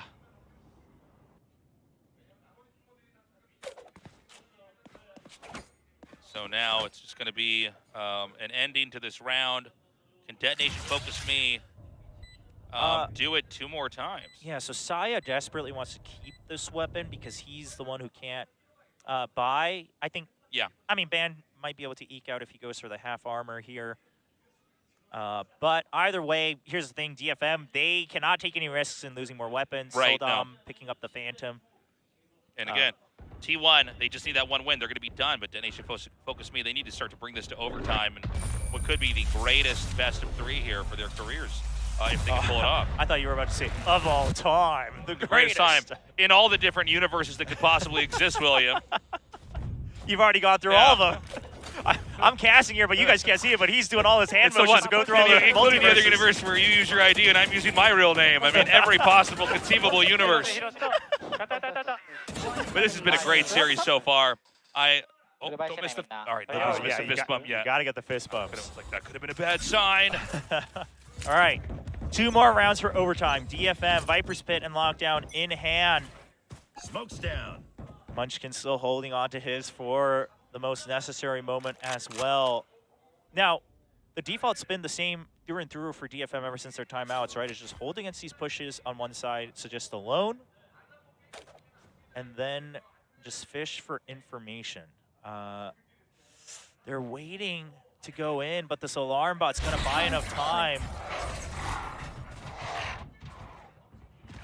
Oh, they're just gonna go through. Yep, they're just gonna commit. Munchkin's ready. We've seen him do this before.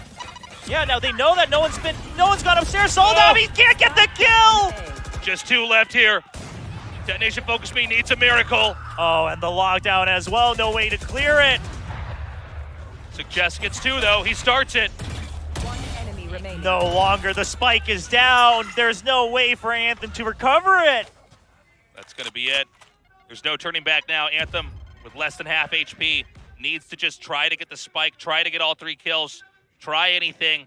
Only 30 seconds left to do just that. 30 seconds man. left. DFM, they switched it up a bit with Soldom going under and then going for that updraft, but T1 just 1 step ahead. No time. The patience here from T1. That's going to be it. 13-10 and a 2-1. T1 does in fact win in a hard-fought battle, defeating Detonation Focus Me. That means Detonation Focus Me in another week here does not manage to win and is once again pulled down to the bottom of the stack. T1 still looking healthy, still looking strong, still improving, but having to fight every step of the way is in good shape for the moment of survival here as we get closer and closer to the next phase of VCT Pacific. Absolutely, and T1, they're able to close it out, and they're able to just stay just 1 step ahead in terms of the adjustments, the mid-rounding, the timeouts, all of that, getting the reads against their opponents. But again, not a convincing win that I think neither the players, the coaches, nor the fans of T1 wanted to see, but a win is a win.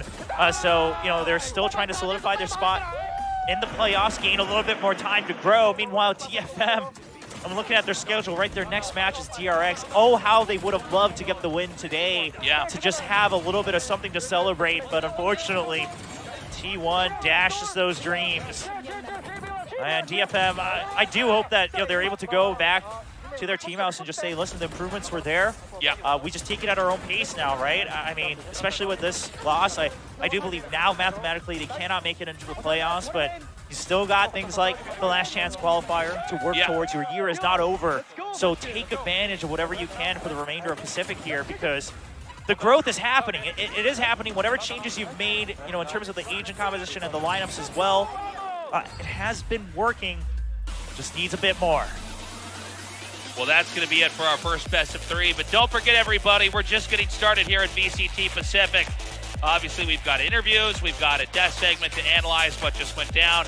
But after that, we're going to go to another best of 3. As the weekend's just now kicking off here, the action has been hot. The games have been good. We've seen improvements. We've seen incredible plays. including from Dead Nation Focus Me, and that's the big takeaway for me so far here tonight, is that this is a team that is still very viable despite being outclassed so far by their other opponents. Yeah, I think the biggest thing, and this is not something they can fix overnight on the side of DFM, is start to experiment with more than just jet-only picks, right? Because it's great trying to set up for Soldan, but at a certain point, every team's going to read against that, as T1 started to do. We saw it in that last round. Munchkin just holding, waiting for Soldan to come up one way or the other. As soon as he hears that the dash has gone under, he waits for the other members to drop down first, still prepared for the updraft up coming in. And T1, their split looked rough, but the other adjustments they've made has been looking better. I think, my eyes on Carpe, I know, a lot of people, because he has such a storied career so far in his other games, that people expected him to just be this child genius that comes out once again in Valorant. But listen, he's picking up all these new agents, and the agents that he's played more than once, we've been seeing constant improvement, right? Even in that Brimstone over on Fracture, of course, we just saw that Astra on Split. I have no doubt that the improvements will continue to show. Again, it's just a race against time for T1 if they can really shore all this up in time for playoffs to try to make it even further in. T1's a team we're not sure exactly where they're going to end up when all the pieces fall. We're getting closer and closer to actually crowning who's number one, but before that, we start to actually eliminate these teams. Let's be honest, DRX is probably number one. probably. But hey, man, we've had some pretty close matches, some big upsets here. It's the whole reason why we brought all these teams together, is to really find out, are they going to be on top or not? And I got to say, in a best of three like that, it's cool to see how close it is, how much they've improved. For T1, they've been doing some soul searching. They've definitely looked good, right? Like, they looked good in that victory back there, but at the same time, they're having to work really hard for every single victory. Yeah, and again, while DRX seems to be the go-to guaranteed number one in the round robin, you still have that double elimination playoffs, and just more games if we see all these teams continuing to improve one by one, match to match, even with DFM, despite missing out on that one win still. Who knows how each team will look when we come into the playoffs and that bracket. So I think the big question is T1 looks like they should be able to get into the playoffs, but where in the playoffs will they begin, right? And also, what will be the final kind of power ranking that everyone sets them as we enter that bracket? I mean, who knows? Yeah, it's very hard to say. And just like, we've seen with especially Dead Nation, but T1 as well, all these teams are continuing to use each of these weeks to improve, to tighten up whatever plays were maybe a little bit loose, the places where they were basically faltering. And we were seeing that improvement actually happen here real time. But again, a very important match for these two. Had T1 lost, that would have been Dead Nation Focus Me's first win, and that would have pulled him down in the ranks closer to elimination. Anyways, we're going to go to an interview now and see our MVP, how he's feeling. And after that, we're going to go to the desk. Standing here with T1's Ben for post-match interview. Now it feels kind of weird, two Koreans talking in English, doesn't it? Yeah, true. Yeah, right, two bilingual people here. Well, first things first, congratulations, massive congrats. But I think a lot of people expected T1 to dominate today against DFM, and a lot of people said this should be 2-0 for T1. But I feel like today wasn't really one-sided, so I want to get your thoughts on the outcome first. How I think is at the end of the day we won, so I think it's all good. But the split map, we didn't prepare split as much, so I think we definitely was cut off on that. But we were pretty confident we were going to beat them on Fracture and Lotus, and I think the outcome came pretty good. Well, you mentioned split, so are you concerned at all or what happened, or do you just feel like you guys needed this to dust it off? I think we just needed this, and I think we'll work on split more, and I think it'll get better for sure. All right. Well, I feel like VCT hasn't been an entirely a smooth ride for T1. There have been a few hiccups here and there. Do you feel like it's because there's a stylistic difference between NA and Pacific, or is it more because of you guys are still trying to figure things out? I think team-wise, we're getting there because we haven't been a team for a year yet, and you see a lot of Asian teams they've been a team for a year or two. Personally, I think I just needed more LAN experience. In fact, I only played video games for 2 years, 3 years now. So I think this is a good step up for me, and I think it'll be good from now. Well, having said that, though, you've been subbing in and out with Intro, and you're playing Jet on some maps and Smokes on others. Do you feel like there's extra pressure on you to prove yourself or maybe prove your value as a player? I think as a pro player, you always have to prove yourself. So honestly, all I can say is that I just always put my head down and work hard. So That's about it. Hard work always, right? Well, lastly, you just played the match on the HP Omen desktop. So here's the HP Omen question for you. What are your goals and aspirations for the rest of VCT? For the rest of the VCT, I just want to prove myself. And team-wise, we obviously want to win champions. So I think we could get there. Are you also excited for the T1 fan meeting happening after this? Of course, yeah. A lot of fans showing up? Yeah. All right. And lastly, any words to the fans? I appreciate everyone that's supporting me. I think we'll give good results as time passes on, so thank you. All right, thank you, Ben, and best of luck in the future. Well, that was T1's Ben, everybody, and as I said, there's T1 and DFM fan meeting happening downstairs, so make sure you come out and support the players. And over to you, Victoria.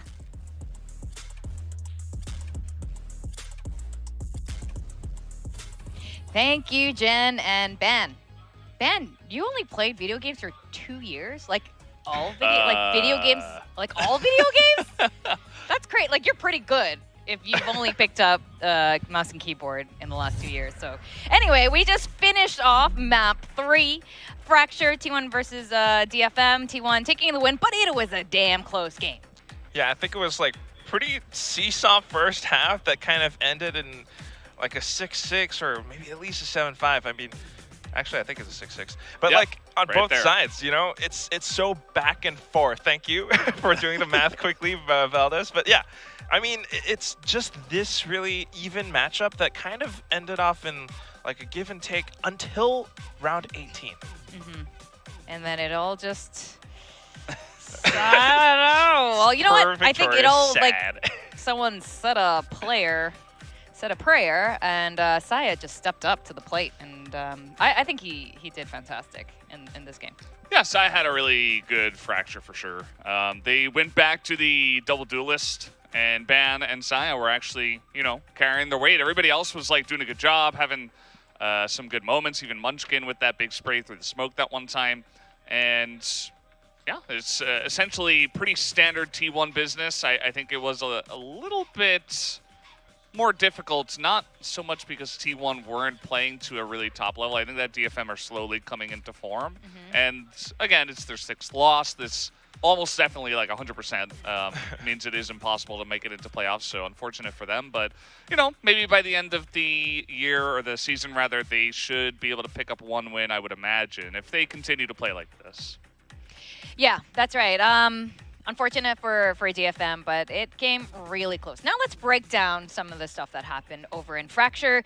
Quack, you know, there was one round, it starts with a double lockdown. That's right, and I think this is one of those rounds where you can actually see both sides coming up with more protocols and smarter ideas. You have the lockdown coming in, and this is where T1 had a slightly better position because of it. They used their orbital strike to actually break the lockdown to get onto site. Like what Will adequately put was that this actually kind of favors DFM because they have an orbital strike now. So you expect them to be able to retake the site off of theirs, but they kind of used it in an open spot where nobody was hiding at all.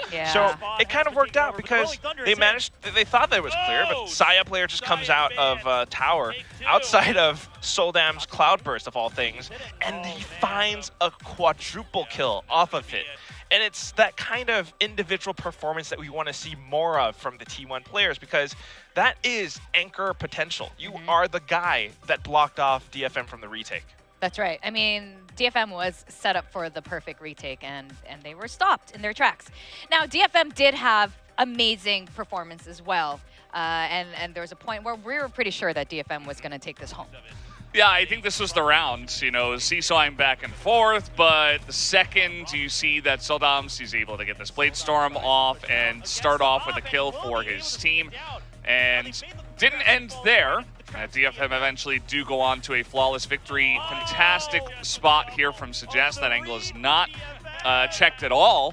And it's a second knife from Soldam, and of course the Frenzy kill at the end that nets them that flawless victory. So that was round 11. They could have potentially gone into that after that with like a 7-5. T1 were able to scrape one back. It did go 6-6 in the first half, but yeah, I mean, it just shows you that DFM, they have some nice setups, and they are able to take these big rounds. We just need to see more of that. Exactly. And there was a couple more rounds, again, where DFM just had a really amazingly strong showing. There was a thrifty round where they won that round with only 2 kills. Yeah. Play that out. Let's replay that. Like what Valdez said, we want more of everything for both teams, honestly, because this is so interesting. First of all, you already have Soldam, DFM is attacking, kind of aggressively hiding under tower. He manages to sneak a kill onto Munchkin. They tried to pull off a bit of a fake on the A side, and that's why we saw T1 starting out closer towards A. Now here's where things get interesting. You have a Viper's Pit just blocking off the entire site. T1 could have retook, but then the orbital strike, that's that weird little beam that you see from the sky, he used it right outside the Viper's Pit. And it's at that point where T1 kind of made the call, or Munchkin perhaps, the IGL, made the call that, all right, maybe we don't have time for this retake anymore. You know what we're going to do? We're going to save. Let's just back off this entire thing. We don't have to approach it. So minimal damage sustained on both sides during that round, but that was round 17. And that's why it's such a smart and interesting play from both sides, because you are not really going for contact. You're not really going for duels or fights. You're using your utility. And at the same time, for T1, they're making the longer play. They just saved, and then round 18 onwards, they won 4 in a row. They won the whole map off of that. And it's just an interesting approach coming from these two teams. Very cautious, very careful. Yes, absolutely. So, I mean, and this is what carried T1 to victory in the end, despite the game being really close. Now, let's talk about our star players, our key player. We did mention Saya player. Easily one of the key players from this particular map. I mean, I think so. There was that round where he was anchoring a lot, but you also see him doing a lot of aerial acrobatics, I think is like the term that I was looking for in my head. Because you always have Saya versus Soldam, and one of them is kind of flying up in the air somehow, and they still are able to find frags against each other at times, which is really, really fun to watch. But Saya opened up so much for T1, I think. Yeah, it's pretty clear that he was the guy that was kind of making the big waves on the last map. Making especially. waves. Yeah. VCT you gotta fit that in, right? Hashtag. I mean, Ben was great as well, but I think that the two of them in tandem were even better. Yeah. So really good stuff from Sai this time around. That's right. Teamwork won. Now, speaking of Ben, he is our MVP pick for today. Ben, I think we were waiting for him to really show his true colors and shine. We were just Jen was just interviewing him just now, and he did great.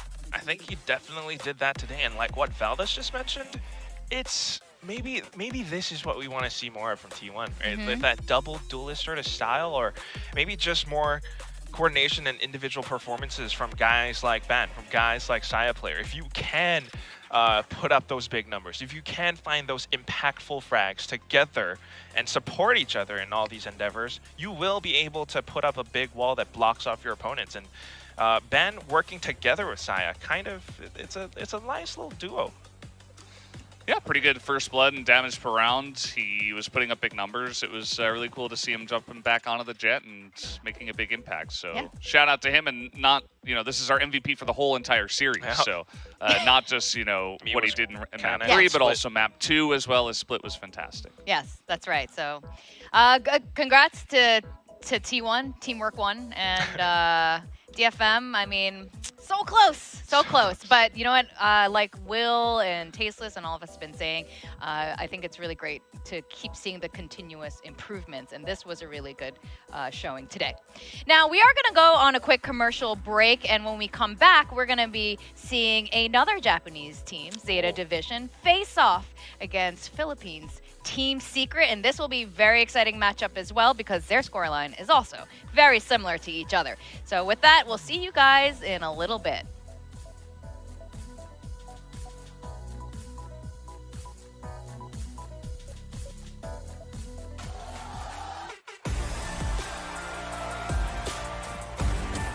Yeah. All right, he does manage to transfer that sprint. These Bulldogs. Oh my God! Soldam again! Around. Oh, Anthem playing this so smart. Here, they're going to have to fit into this. Oh. Behind the box. He can't do. Yeah. That's going to force Munchkin. Oh my God. He's in. Oh! Take 2. Kakuche. He's hidden. Oh! What's happening? Oh my God. Right, which gives the perfect opportunity for the shorty. Here's it. Yep. Oh, no, here's the drop. And easy shot there for Taka J. Manages to get a second and maybe even a third.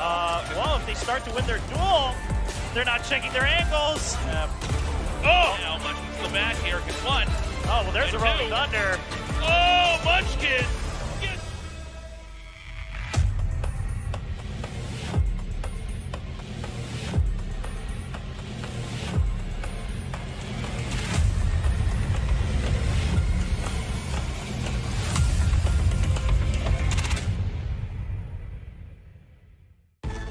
Zero distraction. Zero doubt. Zero opposition.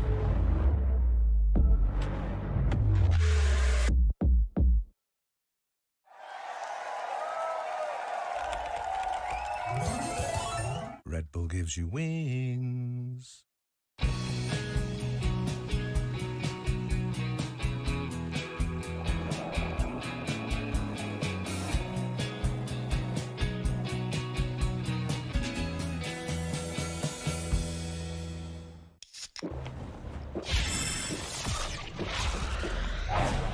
Red Bull gives you wings.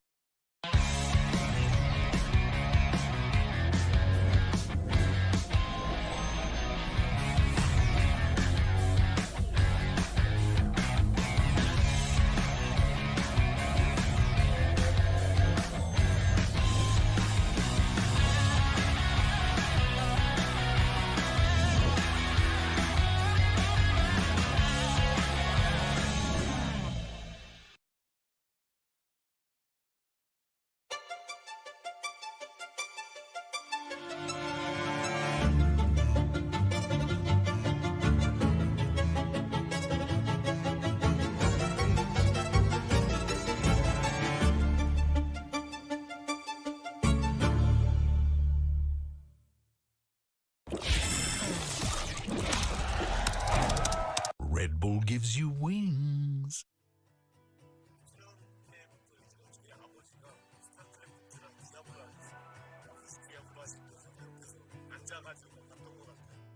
그래도 이 동네에 좀 주변 살았었는데 우리 밑에 있는 거 처음 알았는데 그럴 여유가 없었으니까 지금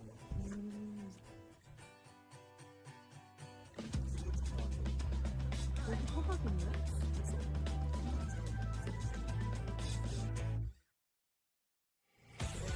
착하게 생겼다라는 말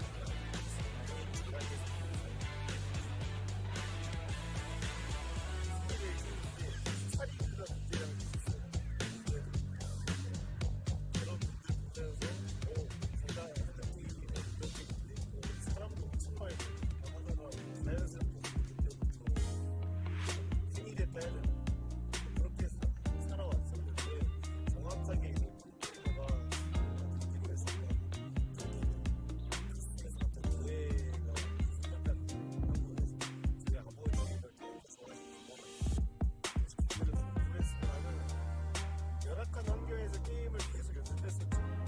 PC방 가가지고 어찌 하다가 오프라인 대회를 나가게 됐단 말이에요. 그래서 그거 하고 스위치에서 방송하는 거를 부모님한테 딱 보여드리니까 누가 그래도 속으로 생각이 있구나.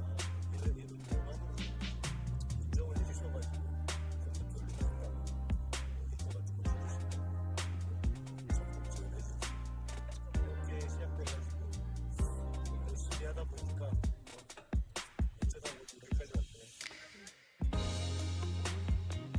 첫 프로는 제가 이제 포트나이트 혹시 포트나이트 아세요? 포트나이트 하다가 라이엇에서 FPS 게임을 냈는데 프로젝트 이었다고 사실 제가 옛날부터 서든이랑 패스를 했던 사람이기 때문에 뮤지컬 FPS를 키가 그거는 약간 그쪽으로 지금 공부를 하고 있어요. 포트나이트 칩보다 처음 있잖아요.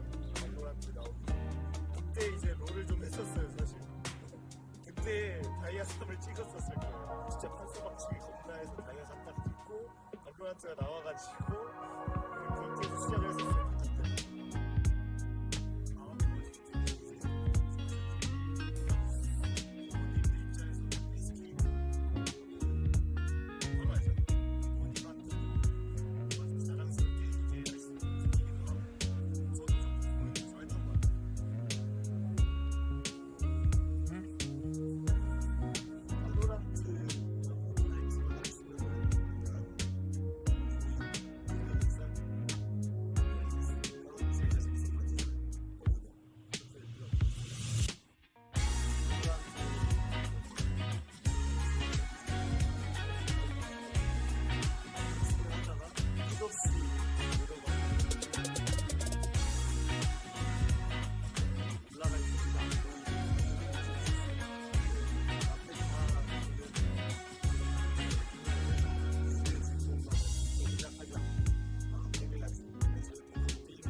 welcome back to VCT Pacific in Seoul, South Korea. Stuff is getting really real this weekend. We just saw our first team get knocked out of playoffs. That was DFM just now against T1. Now, we are going to go into match 2. Not to be so morose and sad about things. We've got ZETA Division and Team Secret. Let's talk about ZETA's lineup. Their roster right now, these are some familiar faces that we've been seeing every single week.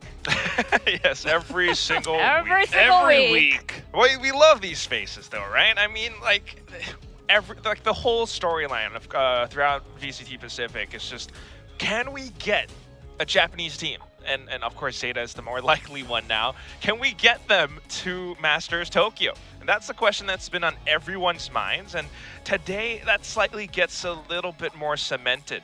But of course, at the same time, given how they've been performing, they actually look really good, especially when Depp is in form. We've seen Depp getting aces back to back. We've seen Depp, who is, based off the trivia thing that we did last week, Valdez, he is the current kill leader over everyone. Like, I don't know how you guys got the most kills. He's up there on the global leaderboards right now. Depp is on fire. Ooh. How we got that question wrong, I have no idea. There's actually one other question that has always come time and time again behind the scenes. Is like, are you Team Depp or are you Team Blaz? That's like always another big one too. Yeah. But they have been improving remarkably, like a lot, over the last couple of weeks. But Team Secret as well, they came in real strong. They came in hot from Brazil and doing really well here in Pacific. Yeah, Team Secret's been a nice surprise, I suppose you could say. They started off really strong here in Pacific. Different from other teams that are taking a little bit of a while to, get comfortable, whatever. Right off the bat, you had Envy really impressing. Everybody really impressing. Even I remember I did like a little Borkum segment in the first week. And yeah, just across the board, a pretty strong roster from the names straight up. And we weren't sure how they were going to perform, but so far it's been with flying colors. And definitely both these teams are looking for a big win tonight. They're both 3-2. And I think we're going to get to see who's the stronger of the two, especially because ZETA did come off that big loss against Talon, which was 0-2. Yes. Whereas you could say that Team Secret, they came off a relatively easy win against DFM. It was a 2-0, but DFM, of course, was, really pushing them even in that 2-0 as well. So perhaps Team Secret going to hunker down and look to take down a potentially stronger Japanese team. That's right. I mean, is it safe to say that these teams are fairly evenly matched? I think so. I mean, not only does it show in standings, like what Valdez was talking about, like in terms of skill, in terms of individual performances as well, you can kind of put like a comparison between each and almost every one of them. Like you could put Dubstep up against Depp sometimes. They both play Jet, or maybe even Jeremy against Depp. But that's where you have those tiny differences. And I think that comes down to strategy. And that's like really the story that we have today. That's right. The one with the better strategy will be the one to come out on top of that to break out of this tied three-way standing. Yes, that's right. Now, speaking of comparisons, let's compare the IGLs. We got Jesse Bash and Laz. I know Laz was swapped out with Sugar Zero here and there. But I think he's still IGL now. Yeah. They switched it up at some point. Every now and then I guess they kind of do that. But Laz actually was performing pretty well last week against Talon. I think that says more about everyone else and how they kind of struggled against Talon's strats at times. But I think that's the thing, because Laz, he hasn't been the best, especially in the first few weeks. But last week, he actually looked okay. Last week, he actually got some clutches, and that makes me really happy. I hope he can do more of that. Meanwhile, for Jesse Vash, it comes down to the strats. If you have something that's up your sleeves that your opponents don't know about, if you have a secret, then maybe, that could be something. A little secret that they're going to unveil. Or yeah. Hopefully you don't keep it too secret. Like, we want to see the secret sauce come out. Well, they are Team Secret, so you would have to imagine they're pretty good at keeping secrets. Are they? Or maybe they just have a lot of other people's secrets. Maybe they're just named Team Secret. It has nothing to do with it. That's also a potential. Mind-boggling. Let's talk about their score line so far. You were talking a bit about this earlier, Valdez. Yeah, just take a look at this. Obviously, we have this 4-way tie of 3 and 2 so far, but we do have, of course, the head-to-head tiebreakers and stuff. But since 4 teams are tied at 3 and 2, we do go into other tiebreakers as such. But if you take a look at some of the teams that they have faced off against so far, we did actually have ZETA starting off with a 0-2 loss against DRX. Can't really blame them for that. And then they were on fire. 3 wins in a row.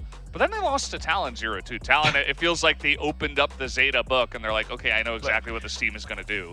And they read that book really well. They did. So maybe Team Secret, I feel like, a lot of the weaknesses that maybe weren't as apparent a couple of weeks ago are now a lot more obvious, I would say, for Team Secret going into ZETA, which is part of the reason why, a little bit of a spoiler, but I did actually vote for them to take the win. But I think it is going to be very close. It is. I think, while we could say the thing about Talon taking ZETA 2-0, we could say the same thing about Team Secret and how they actually lost to RRQ, which was kind of surprising to some. I mean, I think that game nobody predicted for RRQ to win, but they did.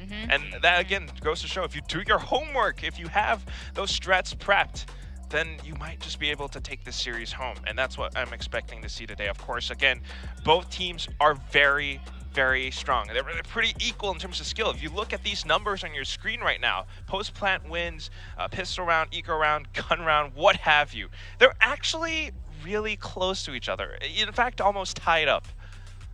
Yeah. And I think you're absolutely right about homework in terms of where we are in Pacific right now. We're on week 6, so you can tell that these teams have been studying each other up. A lot of Brazil was just a completely different thing, and I'm so glad that we have so much more to look at other than their performance at lock-in. So I think that's why we're where we are right now, and I don't know which of these teams did their homework.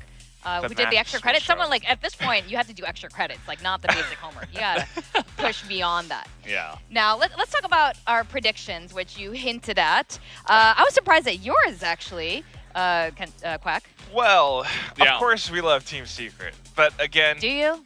Yes, yes. A little bit of a betrayal here in the predictions. Hey, we want to see... double gang, can you just have a look at this? Just He's getting so... just close your eyes. No, I love you. I still close love you. your eyes for a second, right? Just picture ZETA in Tokyo, Masters Tokyo. Can you imagine how the Japanese fans would just go wild with their clappers and freaking go nuts? Politely clapping. Yeah, they cried at the announcement. If ZETA was there and playing, that would be pretty freaking hype. I want to see that happen. I kind of hope to see that happen. Okay, but prediction-wise, even though you don't, it's possible. Even though you don't support Team Secret, clearly you should know how Quack predicts by now. Yeah, he just chooses whichever team he that he likes more. The underdog, one that he thinks is gonna, maybe get an upset win, or nobody else is gonna vote for them, so I have to do it to cheer them up. That's the Quack prediction. Play devil's advocate. It's not about who's actually gonna win. It's about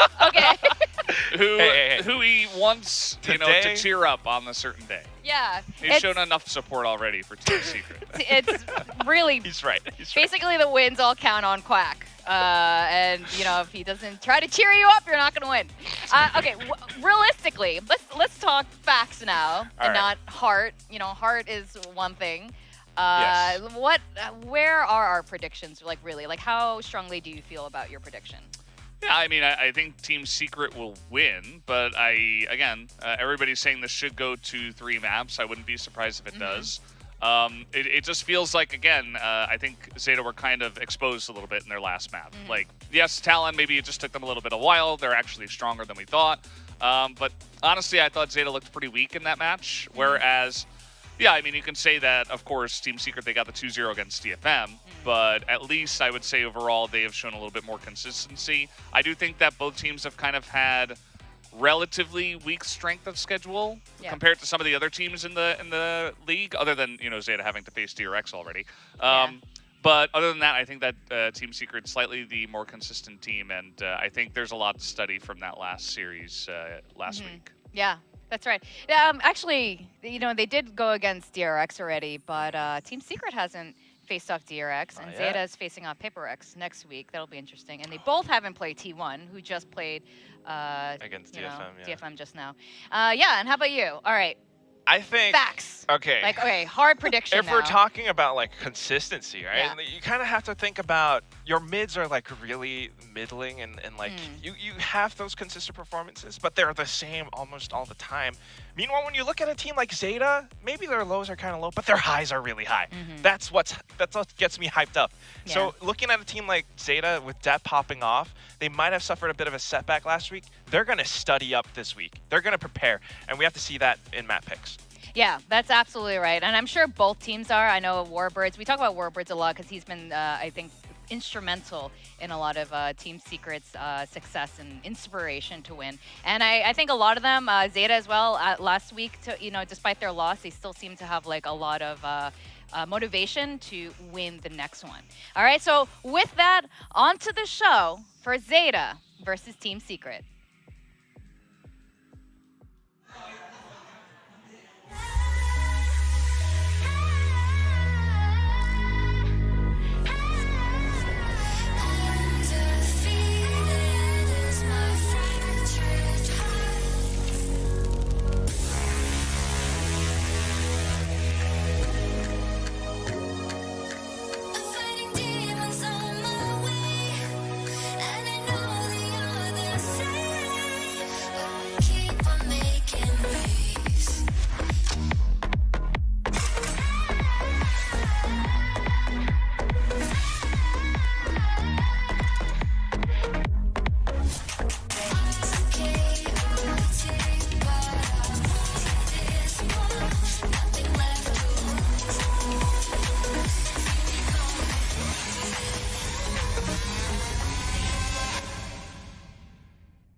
You are watching VCT Pacific. It's a critical moment for both of these teams, Team Secret and ZETA Division.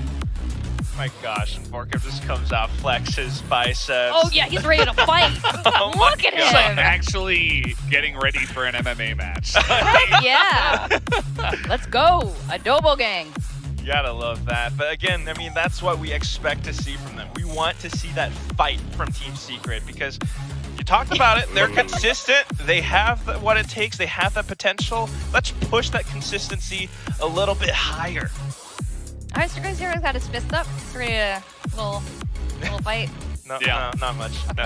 He's like, I'm keeping it modest. Oh yeah, Secret is ready to fight. Look at this. They keep punching the camera. Yeah. I mean, it's a fist bump. I feel a little bit intimidated after seeing all these punches come through. Hey, who knew esports was so physical? That's what walkouts are about as well, right? If you can intimidate your opponent through the walkout, like I think someone missed Envy's fist bump last week, then you can really like destroy them. That's right. If you fist bump yourself, you know it's game over. Laz, everyone keeps talking about Laz and his dog. Do you know what kind of dog it is? I have no clue. So Laz named him, his in-game name is after his dog. We got that question wrong. And I don't even know how you got that wrong. It's obviously a dog name, but I don't know what kind of dog. Obviously. And Buzz isn't. And Buzz isn't. But that's Buzz is a toy. That is. He's Mr. Lightyear. I know a lot of dogs named Buzz. Right. Oh, okay. Okay. But you know what? Nice flex. It is I know dozens of them, okay? I mean, this is, we've been talking about this game. This is one of the key matchups for this weekend. They're very close on the scoreboard. Like you were saying, Quack, they're kind of in that middle area right now, and every single win really counts here because you don't want to get knocked off into one of the teams. Only 6 teams can make it to playoffs, right. So you don't want to be one of the 4 who don't quite make it. In fact, you know, we were talking about head-to-heads earlier. I mean, depending on how this match goes, depending on how their next matches go, they could be tied up. This could be that head-to-head that decides who makes it into the playoffs and who doesn't. Yes, that's right. Oh, ZETA. I don't know.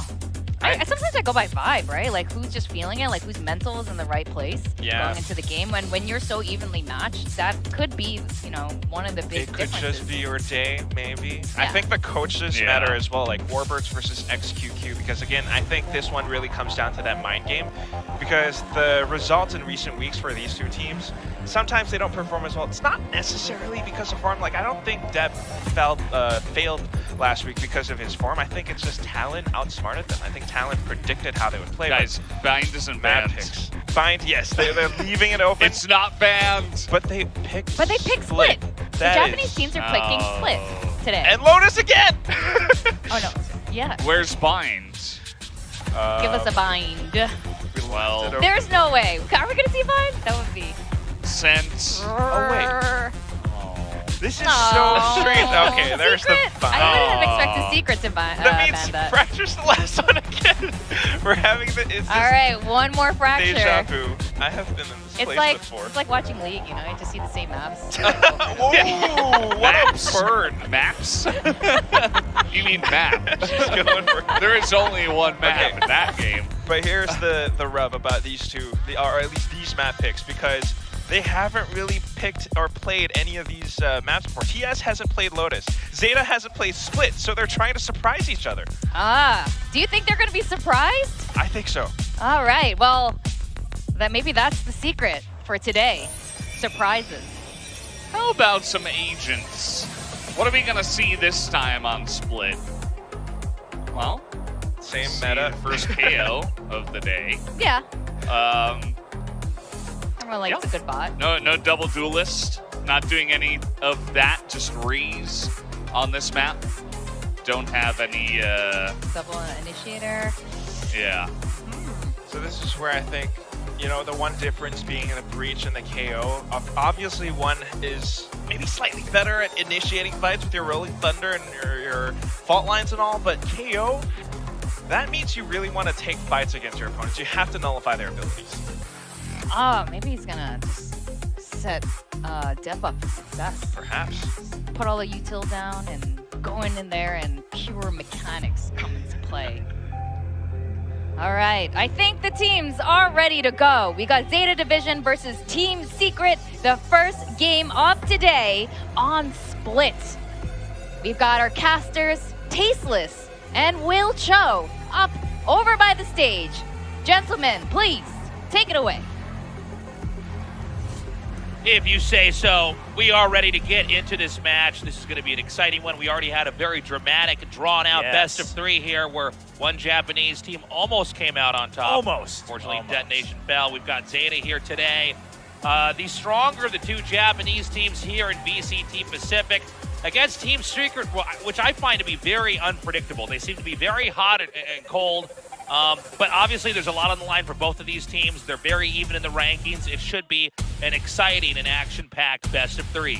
Absolutely, Tasteless. I don't think it would be any surprise if this goes to a third map. Now, a bit of a composition change coming out from Team Secret as we find out about their little ban patterns, banning Pearl. I mean, surely ZETA also likes Pearl, but this has just been a go-to ban for Team Secret, so no big surprise there. Now, they've swapped out the Cypher, right?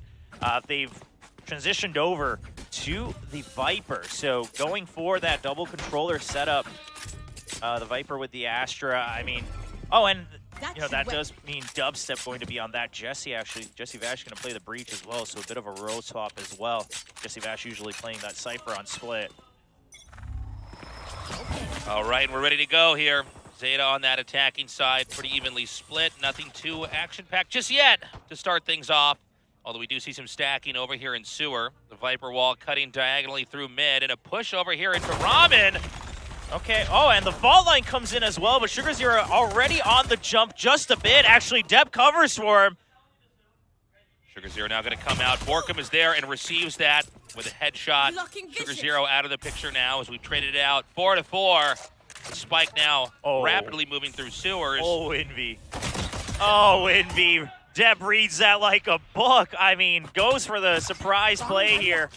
But at the end of the day, Deb aware enough, and this is a good sign for ZETA. If Deb already has this much awareness and focus on clearing every angle carefully, and he's getting the frags that you want him to as that entry, as that kind of star carry that Zeta's been looking for.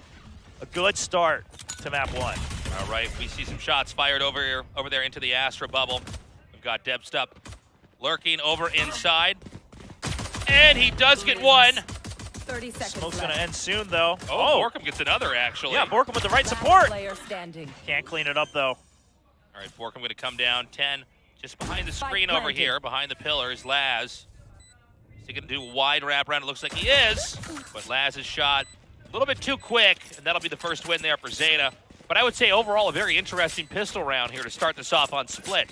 Yeah, Team Secret going for the hard push out of B main. I don't mind the idea. You got some early intel now. They weren't able to clear out Sugar Zero. It actually ends up baiting themselves right into the crosshairs of Deb. Deb actually showcasing the new Radio Night Entertainment System pistol as well. You know what's really sad, just to sidetrack a little bit before we go into round 2, is I got an ace with the RES Phantom the other day. Oh, yeah? I couldn't remember my shortcut key to save my replay. So it's gone forever, and no one will ever believe me. Gone. The truth is it never happened. You're trying to trick me right now, William. Round 2 here. Zeta with a pretty standard push. We have TS. They tried to do a push through mid. This is going to come down to a retake. It's not going to be an easy one. There is nothing here to cover A, and the wide wraparound through B is going to make a comfortable spike plan here for Zeta to start things off as they can spread out, fan out on the map. Uh-oh, hold on. Yep, going to walk right into Sugar Zero. Team Secret being on all... Oh, hold on. He just turned at the last second, but one. Now, does he expect more than one? Now, there's a lot that could be coming here, but they might think he wraps all the way back around. This could be a surprise moment as they get to the bottom. He goes down as well. They don't expect this. Yeah, the lurk is just too good. Oh, my God. my. All right, send the rest of them to Sugar Zero. Let's see if this is an ace. This is crazy. He gets another one. Oh, he's on the hunt. Look at him He's run. Like, where's Borkum? 10 says, well, I got to live, bro.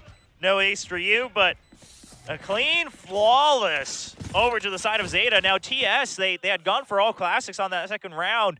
I don't think they would have minded just dying to the spike at some point, but they were already quite fanned out going for these deep flanks. So eventually, Sugar Zero actually just able to pick off them one by one. And I mean, I know it's early, it's just 2 rounds, but the way the players are playing on Zeta, right? Sugar Zero with the crafty plays, Death with the focus in the pistol round. It's a good sign for Zeta fans and Zeta believers. Now, continuing recycling all their weapons here for the bonus round.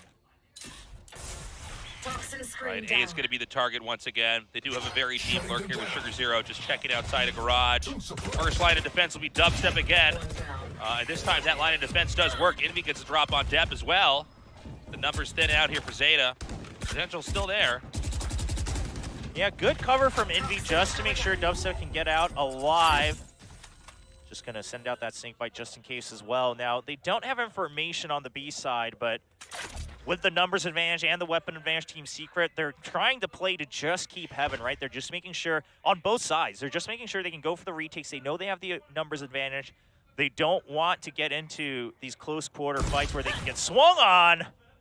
And Dubstep with a snappy shot against Glass. Zeta slowly disappearing here in this game. It's going to be inside a vet where they're going to be stuffed up in the mid.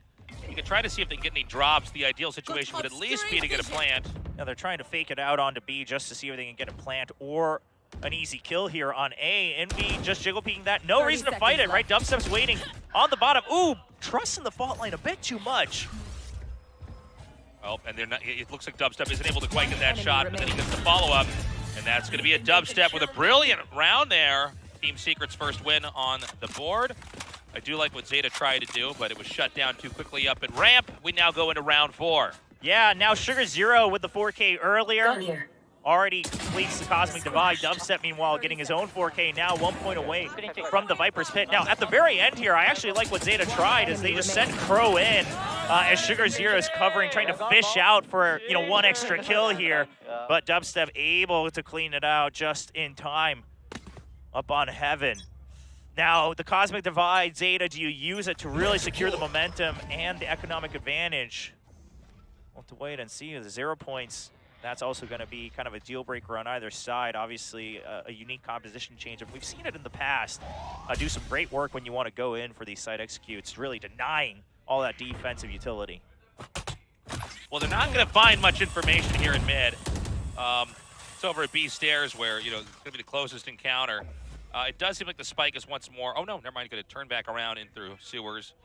They're going to see if they can't just try to secure up in mid, figure out which side might be weaker, and go from there. Okay, so now that they've taken over events, or most of it, they realize that this toxic screen was just to buy time in mid, and that the agenda from Team Secret, again, should be to just keep control of Heaven. They're even hearing the guiding lights come in, so they know that, okay, Team Secret, they're playing for Heaven on either site. Can we clear out the site itself is a big question now. Cosmic Divide coming in. Envy trying to provide backup in the site from screens. He's already filled it up. It looks like they've sold it pretty well. We have a lot of rotations over here towards A, but it's going to be right up into Heaven. Ooh. Jeremy is the first line of defense. Great play from Jeremy to buy time. He's hiding behind the box. They don't expect it. Oh! Crow checks it last second. Borkum dropped over there in the plant site of B. Over here, Jesse Vash is trying to fire at some shots. Tries to blind, checks Heaven, nobody's there, might swing to the right. Can't get a shot to connect and backs off. Oh, I love the Cosmic Divide. It works just enough as a fake where they can keep the numbers advantage. Now, Team Secret, they didn't overcommit to it, but at the end of the day, they had to play a disadvantageous fight. Now they have to clear so much before they actually go for the retake. Oh, the patience. The patience from Laz. One enemy remaining. He's coming in from behind. They don't have any Secret's idea. doing it. Laz has a really good lurk. The defuse has started. I don't know that he can get over here in time. Yeah, there's cover. It's This is behind the hard. box. He can't get to it. remaining. He's just looking for the kills. He wants to do economic damage. Jesse Vash says, no way. I'm not giving this up. Oh! Tied up 2-2. He's just like, I'm just going to squat so hard just back here. Throws his sheriff out just to try to buy some time, see if Laz reacts to it. It does save him. I mean, it keeps Laz from hard swinging on there. Funny moment back there. We now go to round 5.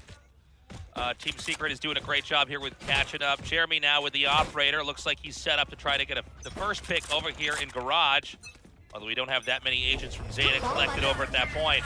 Viper's Pit comes down in mid, making this an undesirable place to try to push, unless they're going to be really ambitious. Oh, I love the way Team Secret has set this up. They once again take control of Garage, and as soon as Jeremy found his position, they rotated everyone over to A Heaven. As long as they can keep that, they're confident in the retake because mid has been covered through the pit. So all you have to do is deny ramp, and you know that ZETA is trapped on the site. You know they have to come into A.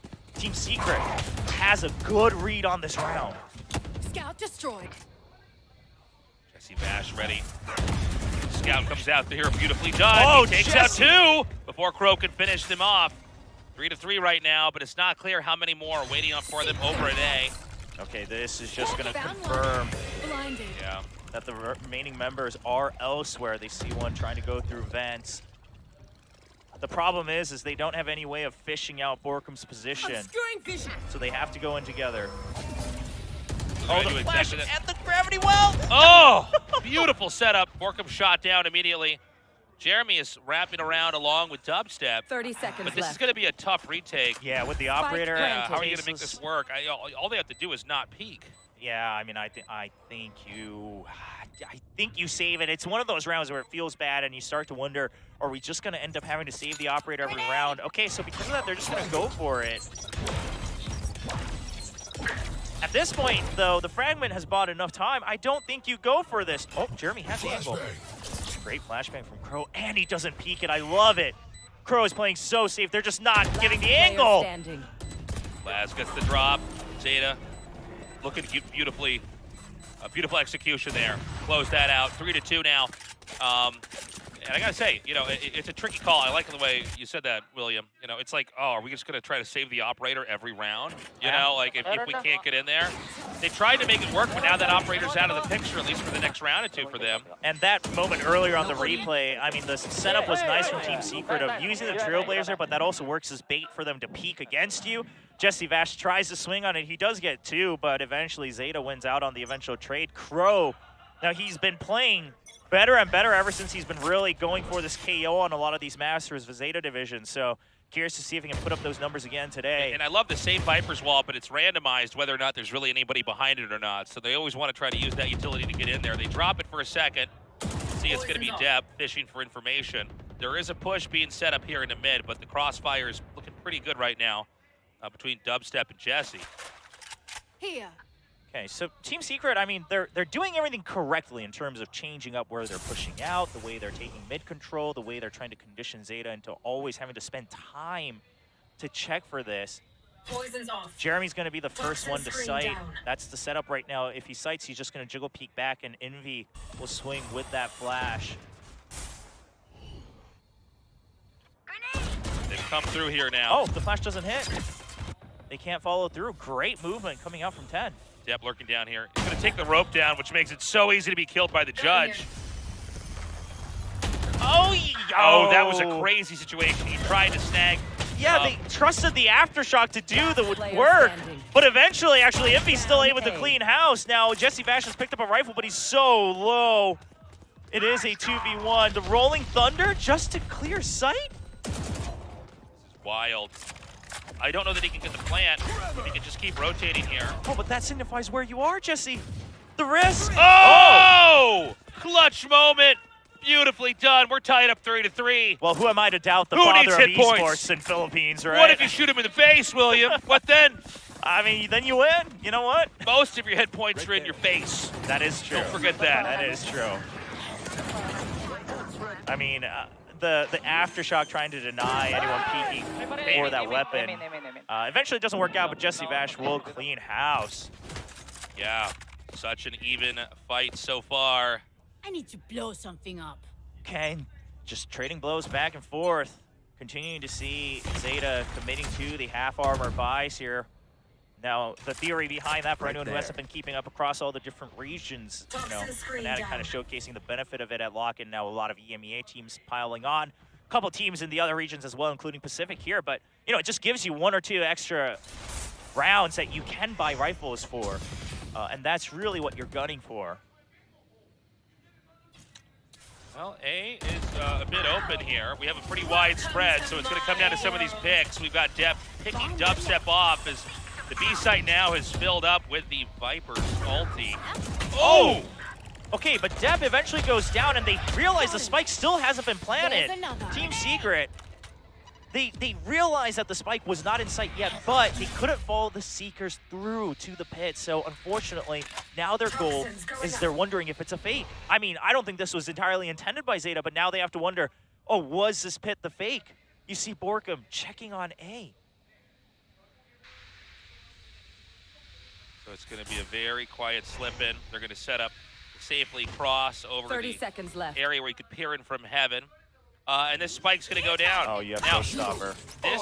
Oh, the no command denied. shuts it down. Beautifully done. They preempted that so well. But Jeremy still gets the pick onto 10, but they don't know Sugar Zero. He's been lurking for so long. Yeah. Almost didn't get that spray down. That was a little scary there for a second. Envy's coming forward. Pop flash. Gonna dodge it in time. Remaining. The swing from Borkum. But still, it's a 1v2. He knows that Sugar Zero was up on Heaven. He's trying to bait this out. They know the defuse hasn't happened yet. Enemy remaining. Borkum gets one. Okay, I'm still on it. And he almost gets another. We got Crow on the run here. He's just trying to buy time. Come on. Diffuse. He fakes the hold. Oh, I think it's he too was late. slightly late. Oh, he was slightly Goodbye, late. world. Tasteless off by a sliver. Wow. The idea was there from Bork. You can't. Oh, man. I mean, that was the best shot he had. It was really a matter of do you get the kill, you know, 0.5 seconds before. Do you take that extra step to the left or not? I mean, what a spray from Jeremy there. Come now, come on. Diffuse. Yeah, it's a tough situation. Anything where that you can use it in a circular position and just keep rotating, keep spinning around. It can be the pillar we saw there. Of course, we see it many times with the pillar over on the A site. And yeah, I mean, I think Borkum played incredibly, but ultimately that's that kind of planter's advantage you get. Now it's up to you to try to defuse. This time, we have the spike stacked up at A, but the double stack defending up at ramp over here for Team Secret. We've seen this work before. Question now is, can it work again? Well, the other problem is they think they have full control of mid, but they know that Sugar Zero's been lurking this entire, you know, map, so they have to still watch both sides. They can't actually choke onto ZETA's position. So at the end of the day, if ZETA, as long as they stay grouped up together, they should be able to power through. They know they have the weapons advantage. Oh, and they're gonna hard commit to all the info as well. Couldn't actually break the Trailblazer. It should spot both members, so Jeremy also going to have to back out. Yeah, there really hasn't been much headway made here positionally for ZETA.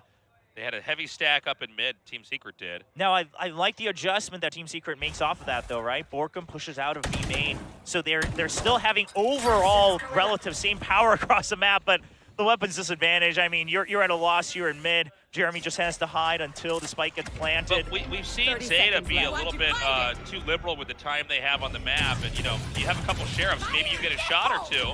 Okay, Showstopper being committed as well. They're sending everything here. ZETA, they just want to string together these rounds. Yeah, and they're going to get that plant set up this time just in the very back corner here of A. Now, the position's great from Team Secret. They also have a Cosmic Divide. Not a great way to use it given their positions, but they have the crossfires. The only thing is 10. Can they clear 10 first? Jeremy's aware of it. Couldn't get the kill. Quick rotation, but his scope's in the wrong area. Checked heaven and gave up on it a little bit too soon. But Sugar Zero is already on the flank as well, right? Because you lost a duel to 10, you're already at a numbers disadvantage even then. Pro has the right idea, but he is picked off. ZETA gets the 5th win, and a delightfully back and forth first half so far. Scatter from my stuff. Super easy to pick off. Well, Team Secret, I mean, you've made some adjustments to your composition, well aware that teams might target your split map pick here, but ZETA is showing why they picked this map. Yeah, great round from them. Again, not an easy one, though, for Team Secret. Now, I will say, I agree with that, but I will say what I like from ZETA is they're not holding back, right? If they think they have a chance of winning the round, they will secure it, because on this split, they want to do whatever they can to get the lead in the attacking half. Then they'll feel much more comfortable once the sides switch. Already at 5 rounds, they're okay. It's status quo already, considering the attacking side of split. 1 or 2 extra.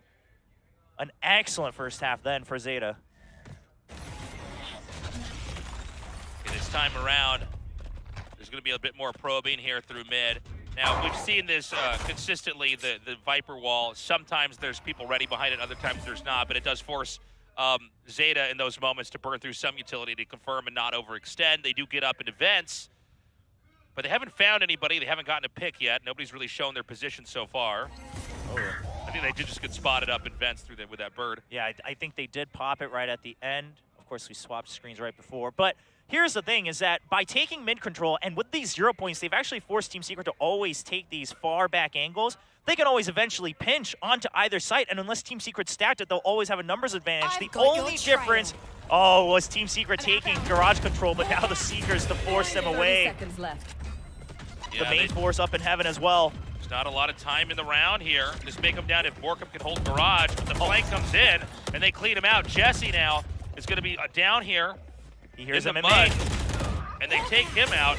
Now they got to get over there. 10 seconds left, and that's going to be a dubstep. The last one left with a little bit of legwork here before he can get up into B. Triple stack ready. People kind of low on HP. We got Sugar Zero healing up. He's going to be full now. Now, he's not quite well aware of 10's position. He suspects it, but it wasn't confirmed. He sees the barrel of the gun, my friend, your gun's too long. Just a bit. Yeah. Those are the times you wish you had that shorty. You wish you had a sawed off. Oh. And oh my gosh! How does Laz survive that? He was already so low. Now Laz is gonna bait him over here. Yep. He's just playing Ring Around the Rosie. This is set up for Sugar Zero. And he's like, it looks like your gun is too long, my friend. Well, a great attacking half so far from ZETA Division. Timeout finally coming into play from Team Secret. Yeah, and look, this was a very back and forth game, but it does seem like ZETA is starting to boost up and get ahead here. But I'm loving the way these matches are looking so far. The rounds, I guess we could say, in this match are looking. And the thing is Team Secret, they are playing a bit too much with their own assumptions, right? And this is something that ZETA actually used to have a weakness on. But for instance, we've called out that toxic screen. You've mentioned it a couple of times in these rounds, Tasteless, but the toxic screen in mid, okay, having people behind it or not, depending on the round, okay, that's great. That's step 1. But yeah, you have to realize now in I think 8 out of these 9 rounds, maybe 7 out of these 9 rounds, ZETA's eventually always taking control of mid no matter what. And they've actually forced you to keep falling far behind. At that point, that toxic screen is not doing anything, right? I mean, sure, they're using utility, but they're using things like the 0 point, like the paint shells, which is not crucial to the way that ZETA has been entering either of these sites. And that just gives them an opportunity to always get a pinch, which that's why Split is a hard map to attack on. It's hard to get these 2 points of entry. Right. You're just constantly giving it up on the belief that the toxic screen will do something. Yeah, it's been a tricky round, especially that last one back there. Our timeout's over. We're ready to go back into this game. Yeah, so I'm curious if there's any change to that. I mean, obviously on this round, maybe no need to show anything new. Now, I think Team Secret knows the challenge is that they do have to push out of A main or B main. I mean, also, obviously, this round it is an eco, but the problem there is Zeta's also been well prepped for that. They're going to rush it. Oh, they're checking every angle. Dude, this is exactly what they needed. What? Oh, he has to reload. I can't believe they got those sheriff shots, but that's what happens, man. But the counter push may be pretty strong as well. Pro takes out Jesse Vash. Well, Flash up here confirms the presence of Envy. Yeah, this is just that you have to fight gun for gun here because otherwise ZETA would be giving up free rifles. Now Borkum already on the flank. ZETA suspects it because it wasn't all 5 members. One enemy remaining. Pro with the focus. I got to say, though, this was a great start here for Team Secret. I mean, at least making them buy their guns into the next round. If Dubstep could get another shot or two, that would be ideal. ZETA, in a classic ZETA fashion, lets the clock tick a little bit longer. Always a patient team, sometimes too patient, although I think this is a perfect moment to do exactly what they're doing here. Spike dropped.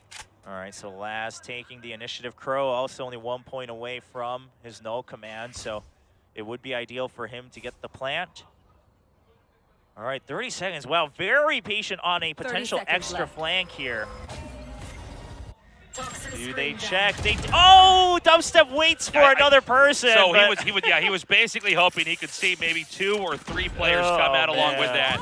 Sometimes it's better to just hold the shot in and see if you can get a full clear. But, you know, that's what happened, and that's why that looked like that. But let's not forget that incredible moment with the push out right over through a entry here, where we saw, you know, the Sheriff play get a couple kills on rifle-armed ZETA players. Yeah, I mean, that evil laugh. ZETA, I think ZETA's just very well aware of what Team Secret wants to do, their style of play. And even with the compositional change, the toxic screen has not been providing the value that Secret's looking for. I mean, again, right, the 0 point checks that vent. It's clear no one's behind that screen. Guiding light again, they're like, okay, mid's empty. Yeah, and in a site that has not gotten that much early round attention, we might see a push in there now. Double stack over here at Garage. Grenade! Oh, because of this star, that's why ZETA was waiting for a potential push out. At the end of the day, it will just be the Eldorf going over to Jeremy, picks up that showstopper. Now, no command is still available, so Crow, I mean, he's got the counter ready as soon as he hears that. Here we go. Raise inbound. Oh! What a weird exchange. Depp does get the kill on both. And a great flash as well. Depp good for 2. Jesse Vash lurking up in the bubble. The Boombot's going to go out in a haul, but the real threat's from above. Envy gets the kill.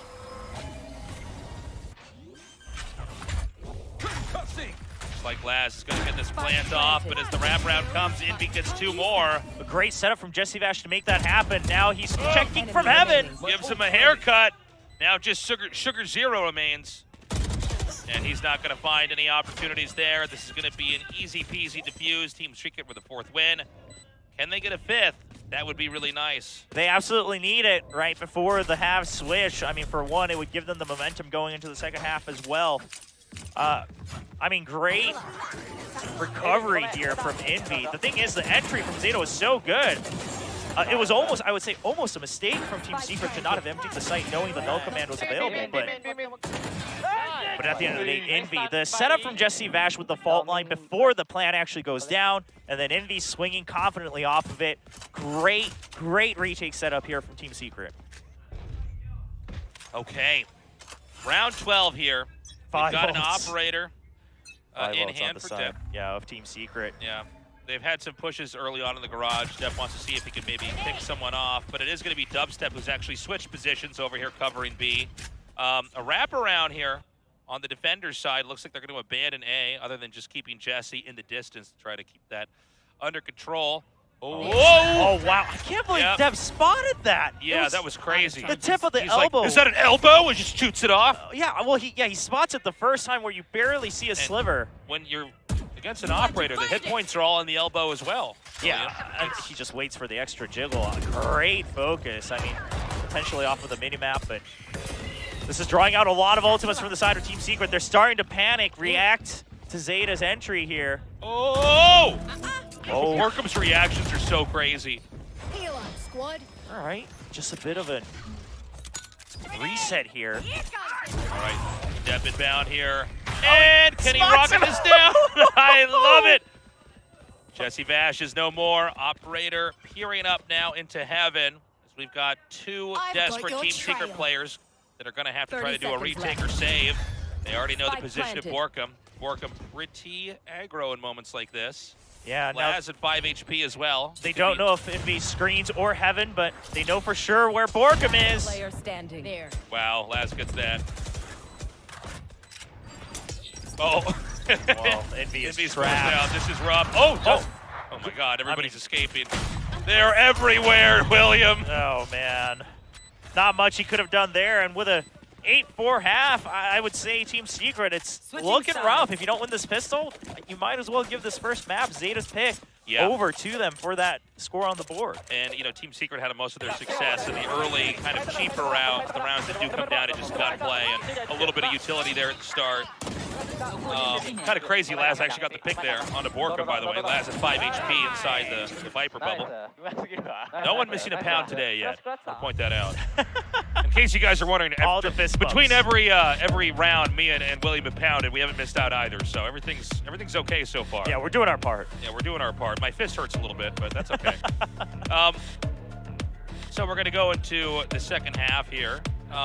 Zeta has had a pretty comfortable, commanding performance. I think we've seen some real moments of brilliance tactically from Team Secret, some moments where they really clutched it, but just overall, Zeta is much better. And by the way, they seem to have improved from the weeks past in not bleeding the clock too much. Yeah. And turning their pace into their Achilles heel. On top of that, again, the fact that they get the read that the toxic screen is just a passive setup from Team Secret. They use that against them. They're always getting control of mid. And here's the thing. Hopefully, I'm curious to see if this translates over to Lotus as well. But because they took mid, that's why Zeta was able to not bleed out the clock, because they had confident information at parts of the map, right? They weren't always just stuck on one side of the map. They always had 2 points of entry. So great improvements from Zeta, much cleaner decision-making and great reads on Team Secret's setup. Curious to see. Hey, what happened there? You could drop the sign. He was waving to the camera. What did it say? Oh, I sorry, cannot tell you. I read Japanese, but I'm not going to tell you guys either. I just. Wow, you're selfish. I have no idea what it said. I ran into some of the Zeta players. Oh, man. My girlfriend likes. Well, we've all experienced that. We know what that's like. My girlfriend tells me that every time I come home after the cast. She's like, yo, Jesse Vash is a great guy. And I go, I know, baby.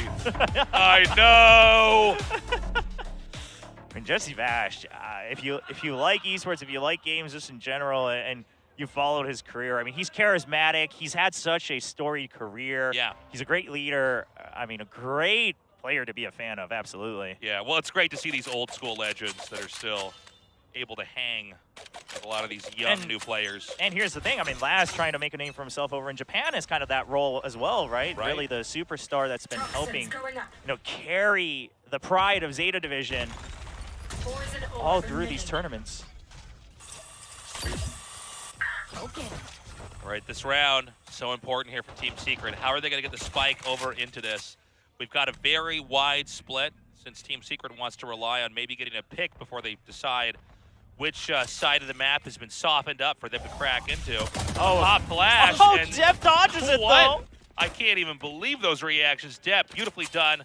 Borkum already out of the picture as Team Secret collects up into vents. And it's going to have to be up to Jesse to try to grab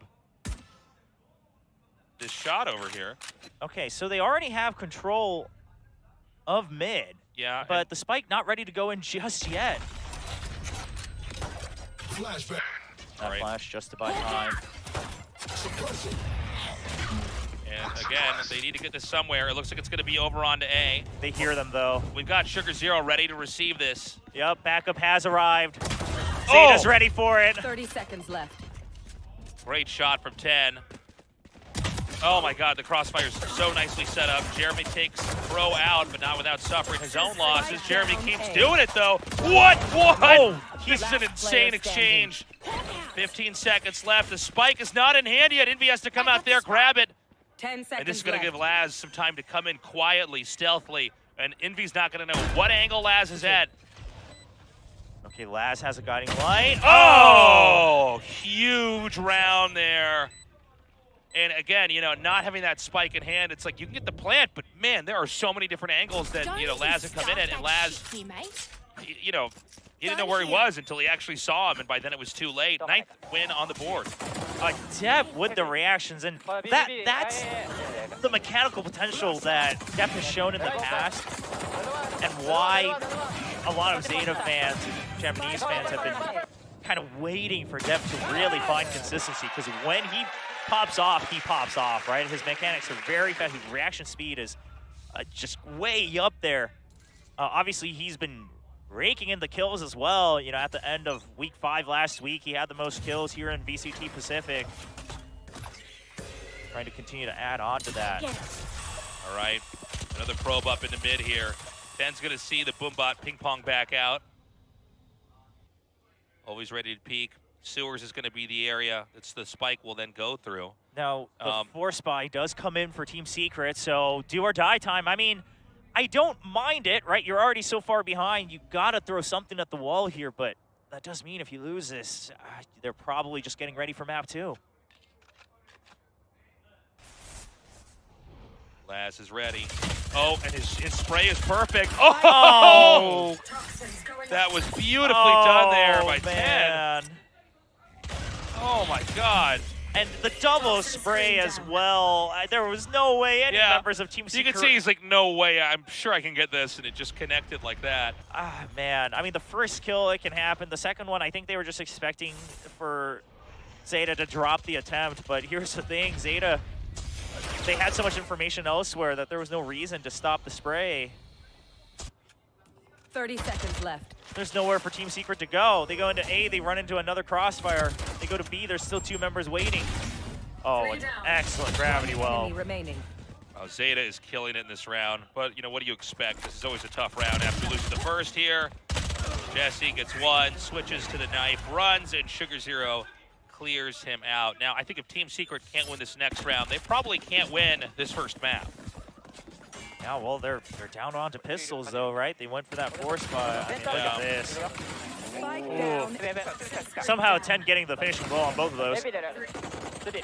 But just great patience from ZETA. In fact, we even saw a glimpse of just how well-tuned they are today in that very last moment when they popped off that gravity wall in the entry point into A site. It was right as the poison cloud goes down, right? These are things that they're communicating with each other.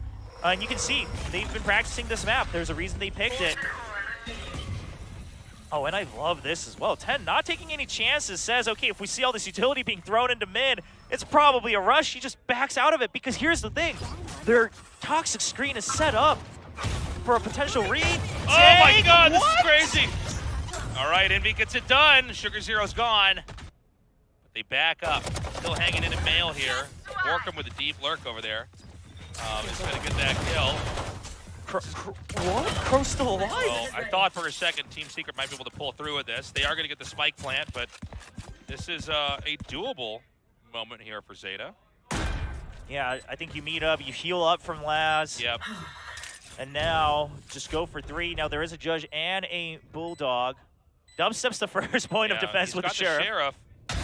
Oh, but he checks the wrong side. It doesn't matter, though. What is happening here? Laz now getting that kill. Not a lot of time in this round. Switches to the Sheriff for the long range. I mean, he has time to try it. Is there a bonus? Might as well. Knows the spot of 1. Does he expect the Judge, though? Does not. At all. More like Judgy Bash. Nicely done. We're doing this or okay, what? so a desperately needed a round win here from Team Secret. But, I mean, ZETA, they're probably thinking that's all you get. Now, the buys are a little bit little bit off Right for there. ZETA here.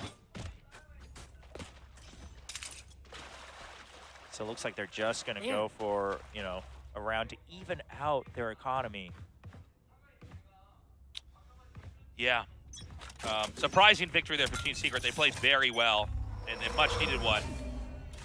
This time around, it's going to be action up in mid again. They do spot the Viper inside of the vents. What is happening? Oh, 10. A bit of a miscalculation on the damage he was going to do to the bot. Yeah, I know. Poison's off. He got body armor for the Boombot. Actually then gets flashed himself there. It's kind of a funny last few seconds. Yeah, so 10, the reason he was constantly flicking back up was in case someone peeks off of that Boombot, but eventually he couldn't take out the Boombot in time as a result of that. So, you know, he made his choices. He'll have to live with it. Now Laz is going to get spotted. They do not care that he's there. 10 does take Envy out. The spike's down. There's a judge push here from Jesse, but it's going to be spotted. He's going to have to find a new position here. He peeks out anyways. Jeremy takes Laz out. Depp is gone as well as Dubstep is on point. All right, Jeremy. Yep, patiently waiting. I love the backup that Jeremy provided coming back up into heaven. Oh my God. Oh, he's oh on the check. yeah. Oh, okay. I was going to see it first. Well, this isn't going to be easy. Nice fault line. I mean, the way that Jesse Vash has been using these fault lines very proactively, right? He doesn't wait. He doesn't miss a beat. It was a little bit impatient when they were on the defensive side, but on the attack, it's been doing well. He's always had teammates prepped to swing on it. They're not going to go for it. Yeah, they're going to back up, give this 6th round win to Team Secret, and try to bank on round 17 where they can take their 11th victory. You know, I think it's important that ZETA play very conservatively here in the next couple rounds and not overextend, not feed into Team Secret, because that's exactly what Team Secret wants. And the thing is we're kind of seeing the same thing happen this time around where Team Secret now getting the good read on ZETA's play in mid, right? It's always 10, just waiting, and then uses things like the Snakebite and the Boombot just to buy time instead of using the toxic screen. And they say, okay, well, if we can push him out of vents, we can go to B Heaven for free. It does end up getting a little messy, but Team Secret eventually closes it out, so I can only imagine that it's going to be a timeout where they discuss, do we want to change up the default utility setup here, right? Namely, 10's position and the toxic screen. Do they have other ways that they want to hold on to mid? Do they just empty it, right? And say, okay, well, you can take mid, we just won't give up heaven on either side. I mean, there are all these things to consider here for ZETA Division. Curious to see what their choice is. Such a close game so far. Obviously, ZETA is in the lead. This is doable right now for Team Secret. They played a very good second half, especially when you consider how the first 2 rounds started out. You know, with ZETA taking it. Yeah, it looked like it was going to be kind of a one-and-done deal here in the second half, but Team Secret, they are starting to strike back. Now this next round, ZETA will be able to buy back in, so see what the plan is here. Crow, I love the shout-outs for Crow, because here is a guy that has been struggling with the burden of IGLing for so long on the side of ZETA Division in the past years. And now with that going over to, you know, briefly Sugar Zero, now onto Laz, Crow's really been finding his stride. I mean, right now he's at the bottom of the scoreboard, but he's still providing so much impact with those 0 points. And in past matches, he started putting up a lot of those kills himself as well. On each other. Gonna get flushed out there. Ted gonna have to back up. Got some pressure building over here at A, but it's already shut down. I've got your trail. Okay, Crow's gonna have to back up. Yeah, these Seekers are gonna find that there's 2 members here on elbow. Do they still force the issue here? Yep, Jeremy's just gonna go for the pinch. A great flash! Oh my gosh. But Crow, we just talked about it. He holds sight for just long enough. The backup is here, but the smoke. All right, that's nicely done. Don't need to be too close when the enemy has that low HP, and now it's just Laz here. Laz will eventually get this kill. There it is. No more Viper. My ult's ready. Thought about using the Seekers, but says, okay, we'll just... Oh. Okay, he knows where both of them are. Yeah, is he gonna go up into heaven? Well, Gonna see if anybody's following him back up here. I think Nobody he's gonna is. save. He could. I mean, this is I mean, you do have enough round leads where you could go for an attempt, but now you spent so much time. I mean, if he's going to do this and come down and get these kills. I think he might just use the Seekers here and try to use them as a shield going in. No, he's just going to try to quietly go through, but he gets spotted. Well, I guess he could maybe go for an exit frag. I think it's too late. Yeah, he's just going to go ahead and run for it. It's kind of a wild round there. Team Secret barely eking out that victory. Laz so good at just lurking and maneuvering, and that was a crazy moment.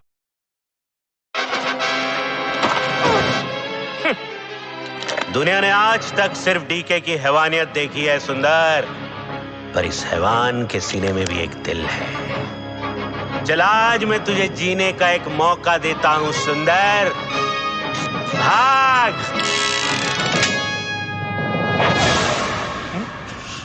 सुंदर? सुंदर? Energy बोले तो sting.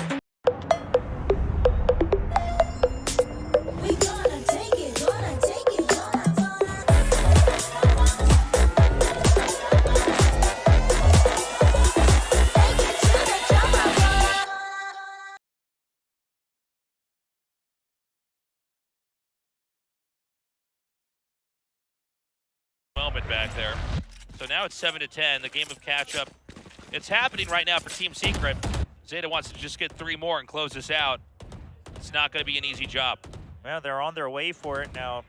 We see the half armors coming into play again for ZETA. They'll scrape together whatever buy they can. I think the primary reason they're doing this is they don't actually really need to force any sort of buy here. You know, obviously 10 working with the judge. Now that's okay. Looks like he's just going to use the pit right away. So that's why they have the pit, and then they have the Seekers as well. So they can force this buy to try to get an advantage once again in this coming round. Yeah, the Viper's pit is set up over here at A. Now, I do just want to mention 10's position because of the judge. Yeah, he wasn't really aware if anyone had pushed through, but they used an earlier guiding light. So now he takes position to really check if they will try to sneak across here. Do you peek across it? Yeah, that's the question. Okay, he makes some Comes choice. out. Dubstep is there, some shots fired. Can't grab that orb just yet. A minute left here. Team Secret is going to inch up here towards Mail. There's a double stack up in heaven on the B side. And they dodged the fault line as well. Yep, very nicely sidestepped that. And back over here through Ramen is where Team Secret's going to go. I would have been curious if Laz uses the Seekers right around the 40-50 second mark. Now it's too late, so they're just going to regroup. It really comes down to Sugar Zero here and Crow. Do they have the support? They're actually just going to fill the site. 30 seconds Sugar Zero's not hit. Well, Jeremy gets 2. Sugar Zero's got his work cut out for him. He's got to get more than 1. He gets another. Spike down. Spike down. Just 10 left, though. That spike is nabbed. A plant over here just towards the corner. And this is going to be one I just don't know that 10 can do. 10 going to grab a weapon, go and hide somewhere. It's going to be the 8th win. Team Secret is doing it, William. It's happening. They're striking back, and now ZETA, because you went for this buy off of the ultimates here, namely the Viper's Pit, you're back down on a back foot again. Now 10 just trying to go for any potential exit frags here. If not, he'll just die to reset, gain whatever, you know, econ he can so he can catch up for these half armor buys in the future. Oh my God, it almost didn't work. I like it. Yeah, I mean, he had the timing calculated right. If he was able to really run through and start the defuse right away, he could have tried to stick it, but he does get stopped with a couple shots also. Kind of a scary moment there for Team Secret. It's like, oh man, these guys are good. Jesse Bash didn't know it hit it when that judge started firing. Yeah, Jeremy, though, I think is the real MVP back there, and we saw why. I mean, the way that he cleared out the site made it so easy for that plant to get set up. Well, and their attack, their executes, the way they've been flashing for Jeremy has been really good. In the past maps that they've played split on, in the past matches rather, Jeremy's entry has always been quite good, but sometimes he was kind of on his own. Today, the flashes are perfectly in sync for Jeremy to take advantage of. Jeremy taking a little bit of damage there from Laz. But he has snuck across, and ZETA doesn't know for sure. They're suspecting, I think maybe Laz heard him at the very last second there, but either way, now again, ZETA forced to take a slightly further back position. Now they have stacked A though. Borkum's here. Oh boy, you've got a Judge, you've got a Bucky. Oh, Jeremy's just too fast. They've already cleared it out. The nade's gonna come through. Laz has to go down to hell.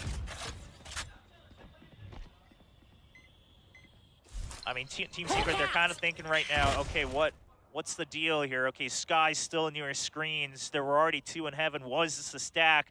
They don't want to take their chances against these shotguns.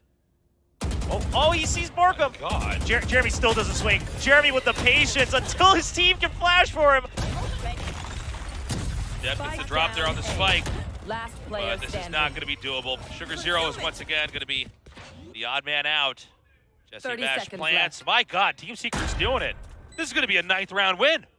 A great way to catch back up. That's going to be 5 rounds in a row if they secure this one, which they absolutely will, as Sugar Zero just looks to, potentially, kind of fates avoiding each other here between Dubstep and Sugar Zero. But, he's just going to look for potential exit frags here. He's got the half armor. He's got a Vandal upgrade. No reason to try to greed this. I mean, Team Secret is rich enough that they have no worry in the world. Team Secret has been playing this very well, and I think a lot of this, again, comes down to the fact that, after the initial 2 rounds, they read the play from ZETA in the middle of the map. They start forcing 10 out of there. And then they've been able to just flash for Jeremy so well into these sites. And here's the thing. That's with the breach and the guiding light. I think we'd have to go back and look at some of these replays, but I think a lot of the times what they're doing is maybe using that flashpoint in sync with the guiding light so that even though the flashpoint is considered a relatively easier flash to dodge, if you swing, the guiding light's behind you as well. You're flashed one way or the other. You get a lot of coverage for Jeremy to take advantage of as he flies through the site. I think it's a really intelligent observation you're making, and I think it's one of the reasons why Jeremy, every time he swings out, is just murdering. Yeah, I mean, while Jeremy's been fragging out whenever he's played this Raze, he's had a much easier time of it today. All right. Again, they force 10 out, right? I mean, they just say, you're not getting control of mid. And a quiet start here in round 20. Not many more rounds left in this first map. Nobody's overcommitted down to mid, although we do see Jeremy peeking out. He's going to send his Boombot out to try to get a read as the advance up into mid starts to occur. Now, I will say, at some point, it would have been nice to see ZETA push a little aggressively outside of either A or B main, right? I mean, this is the thing, is that they've just been playing default the same way over and over and over again. They finally try to get some form of barrage control, but even then, he's just hiding in the smoke. Sugar Zero finally peeks out, but they're still split, right? So at the end of the day, Team Secret, all they have to do is, bring some attention to middle of the map, make sure people are tied up there, and then go for a 4v2, 4v3, 5v3 advantage as they execute onto the site. It doesn't matter if it's only 30 seconds left. Now, this one the countdown's a little close, but 30 seconds left. It's going to be tight. If ZETA can get the first few shots off and sandbag this a little bit, this could work out. Oh, Laz gets stunned. 10 with a great shot, though, and the snake bite. That's buying time. They've been able to sandbag it for now. 15 seconds left here. 10. It's another. It's just being Dubstep here in a 2v2. He needs to stick it, but the showstopper! Enemy remaining. No time. Envy trying to get the kill, but he can't. Huge round, 9-11. ZETA starting to win those rounds again. They get that much closer to the finish line. Oh, man. Trusting the Cosmic Divide just a tad bit. And then the fault line, again, this was all set up for Jeremy, but here's the thing. They were so focused on elbow that they didn't even consider that back corner. And 10 with some great tracking shots there to get the first 2 kills coming into the site. Such a hype round there.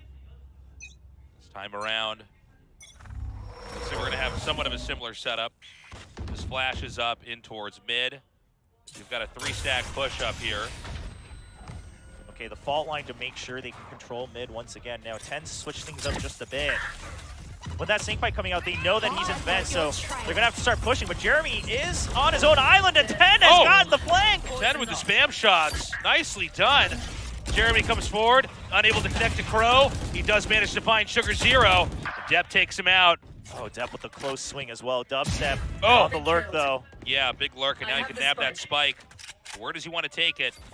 Well, his backup is in B, but Laz is already here. Dubstep has to cross this. I mean, you know, down there is Borkum ready to cover for him, but can he actually cross this line? Laz is going to peek again. That's going to be it. Spike is stuck up here. 45 seconds, but this is a very difficult situation. Borkum, you know, what are you going to do? I'm going to say maybe could rely on his instinct, try to play a slow one where he wraps all the way through alley and around, but now it's going to be Team Secret fighting for overtime. ZETA just needs one more victory to close map 1 out. Yeah, that was a rough round for Team Secret where they were eventually able to equal out 2v2, but Borkum, I mean, I gotta imagine that their comms were perhaps a little hectic where Borkum and Dubstep couldn't make up their mind on, do we group up, do we pinch, right? Does Borkum go for the flank around alley? Do we just they had 50 seconds. They could have regrouped and gone to A, they could have regrouped to mid and gone to B, but you know, they just said, okay, well, let's hide our info, let's cut audio. Let's let Borkum try to do something, see if ZETA overextends. But here's the thing, ZETA is one of, if not the safest team in VCT Pacific. Yeah, historically they've been very conservative, and I think this is a situation that ZETA's going to be very comfortable in. Now, we've seen Jeremy with some pretty crazy poke outs, getting some wild kills and causing some imbalances there for ZETA, but I do think this is almost unimaginable for Team Secret's going to come back.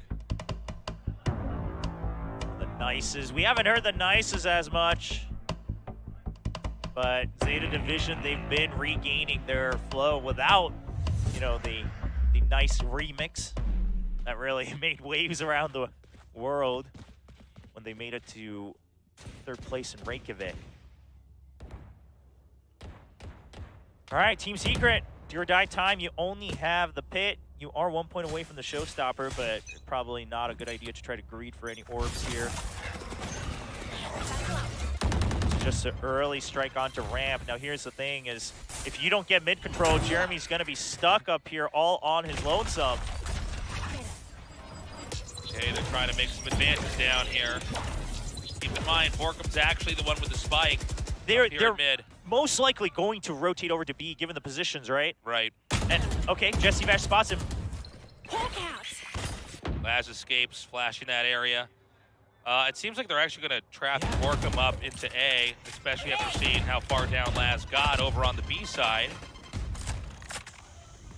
They still have an opportunity to rotate over, but here's the thing. They have no idea how many members are on either side. Yes, they had information of the push out from Laz, but that's not anything you want to make assumptions off of. So eventually, they're grouped up. None of them get tagged by the 0 point. Yeah. Jeremy's going to come down now. Over on the other side is Crow. They don't commit. Are they going to flood out here? Oh, my God. Oh, Depp's still good for 1. Oh, Crow's doing it. One enemy just Jesse Bash, and then it's a 1v2. Can Jesse Bash clutch this? If anybody could, it'd be him. 10 and Laz on the hunt. The spike gets picked up. 20 seconds. No, he's going to try to get 1 kill first. Oh, and he can't get it. Defenders win. Great map 1. That's going to be a ZETA victory. Can they close it out 2-0? Or will TS come back 1-1? I don't know. They were very evenly matched. I was very happy to see once it looked like ZETA was going to close that out, Team Secret fought so hard and so well. But ZETA bided their time and eventually got into a position where they could recover. And it's interesting to me that both these teams clearly have spent a lot more time on their attacking half in what they've been practicing, right? Their attacking half looked a lot cleaner and looked a lot more decisive from both teams. You know, I think for Team Secret, you're trying to switch over to a somewhat, you know, maybe more meta composition, at least in Pacific, with the double controllers. You made it work, you know, decently well on the attacking side. Perhaps the defensive side, you need a little more variation. But ZETA really showing the practice they had. And I would say even their